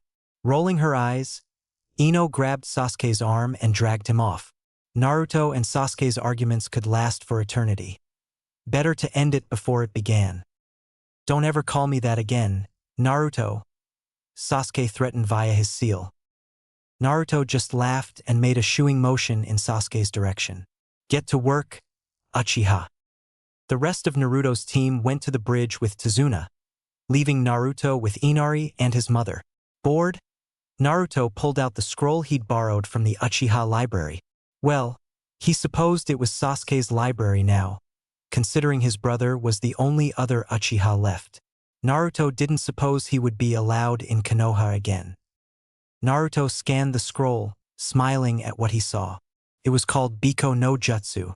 It appeared to be relatively simple, channeling chakra to the nose and tracking someone via scent. It was a C-rank jutsu because it connected your chakra to the other person's. If the person you were trying to track was a sensory type, they would know you were trying to find them. Even so, it could be extremely useful even now. Because if Zabuza didn't show up, they would have to find him. Shaking free of the clinging thought, Naruto quickly made the hand seals for the jutsu and did as the scroll instructed. Kurenai and Sasuke could both probably sense the jutsu, so he focused on Ino as his target. Sure enough, he could tell that she was several kilometers away at the bridge. Satisfied he could use the jutsu, Naruto tucked the scroll away into his pouch again, reminding himself to return it to Sasuke when they had gone back to Konoha. Next, he pulled out a scroll he'd borrowed from the Hokage library. He was just starting to open it when he heard Inari's mother scream. Dashing outside, he found 3 of Gatu's men holding a knife to her throat and Inari sobbing. With a frown, he quickly performed a Korimi no Jutsu, swapping Inari's mother with a piece of wood. Shoving her and Inari back inside the house, he quickly took out the hired men. They weren't ninja and didn't pose much of a threat. He tied them together and knocked them out. Kurinai-sensei. There were 3 men here. I've dealt with them. Should I join you on the bridge? I also put a barrier around the house, so Tezuna's family should be safe. Naruto informed Kurinai. Kurinai's reply sounded strained. Come as soon as you can. Zabuza and his partner are here. We could use your help. Right away, sensei. Naruto knew precisely where they were thanks to his earlier Biko no Jutsu, so he used a Shunshin no Jutsu to arrive at the bridge. Quickly taking in the situation, he saw Sasuke trapped in a zone of ice mirrors, Kurinai occupied fighting Zabuza, and Ino protecting Tezuna. It appeared as if all the other construction workers had fled. Sasuke, what's going on in there? Naruto placed himself behind Ino and waited for word. I'm trapped in here. The girl is in the mirrors, throwing senbon. I tried to melt the mirrors, but she just reformed them again. Sasuke's reply came in short spurts as he dodged the needles. Do you have a plan? Naruto stepped slightly in front of Ino, eyes on Zabuza. I don't think the mirrors can be broken. I think my Sharingan is slowly catching up to her speed, but I could use a distraction. Sasuke grudgingly admitted. Coming right up, Sasu dear. Naruto teased before he performed a Shunshin right into the center of the circle of ice mirrors. Sasuke was stuck through with quite a few senbon, but was not injured anywhere that would cause much concern. Naruto cocked his head. Something about the masked attacker seemed familiar. It's Haku. Realization struck Naruto and he performed a facepalm. I've met this girl in the forest. Sasuke. She seems reluctant to hurt us. Tell her I know who she is. Her name is Haku. Sasuke blinked, somewhat surprised. Naruto says he knows that you're Haku. The masked figure in the mirrors paused. I had wondered if he would notice. Yes, Naruto-kun. I am truly sorry for this, but I must protect my precious people at all costs. Therefore, you and your teammates must be eliminated. Haku pulled the mask to her neck and began throwing senbon again. She was extremely fast. Several struck Naruto's shoulder before he saw her throw them. Naruto's gaze shifted to Sasuke. What do you need me to do, team? Keep her focus off me. I'll try and accustom my eyes to her speed. Sasuke reactivated his Sharingan, the Tomo spinning into focus. Naruto racked his mind for a technique that would work. Kage Bunshin, perfect distraction, pulling his hands into a cross seal, forming around 7 clones. He sent them to attack the mirrors, hoping to divert Haku's focus from Sasuke. She didn't fall for it. I'm sorry, Naruto-kun. I don't want to hurt you, but I have no other choice. Swiftly and precisely, she threw her senbon at Sasuke. He was too busy concentrating on his Sharingan to notice. The 5 needles struck him directly through the heart. Eyes wide with shock, Naruto rushed to his side and caught him as he fell, frantically checking for a pulse. There was not one. With a roar, orange chakra billowed from the blonde. You dare to harm my pack. The roar was not allowed, but it echoed through Haku's head nonetheless. You will die for your insolence. Shocked, Haku met Naruto's eyes. They were blood red. She didn't even have time to think as the short blonde flashed before her eyes and ripped her throat out. Her corpse dropped to the ground. Breathing hard, Naruto came back to himself. He stared at Haku in horror. He had just killed her. with his bare hands. And Sasuke was dead. He was frozen in time for several minutes before he snapped back to reality. Sasuke and Haku were dead. But there was something he could do about that. Focusing, he forced chakra to his eyes and activated his dojutsu. Sasuke, what's going on in there? He felt himself saying through the seal. He stood outside the dome again, and adrenaline from the previous fight was still pumping through his veins. He didn't even focus on Sasuke's reply. Instead, he turned his attention inward. Kyuubi, we need to stop this fight now before what happens again. What is the quickest way to win this fight without killing Haku or Zabuza? The great demon fox simply snorted. Such an idealist, Kit. Use my chakra to destroy the mirrors. Make sure your pack mate isn't harmed. And wait, the slimy slug called Gatu is coming, and things will change as soon as he arrives.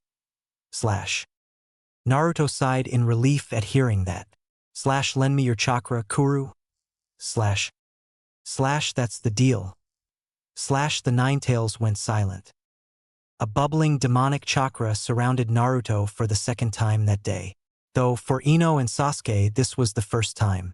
With a feral grin, Naruto tore into the mirrors, melting them away with the bubbling poisonous chakra. Haku jumped clear of the mirrors, shocked at the evil-feeling chakra. Her chakra was running low. This did not look good for her. Sasuke stared at Naruto in amazement. His blonde hair stood on end as the destructive chakra billowed around him. A single tail lashed back and forth behind him. His canines were elongated and his nails were practically claws. This was the power of the Kyuubi? Ino stared, shocked. This is Naruto's chakra? She shivered. Something was wrong. His chakra was normally so warm, but this chakra was positively evil. Sasu, my chakra reserves are too low. Don't kill Haku. He collapsed, the chakra receding back inside him. Sasuke stared at Naruto in confusion. What was going on?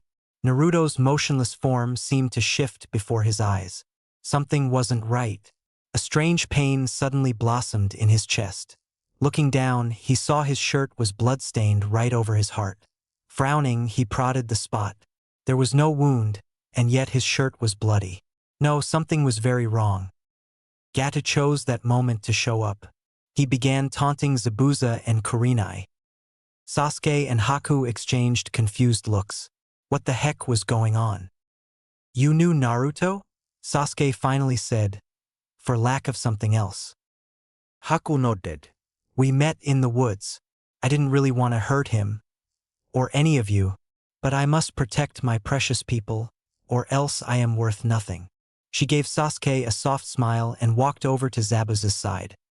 The fight between ninja was over as Kurenai, Haku, and Zabuza faced Gatu and his army of hired men. Sasuke was still in a state of shock. The air grew heavier and heavier.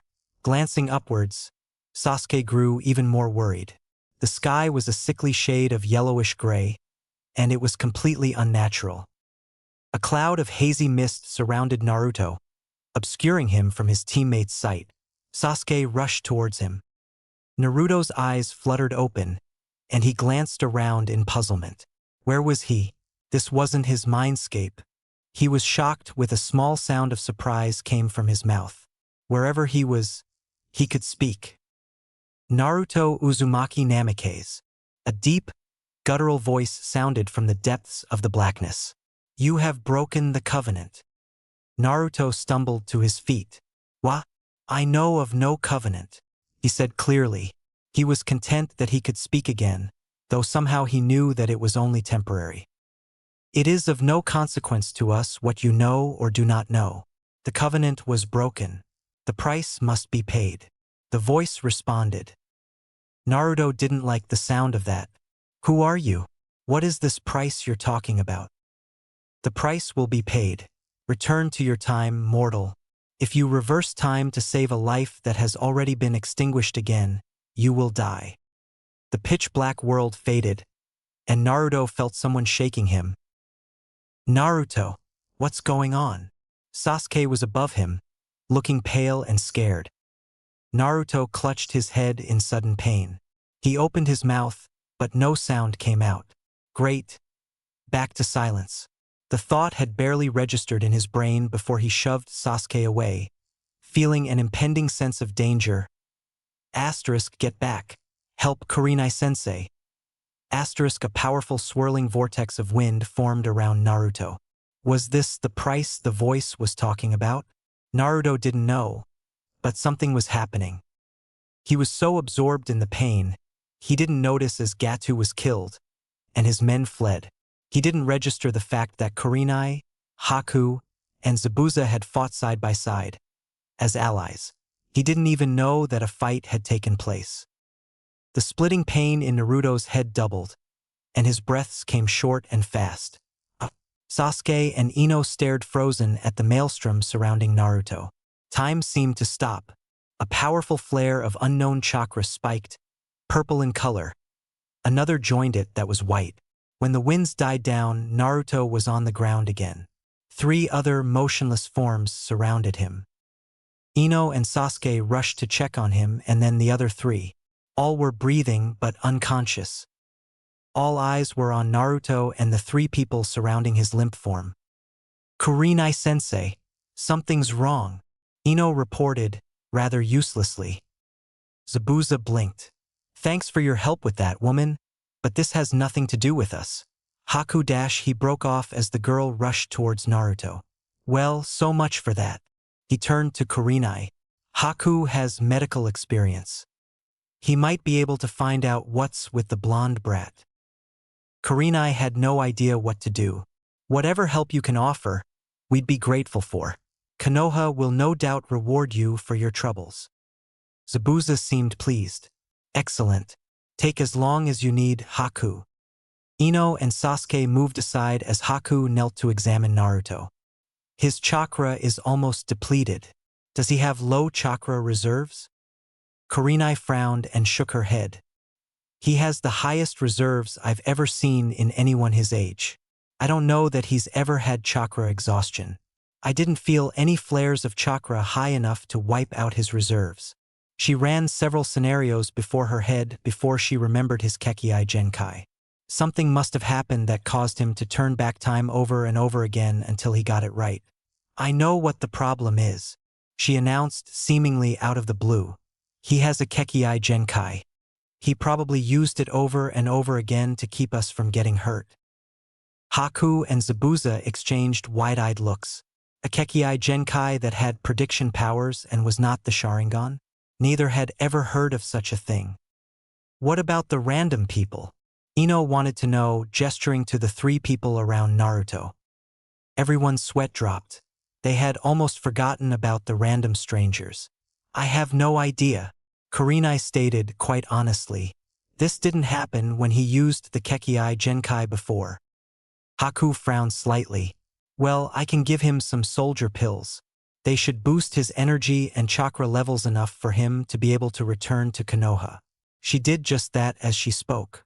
Almost as soon as the pill had been swallowed, Naruto bolted upright, nearly colliding with Haku. Hey, I need you to speak to Haku for me, Sasuke. Naruto sent quickly before continuing. I think that Zabuza and Haku should join a hidden village as soon as possible. Tell her that if she doesn't, they'll both die soon. I have no ill intentions towards them, and I'm only saying this because they helped me. Sasuke repeated Naruto's words. Haku stared at the blonde. Is this the truth? Naruto simply nodded. His gaze slid to Zabuza. He continued feeding his words through Sasuke. This is the only warning you will have. Stay away from Akatsuki and join a remote village. Otherwise, you won't be safe. And Haku, keep the foretales a secret. All of the people present were surprised at Naruto/Sasuke's words, including Sasuke himself. Haku was a Jinchuriki? Haku paled considerably. She had used none of the power from the foretales, which meant that Naruto was a Jinchuriki himself. Which one? Sasuke didn't even need Naruto to respond to that. The 9 tails. If Haku had been pale before, now she was colorless. I thank you for your warning, Naruto-kun. I will do as you have said. Zabuza shook his head in grudging admiration. Thanks for the warning, kid. If we ever meet again, I'd be happy to help you. Forget what I said before. You're a true ninja. Haku and Zabuza left after Zabuza had finished his little speech. Ino was becoming irritated at being ignored. Okay. Hello? Are you guys still forgetting about the 3 random strangers that just appeared in the middle of Naruto's little vortex? Abruptly, Naruto knew. I know who they are. They're here because I destroyed the timelines they lived in. He looked down at the 3 strangers. The first was clearly older than Naruto was, probably around the age of 21. The man had fiery red hair that spiked in all directions. Seals covered the skin that was visible like tattoos, and his ears were pierced. Naruto pointed to him. That's Natsu Namikaze. He's 22. In his dimension, he was the container of the Kyuubi. He left Konoha when he was 13 and joined Akatsuki. He became the apprentice of Uchiha Itachi. Through the instruction of Itachi, he fully merged with the Kyuubi. Sasuke's face stilled completely at the mention of that name. A burning rage built in him, but he said nothing. Naruto continued, the blonde is Naruko Uzumaki. She's the same as me as far as her life went. She is the Kyuubi Jinchuriki. She's 17. She's a Chunin and was an ANBU. She never was a member of a Genin team but was instead tutored under Mitarashi Enko. The last one is a civilian, Naru Namikaze. She is 11 years old and does not have the Kyuubi sealed in her. In her timeline, the Yondaime Hokage sealed the Kyuubi into a dying baby. The small girl had white blonde hair and looked frail. She wore glasses. Drawing in a deep breath, Naruto finished, in other words, they are all alternate version of myself from timelines I destroyed. And because I know you're wondering, Kurinai-sensei, the reason I kept using my Kekkei Genkai repeatedly was because I saw each of you die in front of my eyes over 11 times. All of Team 8 stared at Naruto in absolute alarm. He didn't meet their eyes. I couldn't let that happen, so I broke a rule. I have to pay the price. And these 3 are part of it. They're my responsibility.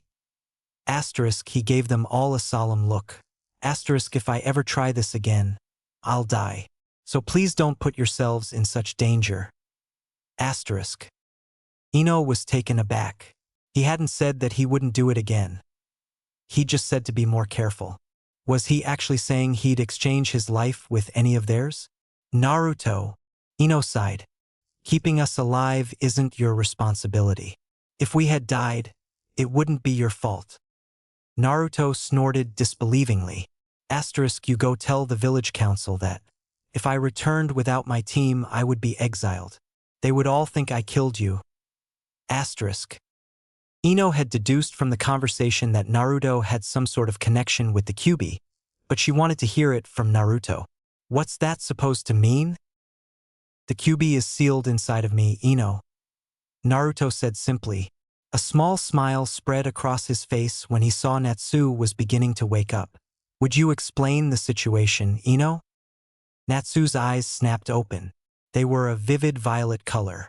When his eyes settled on Naruto, he frowned. Genjutsu? He muttered to himself. Ino shook her head. Naruto is mute. He has a Kekkei Genkai that messes with the space-time continuum. He accidentally destroyed your dimension when he brought us back to life. Natsu shot her a dubious look. Yeah right, kid. Kai! He attempted to release a genjutsu. Ino. Ask him if I can draw a communication seal on him. Then I can tell him what's going on.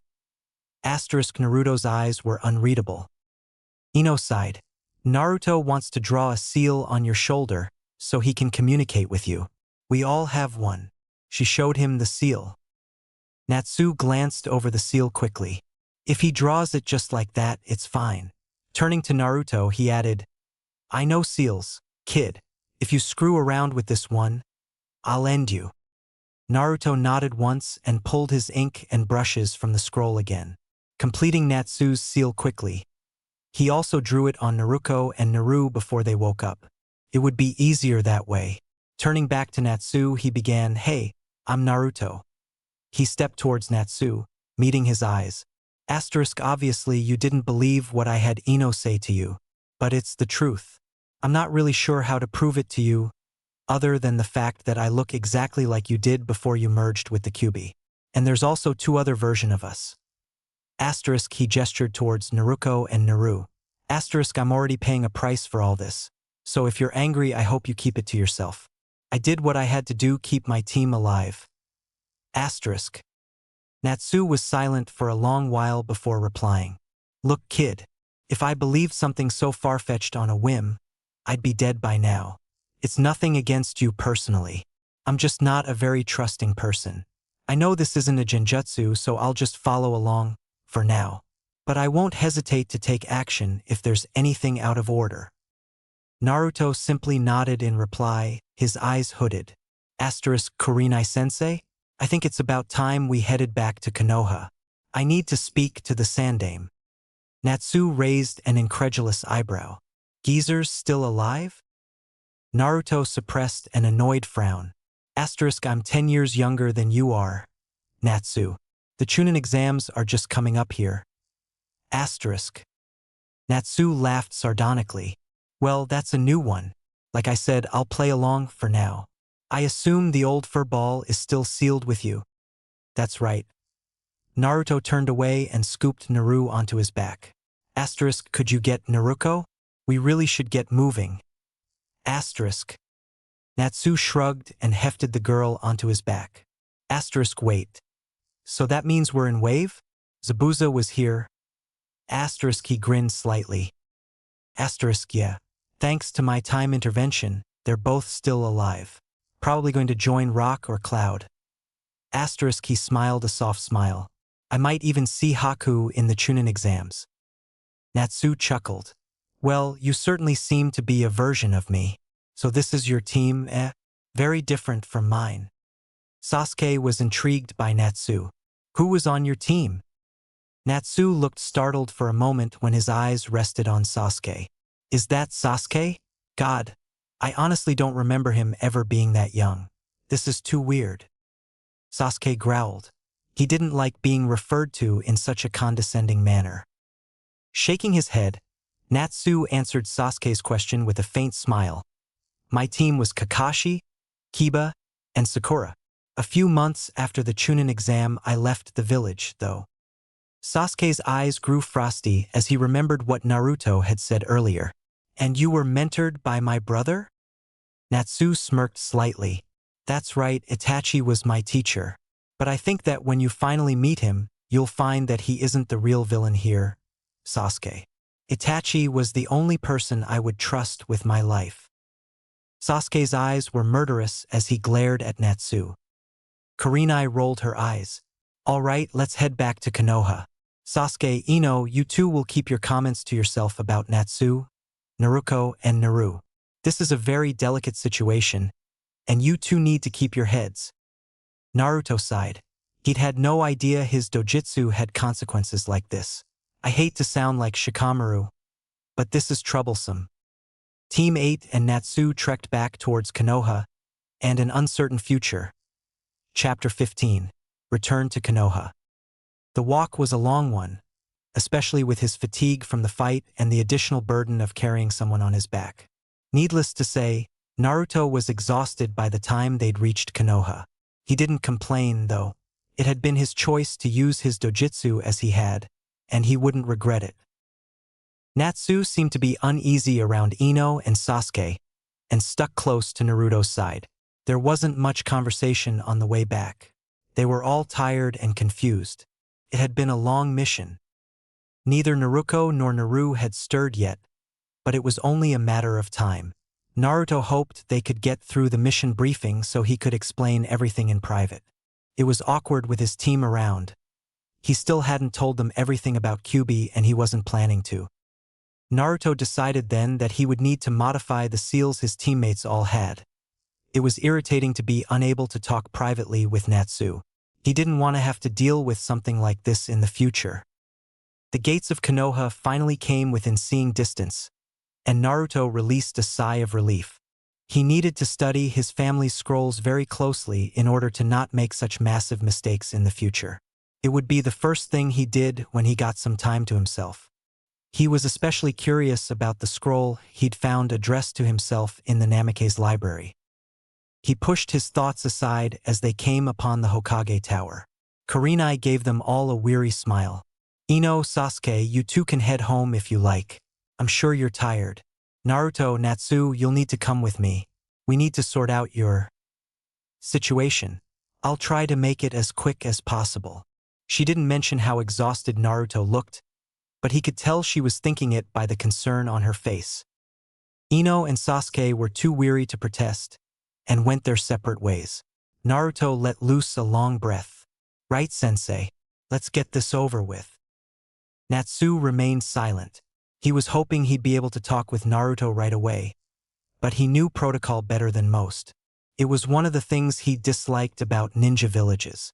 Akatsuki didn't have to worry about paperwork and reports, as long as they got the job done.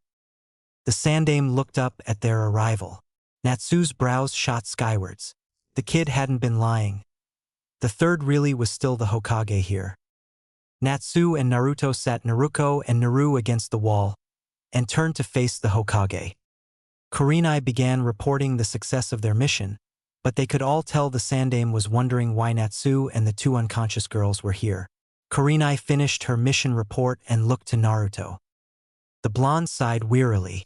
I assume you knew of my father's Kekkei Genkai, Jisan. At the old man's solemn nod, Naruto continued, well, I've activated it as well. During the fight with Zabuza, I used it repeatedly to keep my team from dying. I've warped the timelines, and 3 alternate versions of myself are now in this world. They should have died, and I assume it was due to the Kyuubi's power that they were brought here. I will take full responsibility for them as far as accommodations. However, the ultimate decision of what they do lies with you, of course. Sarutobi Hiruzen was not easily surprised. But this was truly surprising. Who knew Naruto would develop his father's bloodline limit? It was truly interesting. He was a little more surprised by the fact that Naruto hadn't informed him of this. Most likely he'd only recently activated it and hadn't thought it was significant. He blew out a puff of smoke. As he gathered his thoughts, he asked a random question. Are we to refer to these versions of you by all the same name? For Naruto's would be rather chaotic. Naruto gave the man an odd look. It was hardly relevant at the time, and he was unsure why the Hokage would bring it up. We all have different circumstances and personalities, Jisan. It only makes sense that our names are different as well. He quickly introduced Natsu, Naruko, and Naru, still confused. The Hokage let out a soft chuckle. Very well. I will think upon my decision. Please come see me again tomorrow. I'm sure Naruko and Naru would like to have a say in their positions as well. For now, it would be best if you recovered from your mission. I have the key and directions for your new apartment. He gave Naruto a kind smile. You did well, Naruto. I'm proud of you. Those 4 words caused a warm glow of pride to fill Naruto. With a smile in return, he bowed slightly. Hokage-sama. He responded gratefully. Natsu leaned against the wall, watching dispassionately.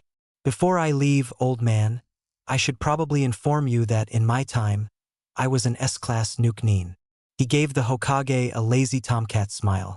I have nothing against this Konoha, so I wouldn't be too worried though. I'm only telling you this so you don't get mad at me later. Pushing himself up from the wall, he switched his gaze to Naruto. Ready to go, kid? Naruto blinked. Sure. They scooped up Naruko and Naru. As they left, Naruto sent the Sandaime an apologetic look. The Sandaime exhaled another cloud of smoke. The next time you come in for a mission, I will give you your A-rank mission pay, Kurenai. For now, I think it is best that you rest up as well. Kurenai gave him a respectful bow before she body flickered away. The Hokage shook his head tiredly. Naruto, what am I going to do with you? Naruto and Natsu returned to Naruto's apartment, depositing Naru on Naruto's bed and Naruko on the couch. Guess we get the floor, Natsu chuckled. Naruto sighed. He pulled a notepad from his weapons pouch. I figured you'd want to talk first. He scribbled. Natsu squinted at the writing, trying to make out what it said. Yeah, I suppose I want to talk eventually, but if we talk now, you'll just have to repeat it for Naruko and Naru. I figured I'd save you the trouble. Get some sleep, kid. You look dead on your feet. I'll hold down the fort until you wake up. Naruto didn't even bother to reply. Striding to his closet, he pulled out a futon, a blanket, and a pillow. Tossing them on the floor and curling up, he promptly went to sleep. He felt himself being shaken awake. Rubbing the grit from his eyes, Naruto sat up. Natsu knelt beside him. Naruko and Naru are both awake now.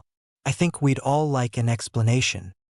Naruto pulled out his handy-dandy notepad again. Let me modify the seals first. I don't want my team hearing all of this. Natsu relayed the message to Naru and Naruko, explaining that Naruto was mute. Naruto quickly modified the seals. There, now we can speak freely. You idiot! The voice came roaring into all of their skulls. Naruto winced. Not so much chakra, Naruko. Oh, sorry. The volume level dropped considerably. Asterisk, but really, I'm angry with you. Although you're me in a way, I guess. But yeah, I'm mad. I know you couldn't help it, but I'm mad. Asterisk, Naruko rambled. I understand. Naruto sighed. Asterisk, but I didn't have any other options left at the time. And I had no idea of the consequences. My father isn't exactly here to tell me all about his Kekkei Genkai, you know. Asterisk. Naru's soft voice came through, barely audible. Asterisk, why is Dad not here to tell you? Is he on some distant mission? Asterisk.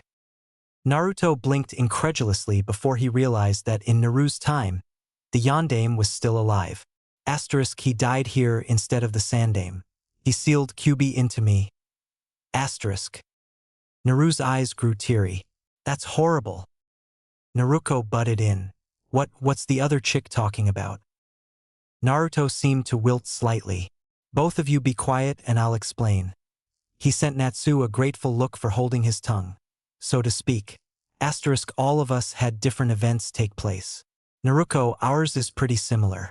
Except I haven't received training from the ANBU, and I'm sure our teams were different. As far as the Kyuubi goes, though, we're the same. Naru, on the other hand, is a civilian. Our father, Namikaze Minato, was still alive in her world. The Sandaime sealed the Kyuubi into a dying baby, so she didn't have to deal with the Kyuubi. Minato protected her, so she was raised as a civilian instead. And Natsu, he's merged with the Kyuubi. He left the village when he was 13 and joined Akatsuki. Asterisk. Naruko couldn't keep quiet anymore. Asterisk, what? Akatsuki? You joined those bastards? Why would you even think about it? They killed Asuma-sensei. And Gaara too. Asterisk. Naruto's eyes widened. Asuma was killed by the Akatsuki in Naruko's timeline? And who was this Gaara? Natsu sighed and finally spoke. Asterisk, look. Akatsuki never did anything wrong in my world. I took care of Madara, and we were relatively peaceful. Well, as peaceful as ninja can be. Itachi was my mentor. Asterisk. Naruko snorted. Asterisk, I can't understand that, but I guess your time was different than mine. What about you, Naruto? How is this world different? Asterisk. Naruto stared at the floor. Asterisk, my team is the only people I'd trust here. I've made a technique that gives the Kyuubi a physical body. He's been training me. I have a Kekkei Genkai which apparently none of you has. That's all I can think of. Asterisk. His three companions took this in, relatively silent.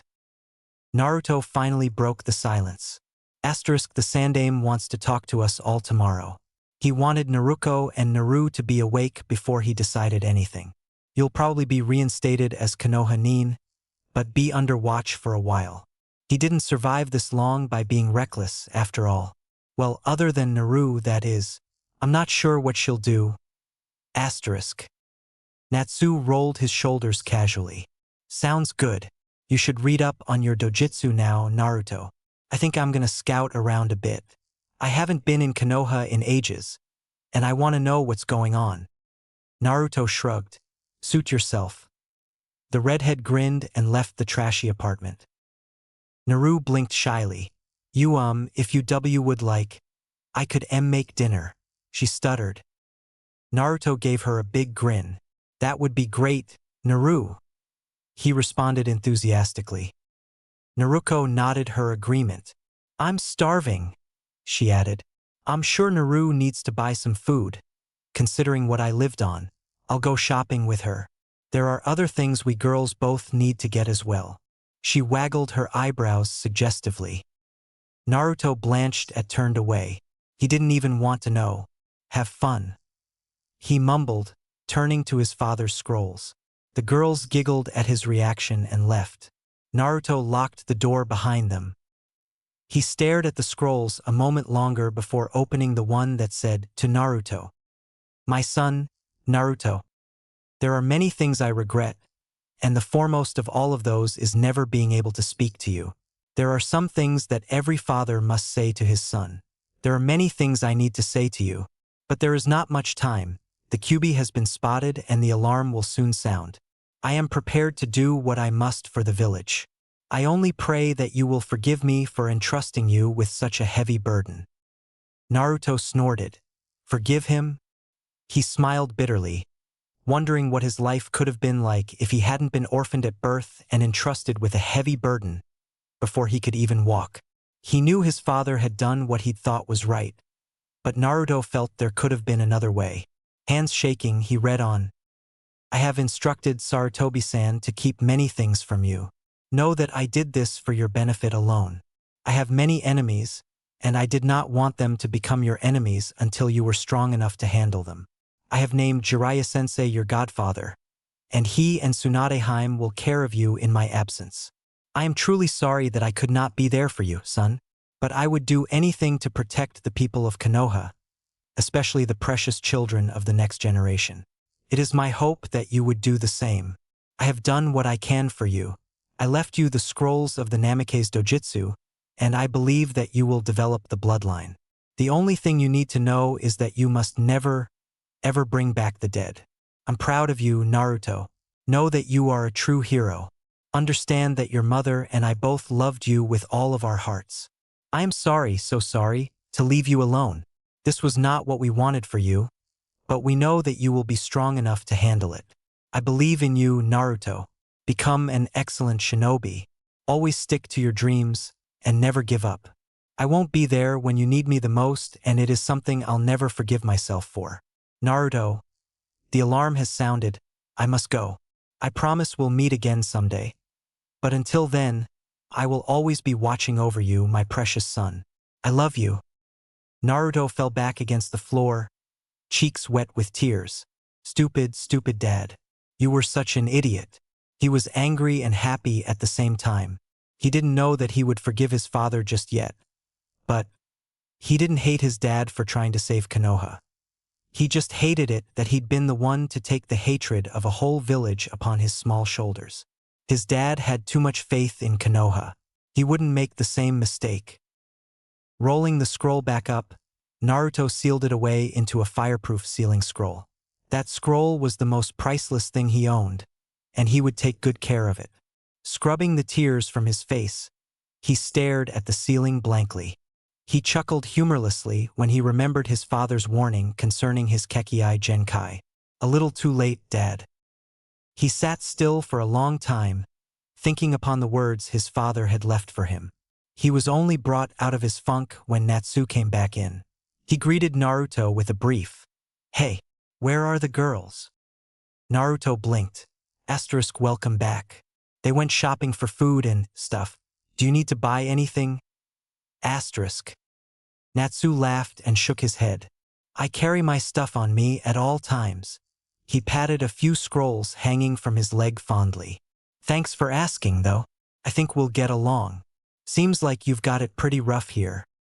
Naruto's face darkened slightly at the mention of his hardships. *MM. I'm sure you did too. We're Jinchuriki after all. That we are. Natsu's face was serious. You have scrolls from our father, right? Would you mind if I take a look at a few? I never learned anything past the Rasengan. I would like to. You have a right to them. Naruto agreed. He pulled a few out and carefully passed them over. Maybe you can help me learn them when you're through. The older man chuckled and took the scrolls. Sure thing, kid. I have lots of things I can teach you. And who knows, you might show me a few things as well. Where's the best place to train around here where I won't be interrupted? Forest of Death. Naruto responded almost immediately. Natsu burst out in a sporadic fit of laughter. Ah, that old place. Yes, I think I'd like to visit there again. Let me know when the girls get back. I'd like to eat. With a jaunty wave, he left again. Naruto chewed his lip. It was past time he looked at the Kekkai Genkai scrolls. He was dreading it because he honestly didn't want to see how badly he screwed up. What was the price he had to pay? For destroying 3 other worlds, it would have to be high. Full of trepidation, Naruto opened the scroll and began to read. The Rinmagin is a Namikaze Dojutsu Kekkai Genkai, which appears in select members of the Namikaze clan. When the Rinmagin is activated, it turns the user's eyes a murky gray color, similar to the Byakugan. The eye becomes completely gray with no pupils or iris.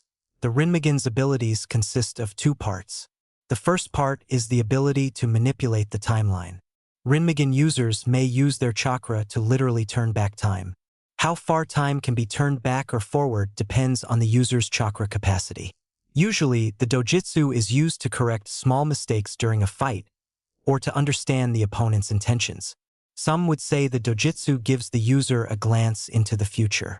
However, even if the user knows of the opponent's intentions, their body may not always have time to react. To be proficient in this dojutsu, speed is necessary over anything else. Concerning the first ability, there is only one thing that is forbidden: the use of the dojutsu to bring the dead back to life. If the dojutsu is used for this purpose, it warps the timelines of other dimensions and can have extremely serious consequences. A price must be paid for distorting the timelines. Every price is different, but all are very heavy. If the user decides to use the dojutsu to bring back the dead a second time, they will die. Naruto heard Naruko and Naru come through the door and begin to start dinner. He'd tell Natsu when they were finished. Finding his place in the scroll, he continued reading. The second skill of the Rinmagin has 2 divisions. One is night vision, and the other is the ability to develop resistance to poisons. While the Rinmagin is activated, the user develops perfect night vision, or the ability to see clearly in the dark. If the Namikaze has developed the Rinmagin, they automatically gain resistance to poisons. If a Namikaze is affected by a poison once, it will never be effective again. There are many dangers to using the Kekkai Genkai, but it has been used for generation by the Namikaze clan to manipulate time. Naruto smiled. He had known all of the first part, but he was unaware about the poison resistance or the night vision. Rising from his seated position, he stretched his legs and wandered into the kitchen. Should I call Natsu back? He wanted to eat as well. Naruko glanced over her shoulder at him as she supervised Naru. Yeah, you probably should. We're almost done.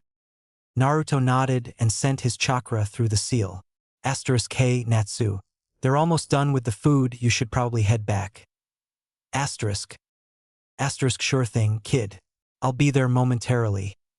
Natsu replied. He seemed distracted. Naruto glanced down at Naru. You have no interest in being a ninja, right, Naru? The younger girl smiled up at him. No, Naruto and I-san. I don't think I would like to be a ninja. I don't fighting. Naruto smiled back. I'm glad. I don't either. The door opened and Natsu came in. I'm back. He greeted the 3 in the kitchen. Welcome back, Naruko bellowed, grinning widely. It wasn't something she got to say often, so she was glad for the chance. Natsu snickered and strolled into the kitchen. What are you making? He questioned. Omelette rice, Naruto told him cheerfully. Yum, Natsu grinned. His face settled into a look of contentment as he took a seat at Naruto's table. It's nice, coming home to people, he added, sounding almost philosophic. Naruto and Naruto nodded their agreement, both seeming happy. Naru looked a little sad and didn't say anything. Compared to the other three, she suddenly felt as if her life had been extremely easy. They all noticed at once. What's wrong, Naru-chan? Naruto knelt down beside the girl, seeming concerned. Naru gave her a soft smile. It's nothing, Nei-chan. I just felt bad for all of you. My dad was still alive my whole life. There's no reason to feel bad, sweetie. We're all happy that you had a father. We might be a little jealous, but we wouldn't be angry with you. Naruto patted Naru on the head and stood, dishing up the food and setting it on the table. They all sat and began eating in silence. It wasn't awkward at all, because they were all satisfied that they weren't alone. No words needed to be said. When they had finished their food, Naruto spoke up. This probably isn't the time for this, but Naruto, why are you mute? Naruto was never known for her delicacy. She was curious, so she asked. Naruto's gaze grew painfully haunted. Swallowing hard, he answered, It was Mizuki. He's always hated me. Unlike your version, Irika-sensei wasn't there to protect me. The three guests fell silent. There wasn't much else to say to that. They'd all faced different hardships, and they knew what being all alone felt like, except perhaps Naru. I'm sorry for bringing it up, Naruto finally said. Don't be. It's not your fault. Naruto glanced away, staring listlessly at the floor. Natsu cleared his throat meaningfully. This gloomy atmosphere doesn't suit us, he commented, cracking a small smile. Naruto, there was something I wanted to talk about. Well, mainly Naruto. Would you rather stay on your team, or join a team with Naruto and I? You'd probably be put under my command, if the Sandaime trusts me enough.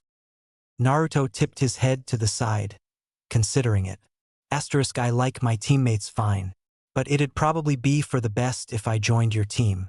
We'd work well together, and you could teach me things I need to know.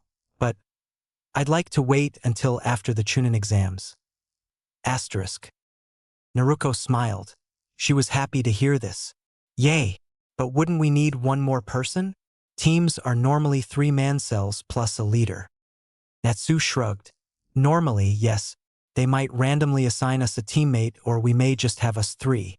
I'm not really sure what the Sandaime will do. There's no reason you should be. Naruto snorted.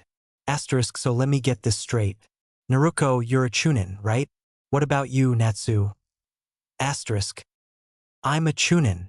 Naruto nodded enthusiastically, her pigtails bouncing. Natsu smirked. Technically, I'm a genin, but I'm Kaga level, I suppose. I'm probably the strongest in Konoha at the moment. And I'm not just saying that because I want to sound strong. In fact, I expect you to keep it to yourselves. I don't want many responsibilities. His violet eyes twinkled mischievously as he crossed his arms over his chest. Naruto laughed at him. You're a weirdo. I think we all need to make lists of things we need to do here. I know I'd like to find Anko-sensei. I miss her. Natsu blanched. That crazy lady? Why would you miss her? Naruto grinned mischievously. She's awesome. You're like, the same age. I bet you'd get along. Natsu paled slightly. No thanks, Naruto. I think I'll just train on my own. I would like to make contact with Itachi, though. I really don't have anything else I need to do, other than train and prepare you guys for what's coming. I saw the most of what happened. We all need to get much stronger. Naru watched them all in silence, feeling useless. She needed to find something she could do to help. She'd have to talk to the Hokage about it. Naruto nodded his agreement. You're both right. It'd be good for you to seek out your old senseis. I need to teach Naruto the Maboroshi no Jutsu and help out Sasuke and Ino. I think that Kurinai-sensei could help me with genjutsu some, too. I'm assuming we all suck at it. Asterisk. Naruto also nodded vehemently. Got that right. Natsu chuckled.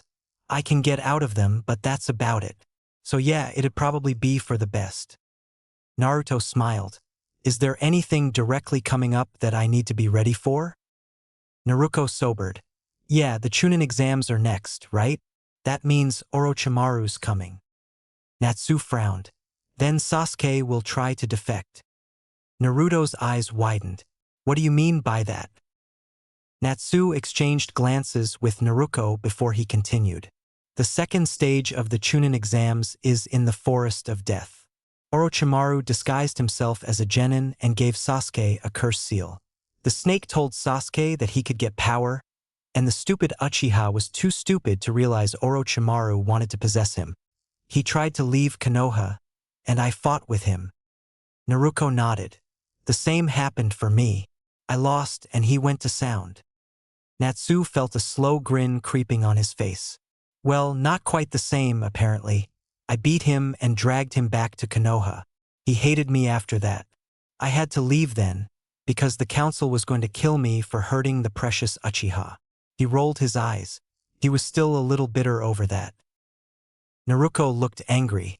That's retarded. You did what your mission commander ordered you to, and they get mad and try to kill you because of that. I thought the same thing, but they tried to execute me since I used Kyuubi's chakra against the precious Uchiha. I didn't really want to die. I would have if Asuma hadn't helped me. Natsu trailed off. Naruto sighed. It seemed a lot of trouble would come to him in the future. Asterisk, so basically I have to let Sasuke go to sound if I want to stay in Konoha? That sucks. Asterisk. Naruto nodded. It seems that way. Stupid Uchiha. She couldn't resist kicking Naruto's counter.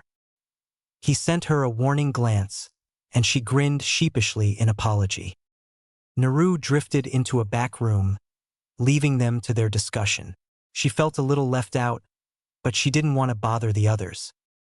There's something else that's important that you didn't mention, Natsu. Kabuto, Naruto said wisely. Oh, that's right. I totally forgot about that creep. Natsu blinked, surprised. Who's Kabuto? Naruto felt like he was having an information overload today. He's Snake Man's right-hand man. He's in the Chunin exams as well. He'll come up to you and blab about information cards. He's creepy. Nobody looks that normal. You'll know him right away. I'd stay away from him as much as possible. Natsu explained. Ooh, and Gaara. You can't forget about Gaara. Naruto grinned widely. Asterisk, you mentioned that person earlier. Who's Gaara? Asterisk, Naruto sighed. Gaara is the Kazekage's son. He comes to Konoha for the Chunin exams. He's a Jinchuriki, like us. He's the Ichibi Jinchuriki, in fact. He's just a little bit psychotic. But we fix that, and show him that fighting for precious people is what makes a person truly strong. He's our friend, and later on he becomes the Kazekage. Naruto looked proud at her little speech. How will I know him? Naruto wanted to know. He's real easy to spot. He's got red hair, teal eyes, and a red love tattoo on his forehead. He'll say a bunch of freaky things, but you shouldn't be scared of him. He's just a big, misguided softy. Naruto laughed. Natsu snorted inelegantly. This coming from the person who likes Anko? Trust me, Naruto. It's a bit more challenging than that. I'm sure you can take it, though. You seem like a tough little dude. Naruto rolled his eyes. Yeah, sure. He was just a bit annoyed at being called a little dude. Asterisk, back to the forming a new team thing. If we have any say in who joins our team, who would you like? We could take Ino if Sasuke won't be here. She won't have a team. Asterisk. Natsu frowned slightly. I'm not very fond of Ino. Besides, I think after Sasuke leaves, both her and Sakura train as medic Nin. They might be withdrawn from their teams completely. I would say Shikamaru or Shino. They both become Chunin, so they'll need new teams. Naruto scowled. Wait, Shino became a Chunin? It was just Shika for me. Natsu shrugged. Well, Shino and Shikamaru both became Chunin where I came from. Temari did too. Naruto rolled his eyes again. Asterisk, is it really relevant? Honestly, so you said Shikamaru or Shino if we have a choice. Asterisk. Naruto looked pensive for a moment. Fine with me. Ide prafe Shika. Shino's kinda creepy. Natsu laughed. He's a strange one, for sure. He's very dependable, though, and not nearly as lazy as Shikamaru. Aburame are the most loyal people I know. Naruto cocked her head sideways. There are a few more things Naruto can prevent as well. Lee and Hinata were both badly injured in the preliminary fights. I think you could keep that from happening. Naruto nodded his assent. I'll do my best, he replied, seeming a little nervous at everything that was riding on his shoulders. Rising, he lifted the dishes from the table and carried them to the sink, beginning to wash them. Naruto wandered off to check on Naru. Natsu appeared at his shoulder, and Naruto looked up, startled. Here, I'll dry, Natsu offered. Giving him a grateful smile, Naruto handed him the dishes he had washed. It didn't take long to clean them all and put them away. Naruto glanced at the clock and realized it was getting late. I'll have to head to Kurenai-sensei's and borrow a futon. I only have one. I need to head out for a bit, Naruto found himself saying. Natsu shrugged. All right, I'll hold down the fort. Naruto closed the door behind him as he left the apartment. It was better than his last one by far, but it didn't feel like home yet. Walking down the stairs, he headed towards the street, hyper-vigilant. The last time he'd wandered around alone, he'd gotten his throat cut. He went quickly to Kurenai's house. She seemed surprised to see him when he knocked on her door. Hey Naruto, what brings you here this late? Do you have an extra futon I could borrow? I found myself a bed short tonight. Naruto rubbed the back of his neck awkwardly. Sure, Naruto. Is everything okay? This is a big change for you. Kurenai disappeared to fetch the futon, inviting Naruto inside to wait. Everything's fine, he reassured her. She pulled the futon towards the door, and he sealed it into a scroll. For once, he actually felt the drain on his chakra. Shaking his head tiredly, he signed, Thanks, Sensei.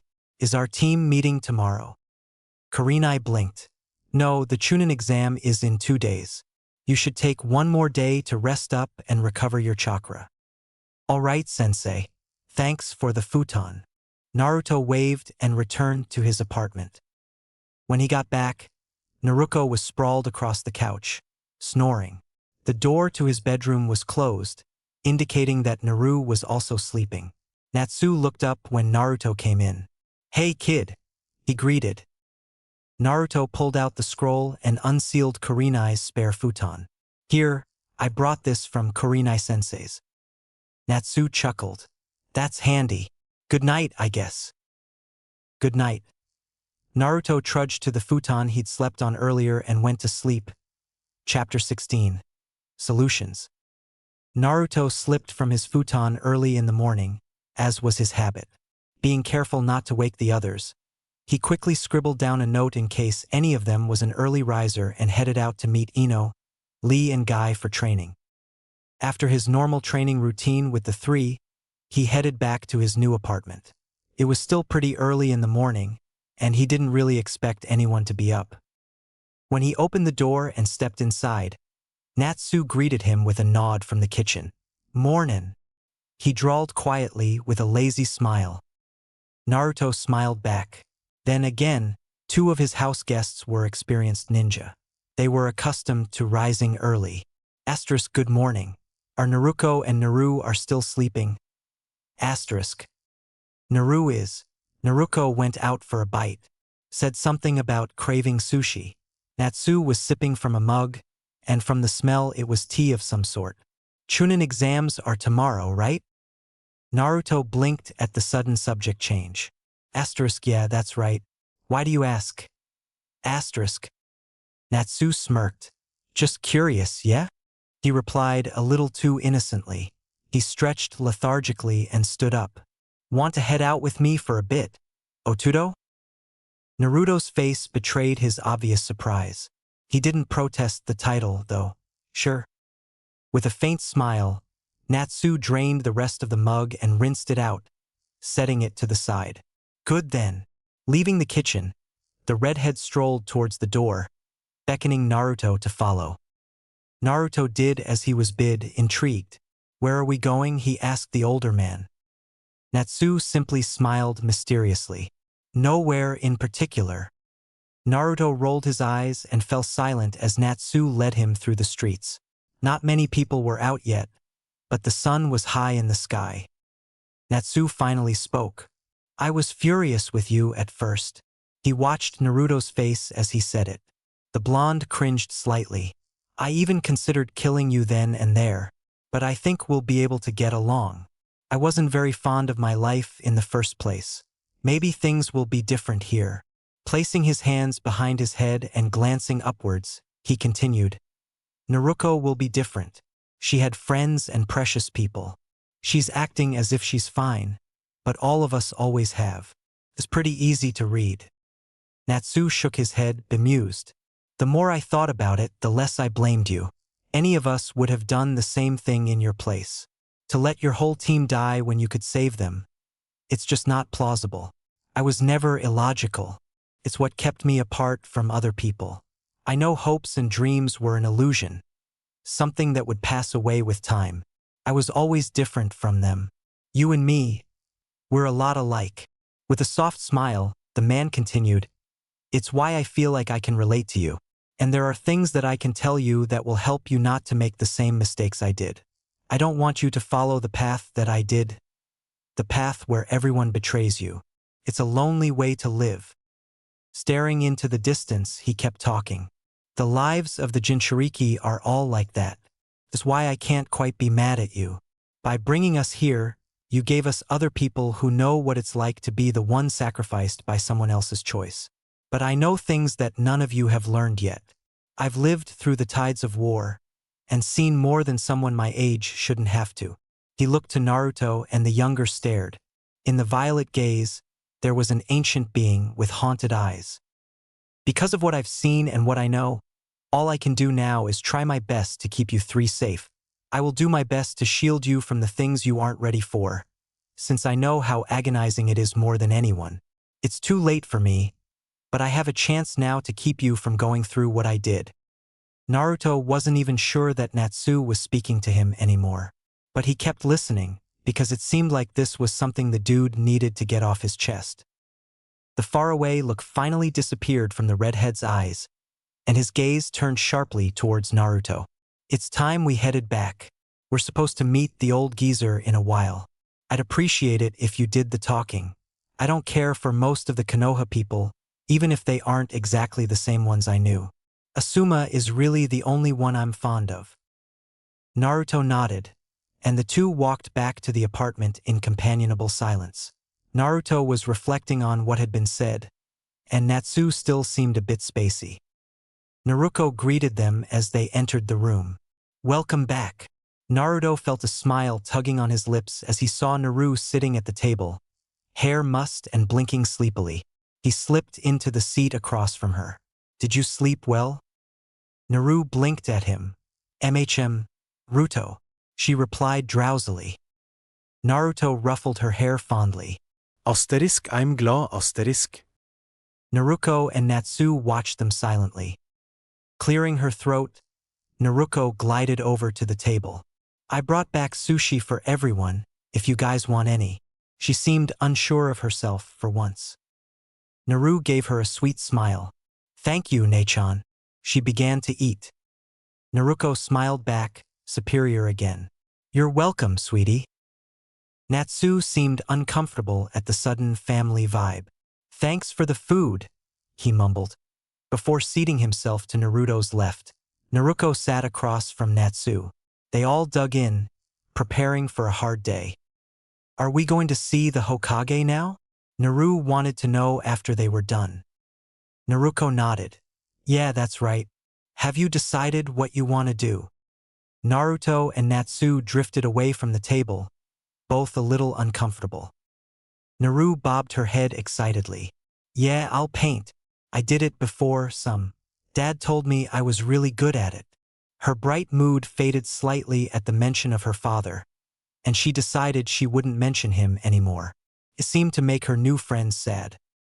Naruko smiled, but it seemed pained. That's good then, she tried to say cheerfully. She turned her face away, towards Natsu and Naruto.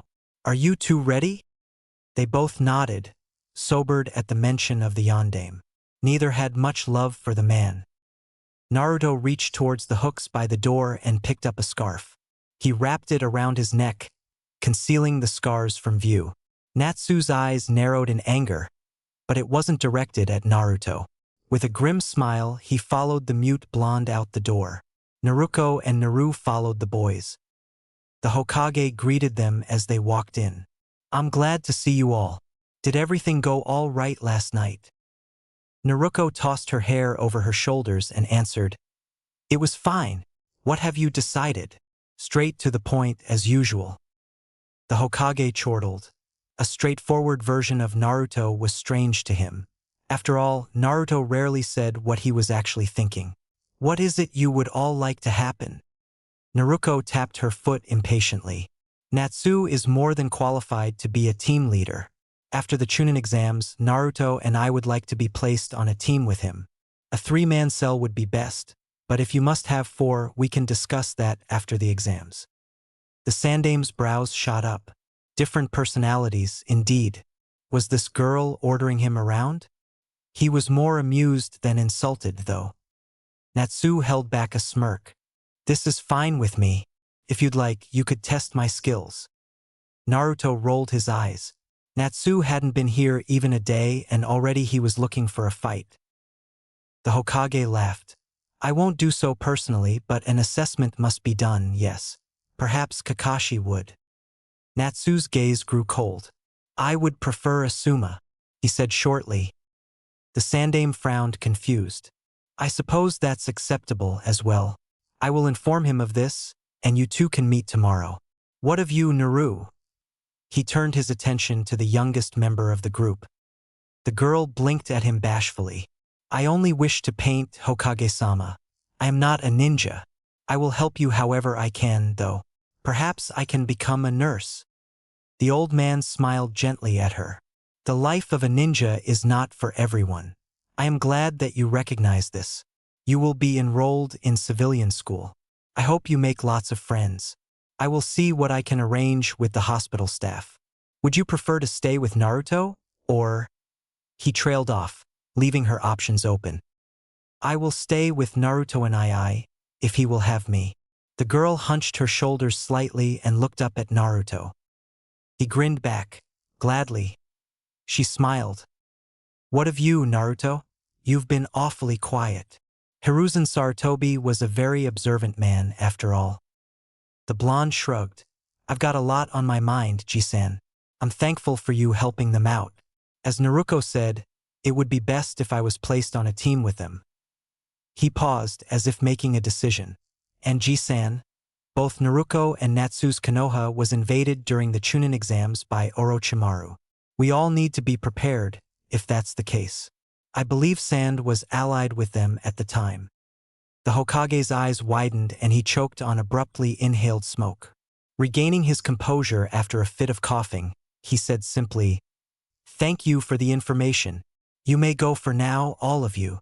As if realizing he had been a little hasty, he added, Unless there is anything else I can do for you? Naruko placed her hands on his desk and leaned towards him slightly, looking down her nose. I'd like a Hittite. If there's going to be a war, Natsu and I need the Konoha need to know which side we're on. The old man nodded sagely. That is acceptable. He opened a desk drawer and pulled 2 out, handing them over to Natsu and Naruko. Anything else? Natsu took the Hittite with a nod. I'd like to be enlisted in the ANBU as soon as possible. And would it be possible for us to get another apartment next to Naruto's? The girls really shouldn't be staying with us all of the time. There isn't enough space. The Hokage considered this. I can get the girls an adjacent apartment. The ANBU, on the other hand, will have to wait for a while, at least until after the Chunin exams. But I'll see what I can do. With a grateful smile, Natsu shrugged. Thanks, old man. He gave a two-fingered salute and left. Naruto and Naru trailed after him after getting a key from the Sandame. Naruto didn't leave yet, though. Thanks for all this, old man. Naruto bowed respectfully before leaving. He had to meet his team soon. He assumed they were just going to discuss the Chunin exam. Naruto really needed to do some training, but he had to meet them first. He glanced down at his clothes and decided he would get a different outfit before tomorrow. The scarf was a little too easy to grab and he didn't like it. He'd need something attached to his clothing, maybe a high collar. He was the first of his team to show up. Sitting down cross-legged on the grass, he concentrated. Kuru? The grumbling reply, yes. Naruto? What do you think would be the best use of my training time before the exams tomorrow? I feel as if I've overlooked something. Naruto sighed. The demon fox chuckled. That's because you have. I believe you have good enough taijutsu and ninjutsu skills. Your grasp of strategy is acceptable. You have two things you should be working on, though, genjutsu and information gathering. Naruto smiled. Thanks, Kuru. He replied, severing the connection. Closing his eyes, he focused his senses on the surrounding area. Information gathering, HM? I wonder how I'll go about that. His mind quickly rifled through the books he'd read, searching for a solution. He laughed as the solution came to him. Nature chakra. The foxes can teach me. Glancing at the sun's position, he determined that he still had time until his teammates came along. Making a quick series of hand seals and biting his thumb, he performed the Kuchios no Jutsu, summoning an average-sized fox.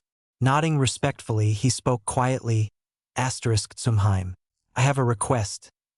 The pure white fox's voice was melodious in his head. Certainly, Naruto-sama. What is it you require? Naruto blinked. I need to be trained in nature chakra and information gathering. I want to notice things that other people overlook. Foxes are great hunters, so I figured you would be the best to turn to. Will you assist my training? Tsum's tail swished gracefully from side to side. Of course, Naruto-sama. What is it you would have me do? I will summon you again later today. Please discuss with the elders what they think would be best to help a human learn the skills of the foxes. If I focus my chakra to my nose and ears, I can mimic your abilities, but I do not have the mind or the instincts of a fox. I will require your assistance to use what information I gather correctly. Naruto spoke formally, as he usually did. Tsum inclined her head elegantly. I will do as you have asked, Naruto-sama. He dispelled the summons, and the snowy fox disappeared in a puff of smoke. Leaning back against a tree, Naruto allowed a victorious grin to spread across his face. He felt that this training would be extremely useful, even more so than anything he'd done so far. Glancing up, he saw Ino watching him. He gave her a simple nod of greeting. Ino was slightly confused. Naruto had always been reclusive, but today he seemed even more mysterious than normal. She couldn't stop a slight smirk from spreading across her face when she pictured her and her teammates in the exam. The other Konoha genin would be shocked to know that Naruto had been hiding his skills in the academy. It would be hilarious to watch. Shaking free for her humorous musings, she sat beside Naruto. I think my taijutsu is probably Chunin level by now, Naruto. Do you think I should have Kurinai-sensei train me in genjutsu today? Naruto blinked in surprise, as if he'd forgotten she was there. A slight tick mark appeared on her forehead. He could be incredibly annoying, sometimes. With an apologetic look, Naruto answered her. It sounds like a good plan. You have the chakra control needed for such techniques. With that, he turned his thoughts inward again. Ino itched to hit him, but they'd promised to be civil to each other. She was looking forward to seeing some of his real skills in the exam, and to cheer him on while he pulverized everyone else. She chuckled evilly at the thought. Sasuke, who was approaching, froze in place. His crazy fangirl senses were tingling, but there was no one here but Ino, and she'd ceased her annoying advances recently. What was going on? No, he was not afraid of that dastardly chuckling. An Uchiha is never afraid. He was simply concerned. Taking his chances, he sat on Naruto's other side, unsure if Ino had reverted to her old ways.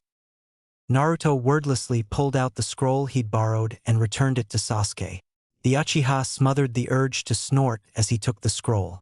In the academy days, the blonde daube had never ceased to annoy him for his pure stupidity. But it was appearing as if that had all been an act. Kurenai-sensei greeted them as she walked up. Hello Sasuke, Ino, Naruto. I just wanted to inform you that you will all be entering the Chunin exams. As we have discussed earlier, the exams begin tomorrow. Kakashi and Asuma's teams will be entering, as well as guys. Naruto felt a wicked smirk spread across his face. This would be very fun. Ino spoke up. Would you train me in Genjutsu, sensei? I'd like to be as prepared for the exams as I can, and I think Genjutsu would be the best route for me at this point.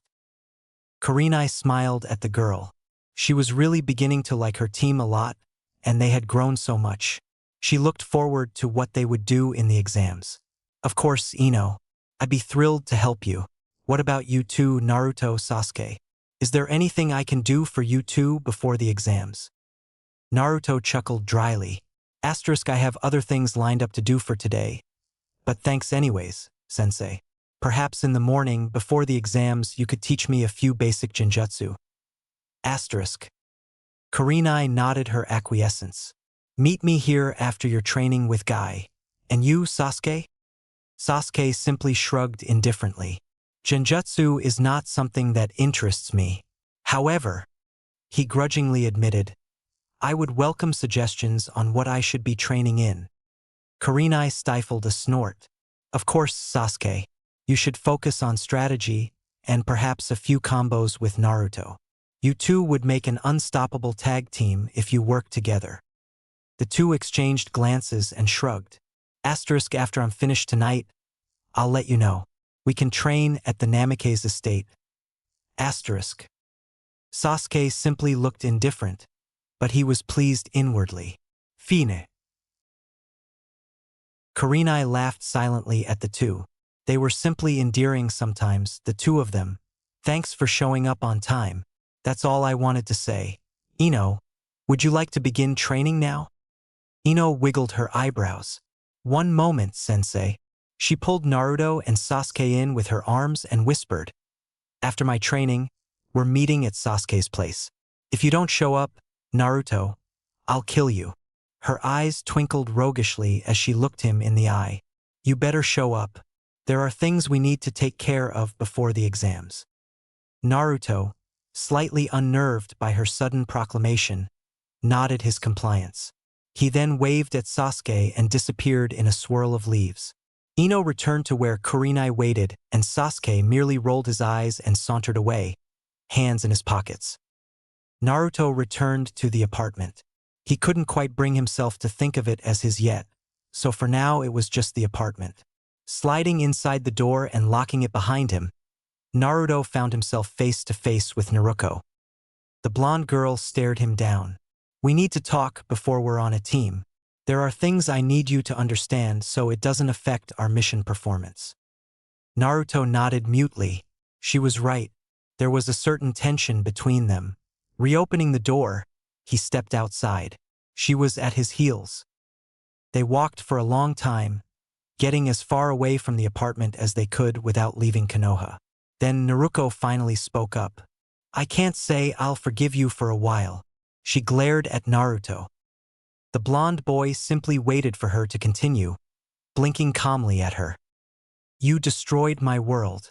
Even if it wasn't intentional, it was still a huge mistake on your part. Things won't be the same for me here as they were there.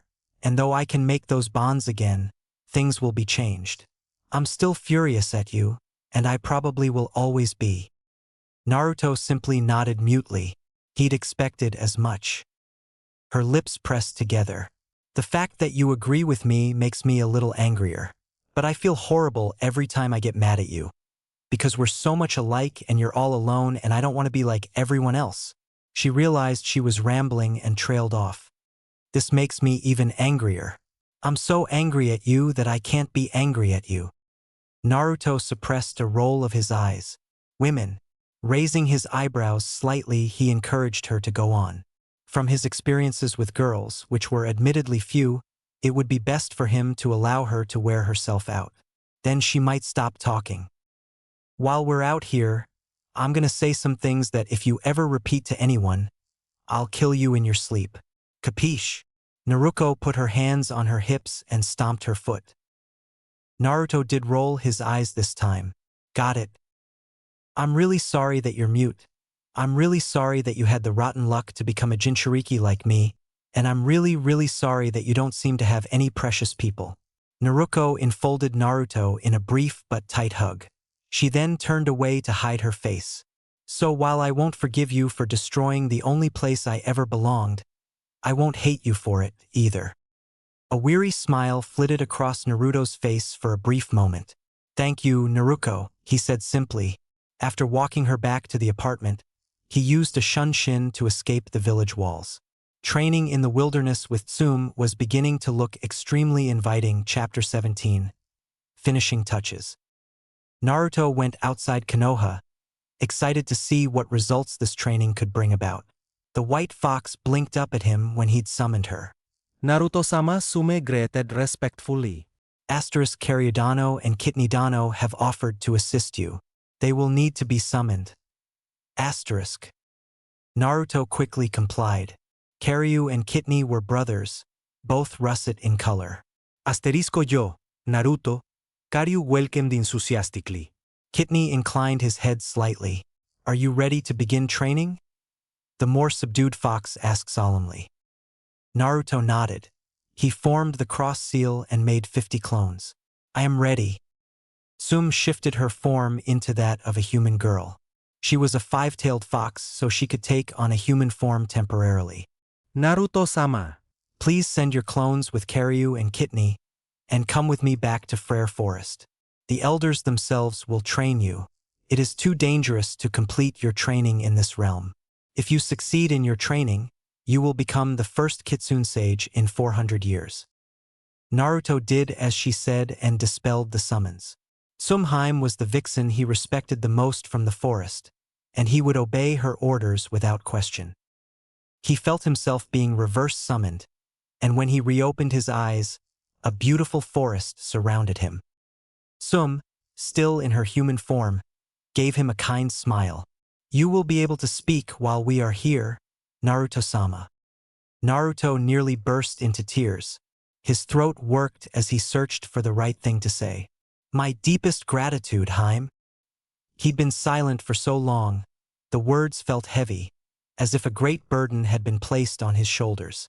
I will train my hardest. A deep, rumbling laugh filled the air. Startled, Naruto jerked in the direction the voice had come from. A giant orange-furred fox was regarding him with amused eyes. Uzumaki Naruto, or shall I call you Namikaze Naruto? Naruto thinned his eyes at the giant orange-furred fox. Call me whatever you wish, Elder-sama. The fox chuckled again. You have come to train, have you not? Names are a small thing between foxes, but it is not so with humans. You may call me Tetsuo or Elder. The fox lashed his tails, and Naruto noted that he had 8. He must be a powerful fox demon, Naruto realized. I shall learn all I can from him. I am ready. Tetsuo bared his teeth in a demonic grin. As you should be. I will show you what a Kitsune sage can do. Shrinking down in size to that of a normal fox, he approached Naruto and shifted into a human. His hair, which was a mane really, reached his lower back and was a fiery red, very similar in color to Natsu's. His eyes were slitted and red. His garments were strange and foreign, unfamiliar to Naruto. Moving to Naruto's front, he gestured for the team to sit. They sat across from each other, cross-legged. Have you any notion of nature chakra, boy? Naruto dipped his head slightly. Yes, I've read accounts of other sages, though admittedly not of a kitsune sage. I am familiar with the process. Tetsuo seemed amused. The kitsune sages differ from other sages. I say this because of who you are. If you take in too much nature chakra, you will not turn into a kitsune, as other sages might. At Naruto's puzzled look, Tetsuo amended. It is because you hold the strongest within you, Kurama. You are already kitsune. Naruto's baffled expression disappeared and he nodded in comprehension. Does this mean the limits on my nature chakra do not exist? Tetsuo frowned. In the way you speak of, no. You have a decidedly higher limit than most, but you are still mortal. Natural energy would consume you if you take in too much. Naruto looked a little disappointed at that. Very well. How will we begin this training? You must learn to sense the nature chakra and draw it into yourself. Tetsuo instructed. I sense that you see the natural energy already, but cannot pull it in. I have remedied this already. Karyu and Kitney have taught you this process. You will not be able to do it until your shadow clones are dispelled. But until then, you may use the waters of Frere River to absorb nature chakra. Tetsuo reached out his right hand, and Naruto swore he felt a pulling. The river water obeyed his command, and a thin stream curled around his hands. Give me your hands, the fox commanded. Naruto stretched out his hands to Tetsuo. The water swirled around the redhead's hands as he drew several symbols on the backs of Naruto's hands. The rest of the water returned to the river at Tetsuo's motion. Can you feel it? Naruto concentrated on the strange sensation. Yes, it feels alive. A smirk lifted up the corners of Tetsuo's lips. It is alive, Kit. There were several moments of silence as they both watched the nature chakra filter through Naruto's hands. How will I know when I have too much? Naruto questioned, feeling more alert than he'd ever felt. The fox waved a hand vaguely. You will know. It will be painful. I have heard it called, what was the word? Hypersensitivity. Yes, that was it. Your senses will be much too strong to bear. When you reach that point, if you draw on any more chakra, you will probably not survive. Your brain would have to shut down. Naruto shuddered at the thought. It sounded very painful. So I can collect nature chakra. Aren't you going to teach me how to use it? Tetsuo looked positively devilish. I will teach you some. I have a feeling that experimenting on your own will be more useful, though. After all, Kurama knows it better than I. Come. Naruto was starting to get really nervous. He stood and followed the guy fox. What are we doing? Tetsuo gave him a feral grin. Sparring, which is a euphemism for me beating you into the ground repeatedly. Naruto sighed. And this will help? Undoubtedly. Perhaps it will even keep you from getting killed in the Chunin exams. Tetsuo's voice became suddenly very serious. Naruto steeled his nerves, and when he met Tetsuo's eyes, they were filled with determination. Very well, let us fight. With a roar of laughter, Tetsuo cracked his knuckles. Well said, Kit. Let us fight. The two rushed towards the other, and with a clash of fists, the fight began. Flashback. Submit, demon. There's no way to win. Danzu spoke tonelessly. I will not give you what you want. Natsu's fury bubbled over. His eyes were murderous, despite the hand gripping his hair and forcing him to his knees. Danzu simply shrugged dispassionately. Uchiha-san. The grip on his hair tightened as Sasuke jerked him upright. Turning the blonde to face him, the raven-haired teen smirked. Your power is not your own, Dobe. It's Konoha's. Natsu spat in Sasuke's face, which was a very stupid idea, considering Sasuke was currently controlling his fate. The Uchiha became angry very quickly. Trash! He hissed, hands quickly making a set of rapid hand seals. He slammed his palms against Naruto's chest. The Kyuubi container fell forward limply into Sasuke's arms, feeling his chakra leaving him with a whoosh. The stupid Uchiha had just stolen his chakra, and there was nothing he could do about it. When he'd retrieved Sasuke like his mission had ordered him to, The first thing they'd done was place a seal over his other, then prevented him from using any of his chakra. That, along with lack of food and water, had left him powerless. This didn't stop Sasuke from using him as a chakra battery, however. The Uchiha wiped the spit from his cheek disdainfully. He is easily subdued, as is the beast inside of him. The loathsome Sharingan eyes spun into existence as Sasuke regarded Natsu. Trash! He hissed again, before backhanding the blonde and throwing him to the ground in retaliation for earlier. May I, Danzu-sama? Sasuke's tone was greedy as he looked to Danzu, now the Rokudame. Danzu allowed a small smile to occupy his face for a few brief moments. Of course, Uchiha-san. Think of it as your welcome gift to Root. Sasuke's eyes glowed with his lust for power as he turned to Natsu. Then I will take it all. Making a single, one-handed seal, he watched Natsu scream with a sadistic smirk as he attempted to rip every ounce of chakra from the Uzumaki's body. With a hoarse scream of pain and terror, Natsu bolted upright. Not that day, not again. It was not enough to have been through it the first time, but he had to see it over and over again in his dreams. Cold sweat soaked every inch of his body. With a scornful laugh, Natsu sat up and walked to his shower, stripping his wet clothes off. All this time, and I'm still so easily frightened. Stepping under the hot spray, he washed the sweat from his body and dressed again in clean clothes. Summoning up his usual careless smirk, Natsu left the apartment. Naruto was away training, so he was the only one there at the moment. The dream left him feeling chilled and pathetic. Despite everything that had happened, everything Sasuke had done, he still didn't hate the bastard. This realization startled him into a short bark of laughter. Man, he really was pathetic. He wandered through Konoha, with no destination in mind. A wry, amused grin spread across his face when he realized his destination was a graveyard. He didn't know any of the people buried here, except for two, Uzumaki Kushina and Minato Namikaze. With a somber air about him, he settled down in front of his father's grave. He didn't know how long he sat there, silently staring at the name on the stone, when someone placed a heavy hand on his shoulder. He was not startled. He had sensed someone approaching. He was startled, however, when he turned and met the eyes of Sarutobi Asuma. He took a drag and blew out a long stream of smoke. Paying homage to long-dead heroes? The man's quiet voice seemed loud and invasive, permeating the silence of the graveyard. Something like that. Natsu's voice was barely audible. Forgetting for a moment that this wasn't the Asuma he knew, he stole the man's cigarette and took a long drag before handing it back. Asuma appeared startled, then just amused. This kid is ballsy. It's a pretty nice day to be hanging out in a graveyard, kid. What's your name?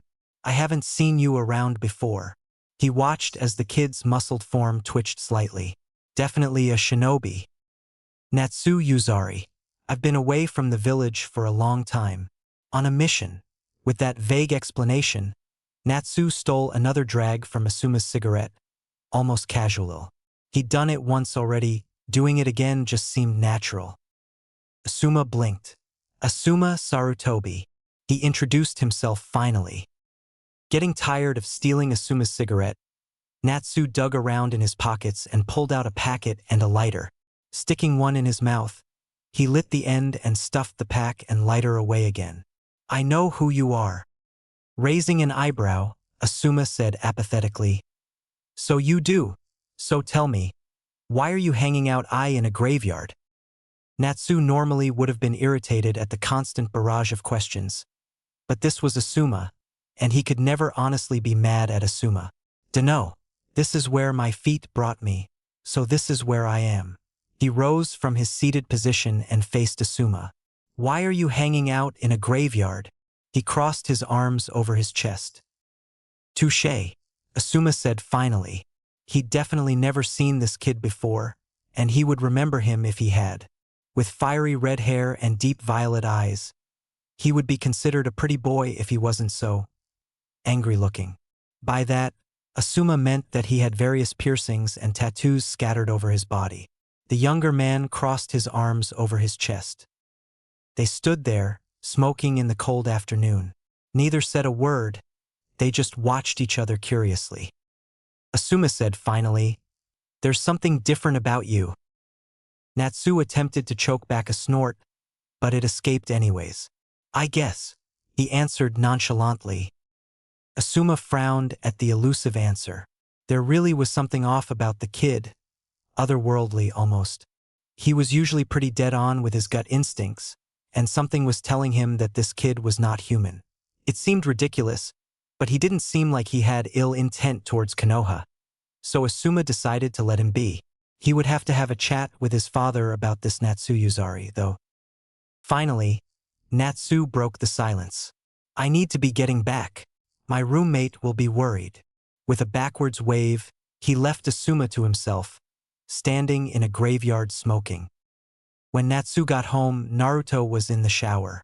The blonde emerged a few minutes later, looking exhausted. Bruises covered his face. "Hard training?" Natsu asked sympathetically. His younger self nodded with a slight grimace. Asterisk, "You have no idea. How was your day?" Asterisk. Natsu snickered. "I hung out at the graveyard with Asuma." Naruto blinked, surprised. His face twisted into a wry smile. Interesting way to spend a perfectly good afternoon. With a shake of his head, he grabbed a towel and rubbed his hair dry. Asterisk, "I'm gonna meet my team now. Ino wanted something, and Kurenai thought that we should spar." Asterisk, he paused at the door before adding, "Whatever's bothering you, I hope you feel better soon." Naruto shunshined to the Uchiha Manor, where Ino had said they were to meet. Greeting his teammates with a nod, he asked Ino, "So why did you call us here, Ino?" Ino gave him a saucy smile. She was sitting on Sasuke's couch. Sasuke himself was leaning against a nearby wall, trying to look cool. He was doing a good job of it, of course, but it was still kinda sad that he even tried. "We're gonna go shopping," Ino squealed. Naruto and Sasuke stared at her like she was crazy, probably not far from the truth. Naruto, ironically, was the first to find his voice. Asterisk, "Are you serious, Ino? I was doing very important training and you called me here to go shopping." Asterisk. Ino put her hands on her hips. "We're a team. We need to look like a team. First impressions are everything. Nobody will know who you really are, Naruto. When they see how strong you were all along, they won't know what hit them. We need to play that to our advantage. And hiding your face is the best way to do that." Asterisk. Naruto gave her an incredulous look. Asterisk, "You know what? I don't even have a clue what you're talking about. But if you insist, let's just get this over with so I can go back to training." Asterisk. Sasuke grunted in agreement. An Uchiha shopping for clothing when he could be getting stronger. Ridiculous. Ino squealed and grabbed Naruto and Sasuke's arms, dragging them towards her favorite clothing store. Despite how much Naruto had complained this was a sort of training, endurance training, trying to keep up with Ino was like trying to become a married bachelor. Downright impossible. When she had finished, they were all outfitted in black and dark blue. Ino wore purple and black. The new Naruto wore a body-hugging sleeveless dark blue t-shirt with black cargo pants that were tight around legs and held up by two belts. A pair of black combat boots adorned on his feet and reached up to midcalf. His forearms were covered by crisscrossing black bandages that went up to the elbows. Finally, a dark hood was tugged up over his hair and a scarf covered most of his face. Sasuke wore a tight blue t-shirt with a black jacket zipped halfway up. He wore black shorts and black Zora sandals. He'd refused most of Ino's suggestions and stuck with plain and simple. She had, however, forced him into wearing a strange twisted pendant made of black metal around his neck. It was pretty cool looking, he had to admit. Ino had picked out a fishnet top that came down just past her elbows, and a purple tank top pulled over it. Unlike her previous outfit, this time she picked out baggy cargo shorts similar to Naruto's. She wore black boots also, but instead of being picked out for function, they were shiny and fashionable, laced up over her knee. Purple gloves covered her hands. Her belt was also purple-studded, cinching tight around her small waist. When Naruto questioned her about her wardrobe choices, she smirked. "I'm a new girl this time around. Skirts aren't all that practical when fighting, you know?" They all walked back to the Uchiha compound together, the new clothing purchases in the bags. When they got back to Sasuke's house, Ino waved goodbye. "See you two in the morning. Have fun on those combos." She wiggled her eyebrows suggestively. Naruto and Sasuke simply looked at her blankly. She rolled her eyes. "You two are so innocent sometimes." With a giggle, she waved and flounced outside. "Girls," Naruto muttered to Sasuke. The Uchiha grunted in agreement, opening the door and letting Naruto inside. "Let's go train, Dobe." He paused for a split second. "Your wind element?" Naruto nodded wordlessly. Sasuke's face settled into a predatory grin. Naruto's wind could make his fire stronger. They could come up with some really powerful jutsu. Then this will work well. Let's work on our teamwork. Chapter 18. Exam arc begins. Naruto rose early. He was too jittery to sleep any longer, and he definitely understood the significance of what would happen today. No amount of training that he could possibly do within a few days could prepare him to face Orochimaru, and he was doubly aware of that. Naruto had told him that all he had to do was have Sasuke's back, befriend Gaara, and possibly kill Kabuto, if the opportunity arose. At least that was what she said at first. Later she'd added on, "Keep your dojutsu secret, attempt to keep the Sandaime alive, and help Ino win her watch." Queasy at the thought of all the responsibility currently lying on his shoulders, Naruto sighed. Rising from his futon, he padded into the kitchen. He was surprised for a moment that Natsu was awake. Then he realized his foolishness. Natsu, so far, had been up before him every day. The older boy raised an eyebrow at Naruto, sipping from a mug. It was coffee by the smell. "Hey, Otudo," Natsu greeted. "Big day today, huh?" Naruto blinked. "Yeah," he replied finally.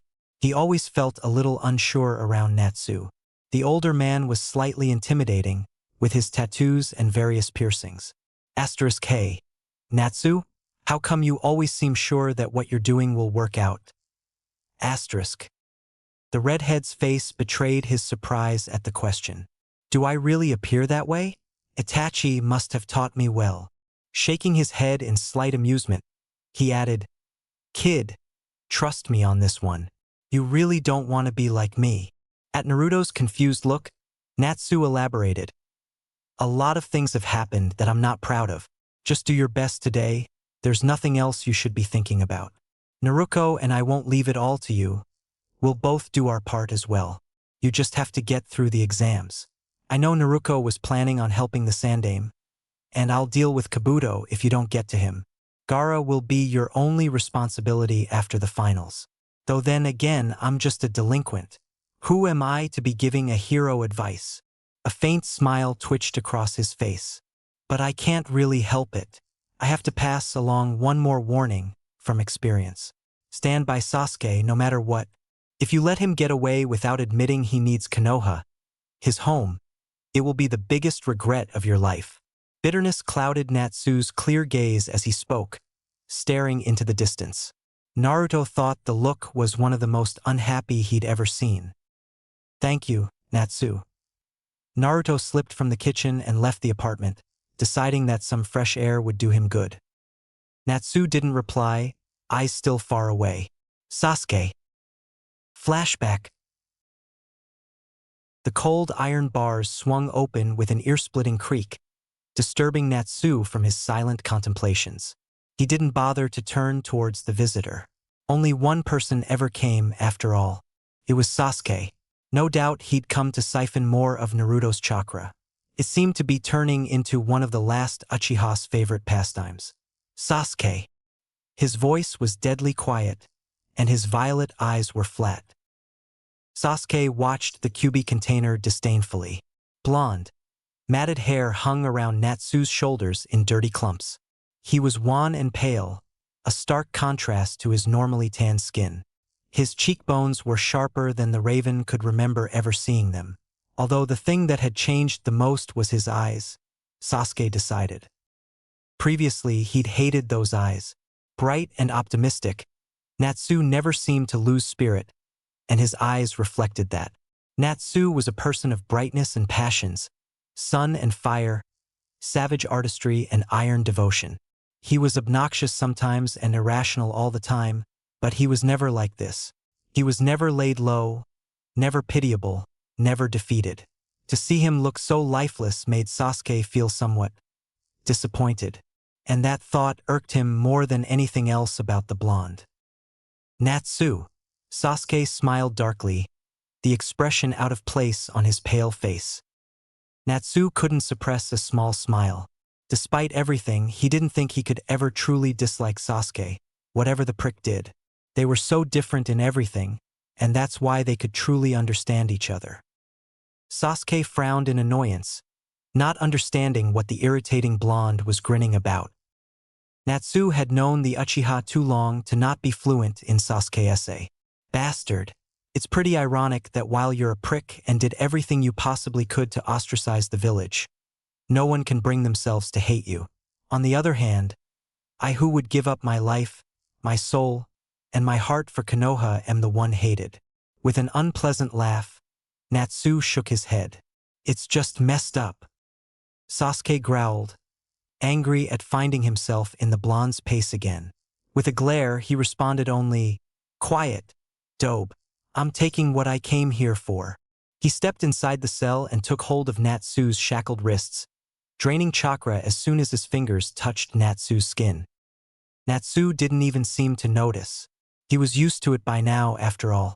I just wonder sometimes if it's worth trying to fix everything. It'll just be all nice and pretty for someone else to come along and break it apart yet again. Maybe it would just be easier if things stayed broken. He turned his indigo eyes on the Uchiha. Nay, Sasuke, if everybody hated me, loathed me, rejected me, why do I even exist in the first place? Sasuke gave no answers as he took the last of Natsu's chakra and left the cell. Natsu sighed and slumped back against the cell wall, exhausted and depressed that he couldn't seem reach Sasuke any longer. How long would this go on? End flashback. Naruto shivered. The morning air was brisk and cold, and the town was silent in the early morning. Normally he would be training with Guy and Lee at this time, but they had taken off, as Lee's team was entering the Chunin exams as well. He wondered with a pang if any of the Genin teams, other than that of the Sound and Sand, even remotely imagined what would go on in the next few months. They had no idea that a war was lurking on Konoha's doorstep.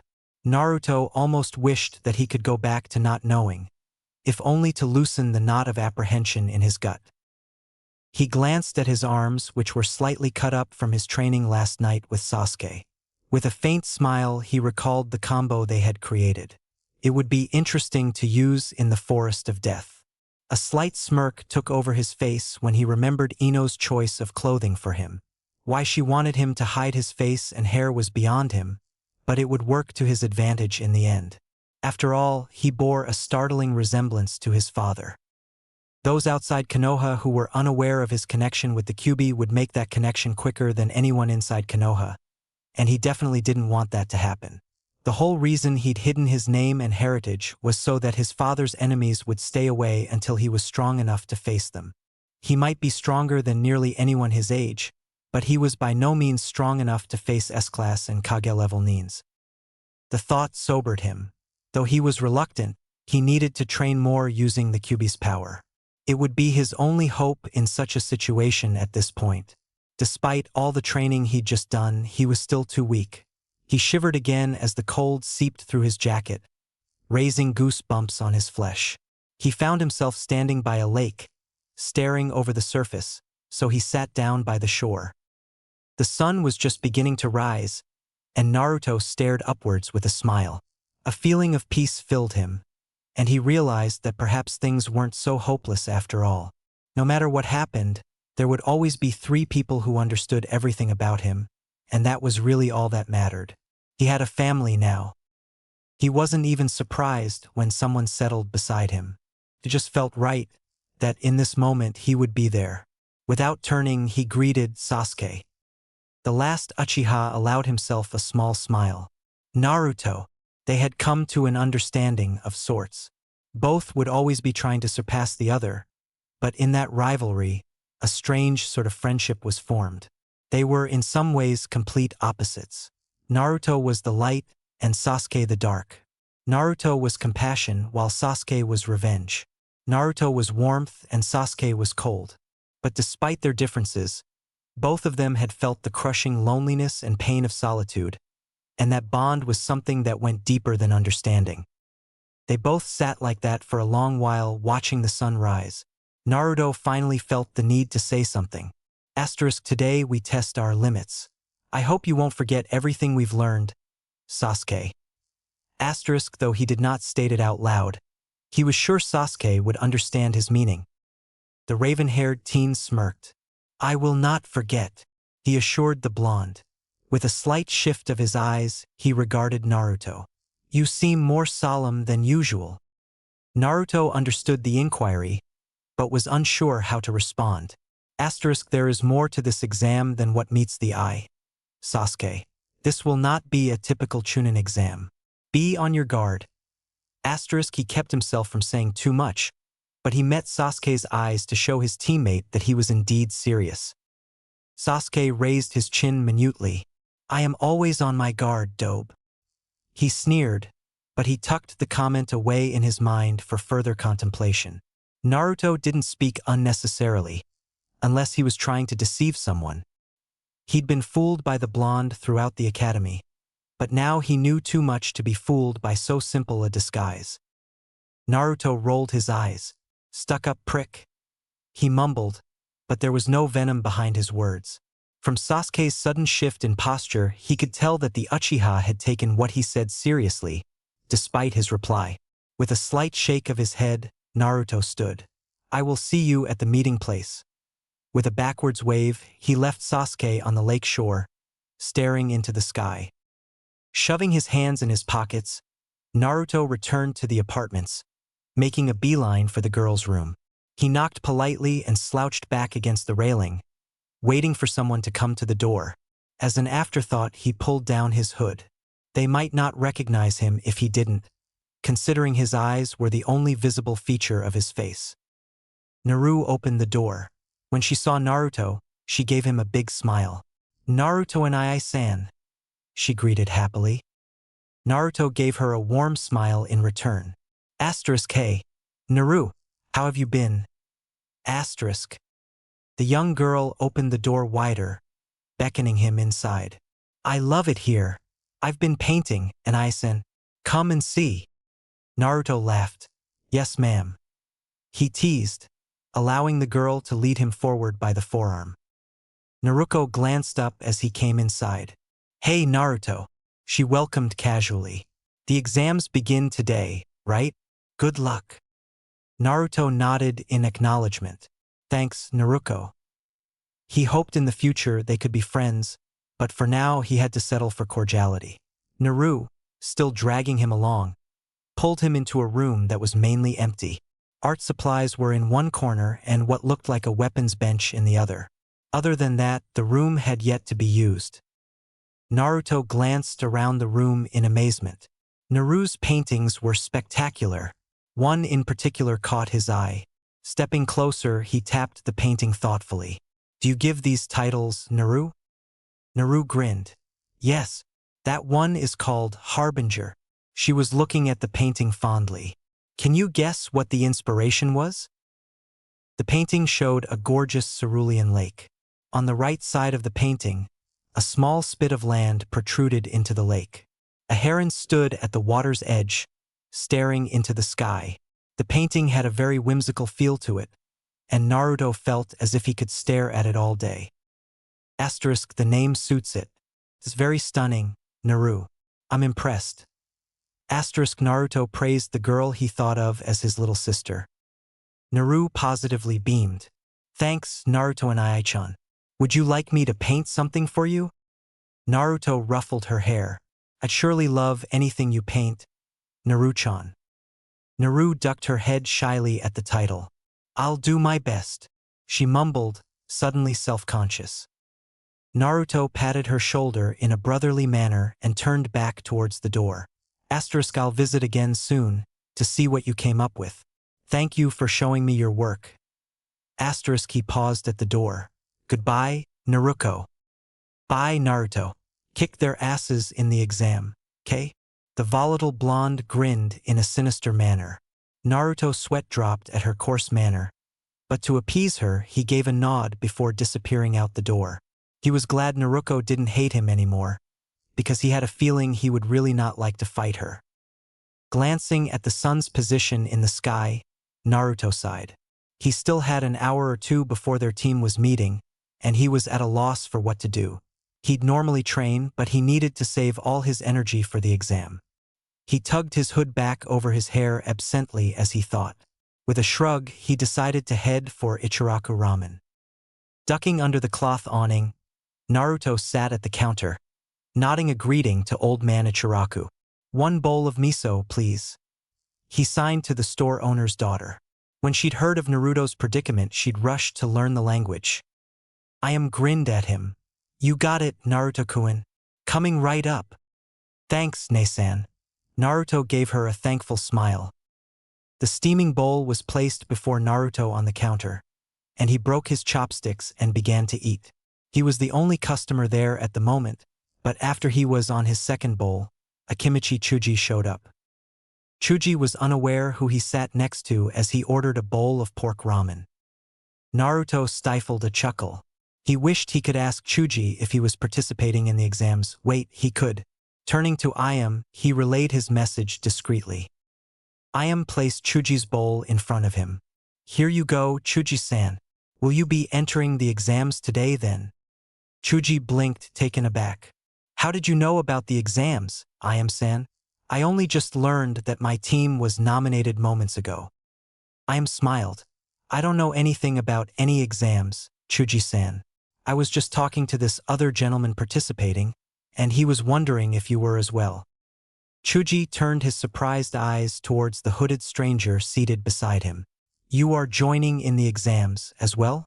What village are you from? Naruto turned towards him and pointed to the leaf Hittite.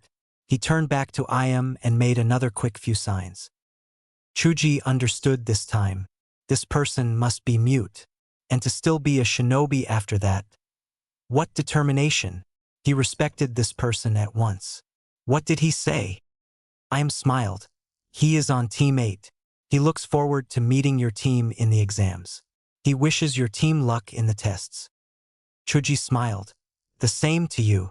He frowned as he tried to recall who had been placed on Team 8. It seemed like ages ago. He felt like Sasuke had been on that team, but he couldn't remember the other members. Who are you teammates? Iam continued to play the role of translator. Uchiha Sasuke and Yamanaka Ino. He asks the same of you. Chuji finished his bowl and asked for another before responding. Nara Shikamaru and Hyuga Hinata. Naruto inclined his head slightly and made a few more signs to Iam before standing and leaving. He said that this exam will be tougher than most, and he hopes that you 3 will succeed. Iam said, omitting the last bit, as she felt that it was a little too hasty. Clearly, he was having a bit of fun at his former classmate's expense. The last thing he'd said to her was, but my team is going to school you all. Chuji watched Naruto go, still unaware of who he'd been speaking with. He seems strong, he said aloud. Iam simply giggled. He is very strong, she said with a wistful look in her eyes. I hope you all see that. Naruto left the stand feeling very amused. He hadn't been particularly close to anyone in the academy, nor had his teammates. Because of this, their team was relatively unknown. Sasuke kept mostly to himself, and Ino only argued with Sakura. Neither had friends who would bother to keep tabs on their team.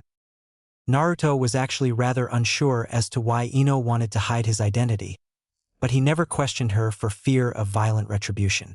Ino was a scary lady sometimes if you didn't go along with what she wanted, and no way would Naruto risk that when it would be very easy just to play along. Looking at the sun once more, Naruto sighed. He would be about an hour early, but it wasn't as if he had anything else to do. He walked to the clearing where they always met. Ino was already there. "Hey Naruto, you ready for this?" Ino was dressed in her new clothing, and her pale blue eyes shone with anticipation. "I'm as ready as I'll ever be," he replied calmly, taking a seat beside his teammate. Ino met his eyes and looked away with a snicker. "You kinda look like Shino with your face covered like that. You just need some sunglasses to complete the look." Naruto rolled his eyes. This was your idea, Ino. And I'm not wearing sunglasses.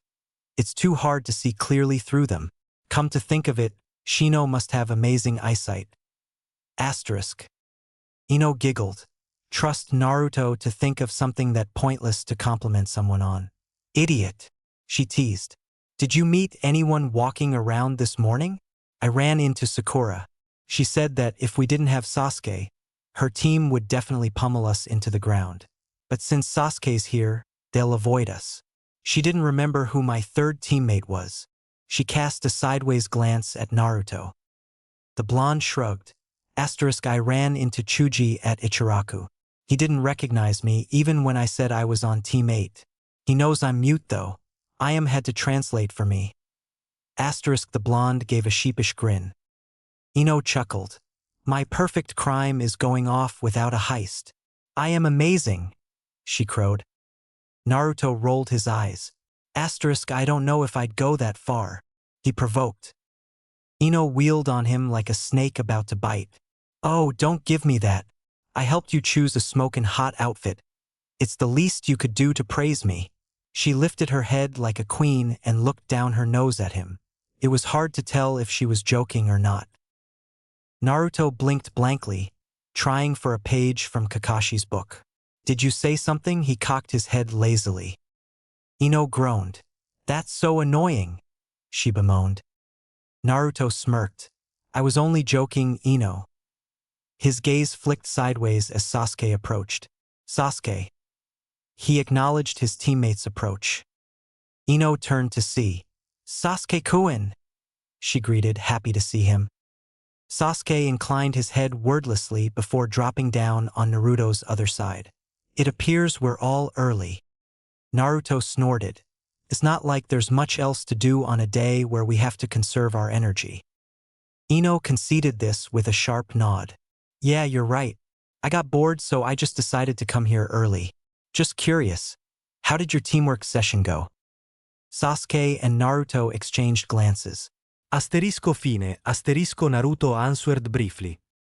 Ino rolled her eyes in exasperation and was about to demand more information when Kurenai strolled up. "You're all here already, I see. Well, I just wanted to say a few things before you head to the exam. I'm sure a few teams are already there, so I'll make this quick. I just wanted to tell you all I'm delighted by how far you've come. I believe that all of you will do well in this exam, and that is why I've nominated you. As long as you do your best, I will always cheer you on. I hope that you will take what I've taught you and continue to grow, as people and as shinobi. I also hope that you will respect Naruto as your team leader and work together as a cohesive unit. I'm honored and pleased that my first team was a team as strong as this one is, and I hope you show all the participants, proctors, and spectators alike what you're made of. You are Team 8. Now go and make all of Konoha proud." All three genins sat up a little straighter at Kurenai's words. With a breathtaking smile, the crimson-eyed genjutsu mistress drew them all in for a tight hug. "Make me proud." She released the three. Naruto and Sasuke seemed a little embarrassed, but Ino was beaming at her. "Thank you, sensei," the three chorused. Kurenai gave them directions to where the exam was being held, and the three walked as a team to the building, stepping inside. The scene inside the building was chaotic. Ignoring the disorder, Team 8 headed upstairs to the third floor as they'd been instructed. "There's a genjutsu on the second floor, as I'm sure you've noticed," Naruto told both Sasuke and Ino. Don't point it out. Let it weed out as many newbies as possible. It's better for them to stop here if they can't recognize a simple genjutsu like this. Ino and Sasuke both smiled slightly. They both agreed with Naruto, so they passed the mob without comment. One of the Chunin hinged into a genin at the exam room, called them out. "Hey genin, you're going the wrong way," he taunted. Naruto ignored him and kept walking. Ino looked to Sasuke, who shrugged and followed Naruto. Mentally slapping her forehead, Ino hurried after them. Her two teammates were so hopeless sometimes. When they stepped inside the room, Naruto was amazed at the number of genins present. His gaze immediately flicked to Gaara. He was unmistakable, just as Naruto had promised. Gaara met his eyes coldly. Neither said a word, but there was an unspoken challenge. Both wanted to fight the other. Naruto pulled his gaze away and glanced around at the rest of the Rookie Nine, as they were called. He also noted Lee, Tenten, and Neji from Guy's team. His eyes narrowed somewhat as he glimpsed Kabuto. So this was Orochimaru's henchman. He looked very normal, but Naruto supposed that was the point. Sakura immediately came over to his team, latching on to Sasuke. Sasuke-kun. She squealed, hanging all over him. Naruto almost felt sorry for the bastard. Almost. But this was Sasuke we're talking about, so he simply smirked and turned away. Sasuke practically drilled holes through Naruto's back with his glare. Ino shoved Sakura off. "Get off of him, forehead. Sasuke-kun doesn't need a weak girl like you dragging him down." Naruto sighed and covered his ears. Their high-pitched squeals were getting on his nerves. Shikamaru turned an interested eye on Naruto. "I don't remember seeing you in the academy," he remarked rather pointedly, posture decidedly lazy. Naruto could read the suspicion hidden in the genin's tone. Chuji whispered something in Shikamaru's ear, most likely informing the Cloud Lover that Naruto was dead, and the spiky-haired boy frowned. Taking in the people in the room, he commented, "What happened to Naruto?" Blank looks met his question. Kiba laughed uproariously. "Why would you bring up that loser? There's no way he passed the second test when he just barely passed the genin exam in the academy." Hinata held back a frown as she pushed her fingers together awkwardly. "And Naruto-kun? I hope he's okay." Shino pushed his glasses up his nose. "It is unlikely that Naruto-kun be here. The reason I say this is because it seems he was injured on a mission." If anything, Shino got even more blank stares. Tenten and Lee overheard the conversation.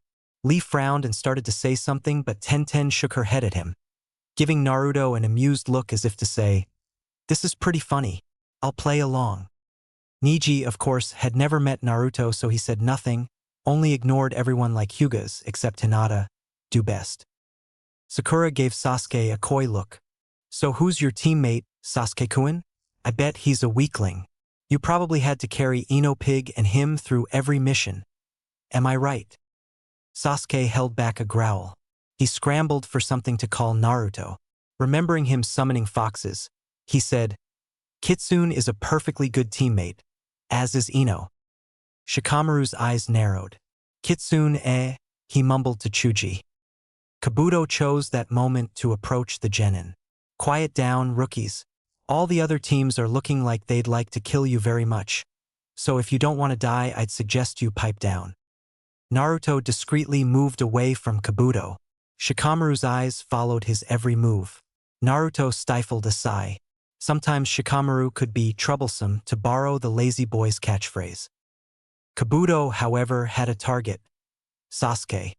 He began explaining his information cards, hoping to catch the Uchiha's interest. Sasuke wasn't responsive, however. He doubted that Kabuto had any relevant information on Naruto, and he hadn't come across anyone else that interested him. Yet, he retreated towards Naruto and let Kiba and the others pester Kabuto. Ino followed them. She noticed Shikamaru watching her team. "Hey Shika, you got something to say to us?" Shikamaru sighed. "That would be too troublesome," he grumbled, averting his gaze. "For now." "That's what I thought," Ino said triumphantly. She spoke in sign language so the other genin wouldn't hear. "We're gonna rock their faces off, yeah?" Naruto rolled his eyes. "I don't particularly like bloody situations, thank you." Ino glared at him. You know what I mean, idiot.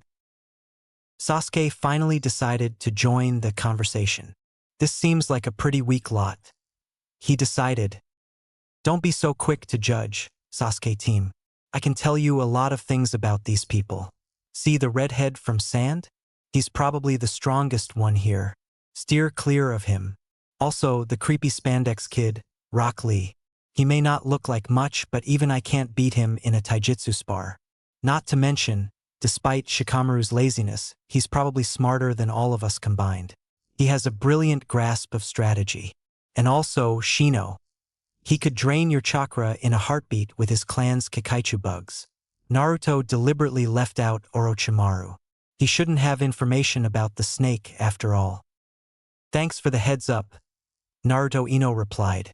Whatever comes our way, I think we can handle it. Sasuke grunted. What about the two Hyuga? Naruto gave Sasuke a look. You liar, you were interested after all. Hinata is too timid to be much of a problem. Stay away from her team and she'll leave us alone as well. Niji, on the other hand, he's strong. Sasuke resisted the urge to get up, walk over to Naruto and punch the dobe.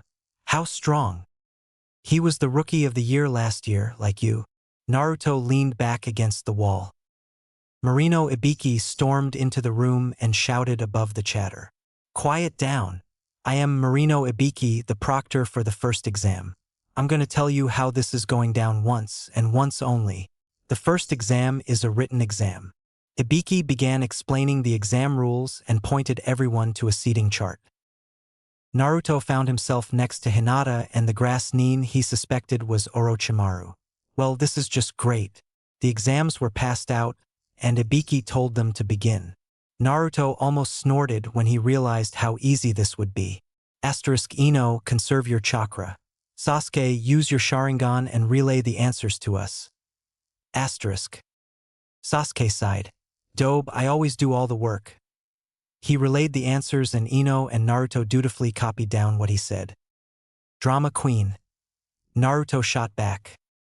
Ino rolled her eyes. Asterisk now what? I'm bored. Kropka. As this mental conversation went on, many genin teams were getting dismissed for cheating badly. Naruto suddenly laughed, mentally. Naruto leaned back in his seat. Asterisk, you know, there's an extremely hilarious flaw in this exam. Basically, if you cheat badly more than once you fail. But if you just do it once, they can't kick you out. So really, someone could just stand up, walk over to one of the plants, memorize the answers, walk back to their seat, and write them on their own test. Asterisk. Ino and Sasuke blinked, realizing he was right. No one would be stupid enough to actually do that, Dobe. Naruto chuckled. Yeah, but it would be funny. Ino snickered as well. Asterisk, yeah, it would. I'm gonna doodle now. Ino out. Asterisk. And with that, the conversation was over. Because Naruto and Sasuke, he most certainly did not ever exchange friendly small talk.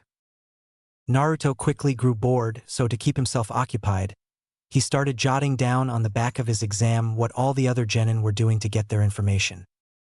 Shikamaru is a genius and knew all the answers. He relayed them to Chuji using coded hand signs. Hinata used her Byakugan. Niji used his Byakugan. Tenten attached Ninja War to a mole's arm and copied his answers as he wrote. She then attached her wire to Lee and answered his test as well. Sakura knew the answers. Kiba had Akamaru relay the answers to him, and Shino used his bugs. Gaara of the Sand made a third eye of sand and copied the answers. Temari of the Sand used a simple genjutsu on the entire room before executing a Kawarimi no Jutsu with a mole and stealing his test. Kankuro went to the bathroom and came back unhinged as a proctor. Kabuto and the grass nin knew the answers. The sound nin used high-frequency sound waves to relay the information that the red-headed girl gathered with a small snake summon. Everyone else was lame and won't last very long. Naruto flipped his paper back over and stared at Ibiki, just to be creepy. The proctor noticed the stare immediately and met Naruto's eyes. Ibiki's eyes narrowed. By the eye color, this was Uzumaki Naruto, the Kyuubi container. Interesting. He had nothing against the kid. By the way he was hiding his hair from enemy nin, he seemed smart enough. Sasuke smirked as he watched the stare-off. This was boring. No, wait. Uchihas don't get bored. This was most definitely not boring. Shikamaru, Kankuro, Temari, and Shino all received varying degrees of amusement from Naruto and Ibiki's glaring contest as well. Gaara was watching Naruto, a bloodthirsty smile on his face. Hinata kept poking her fingers together awkwardly. Finally, Ibiki explained the 10th question. Most of the lame teams gave up. Sakura seemed extremely nervous that Kiba would screw up, but she didn't do anything about it. Ibiki, seeing that everyone who was going to quit had already left, smiled almost demonically. Congratulations, you pass. Yay. Can we move on now? Naruto grumbled to Ino and Sasuke, who snorted in agreement. Most of the other genin got mad, so Ibiki gave his "this exam actually applies to the situation of real ninja" speech. He also pulled his head covering off and showed them his scars, which Naruto found odd. But the really odd thing happened next. A purple-haired lady came crashing through the window. Hello, maggots. I am Mitarashi Anko, the proctor for the second exam. Don't be happy you passed just yet. By the time I'm done with you, the number of teams here will be cut in half. Now, follow me to the next exam.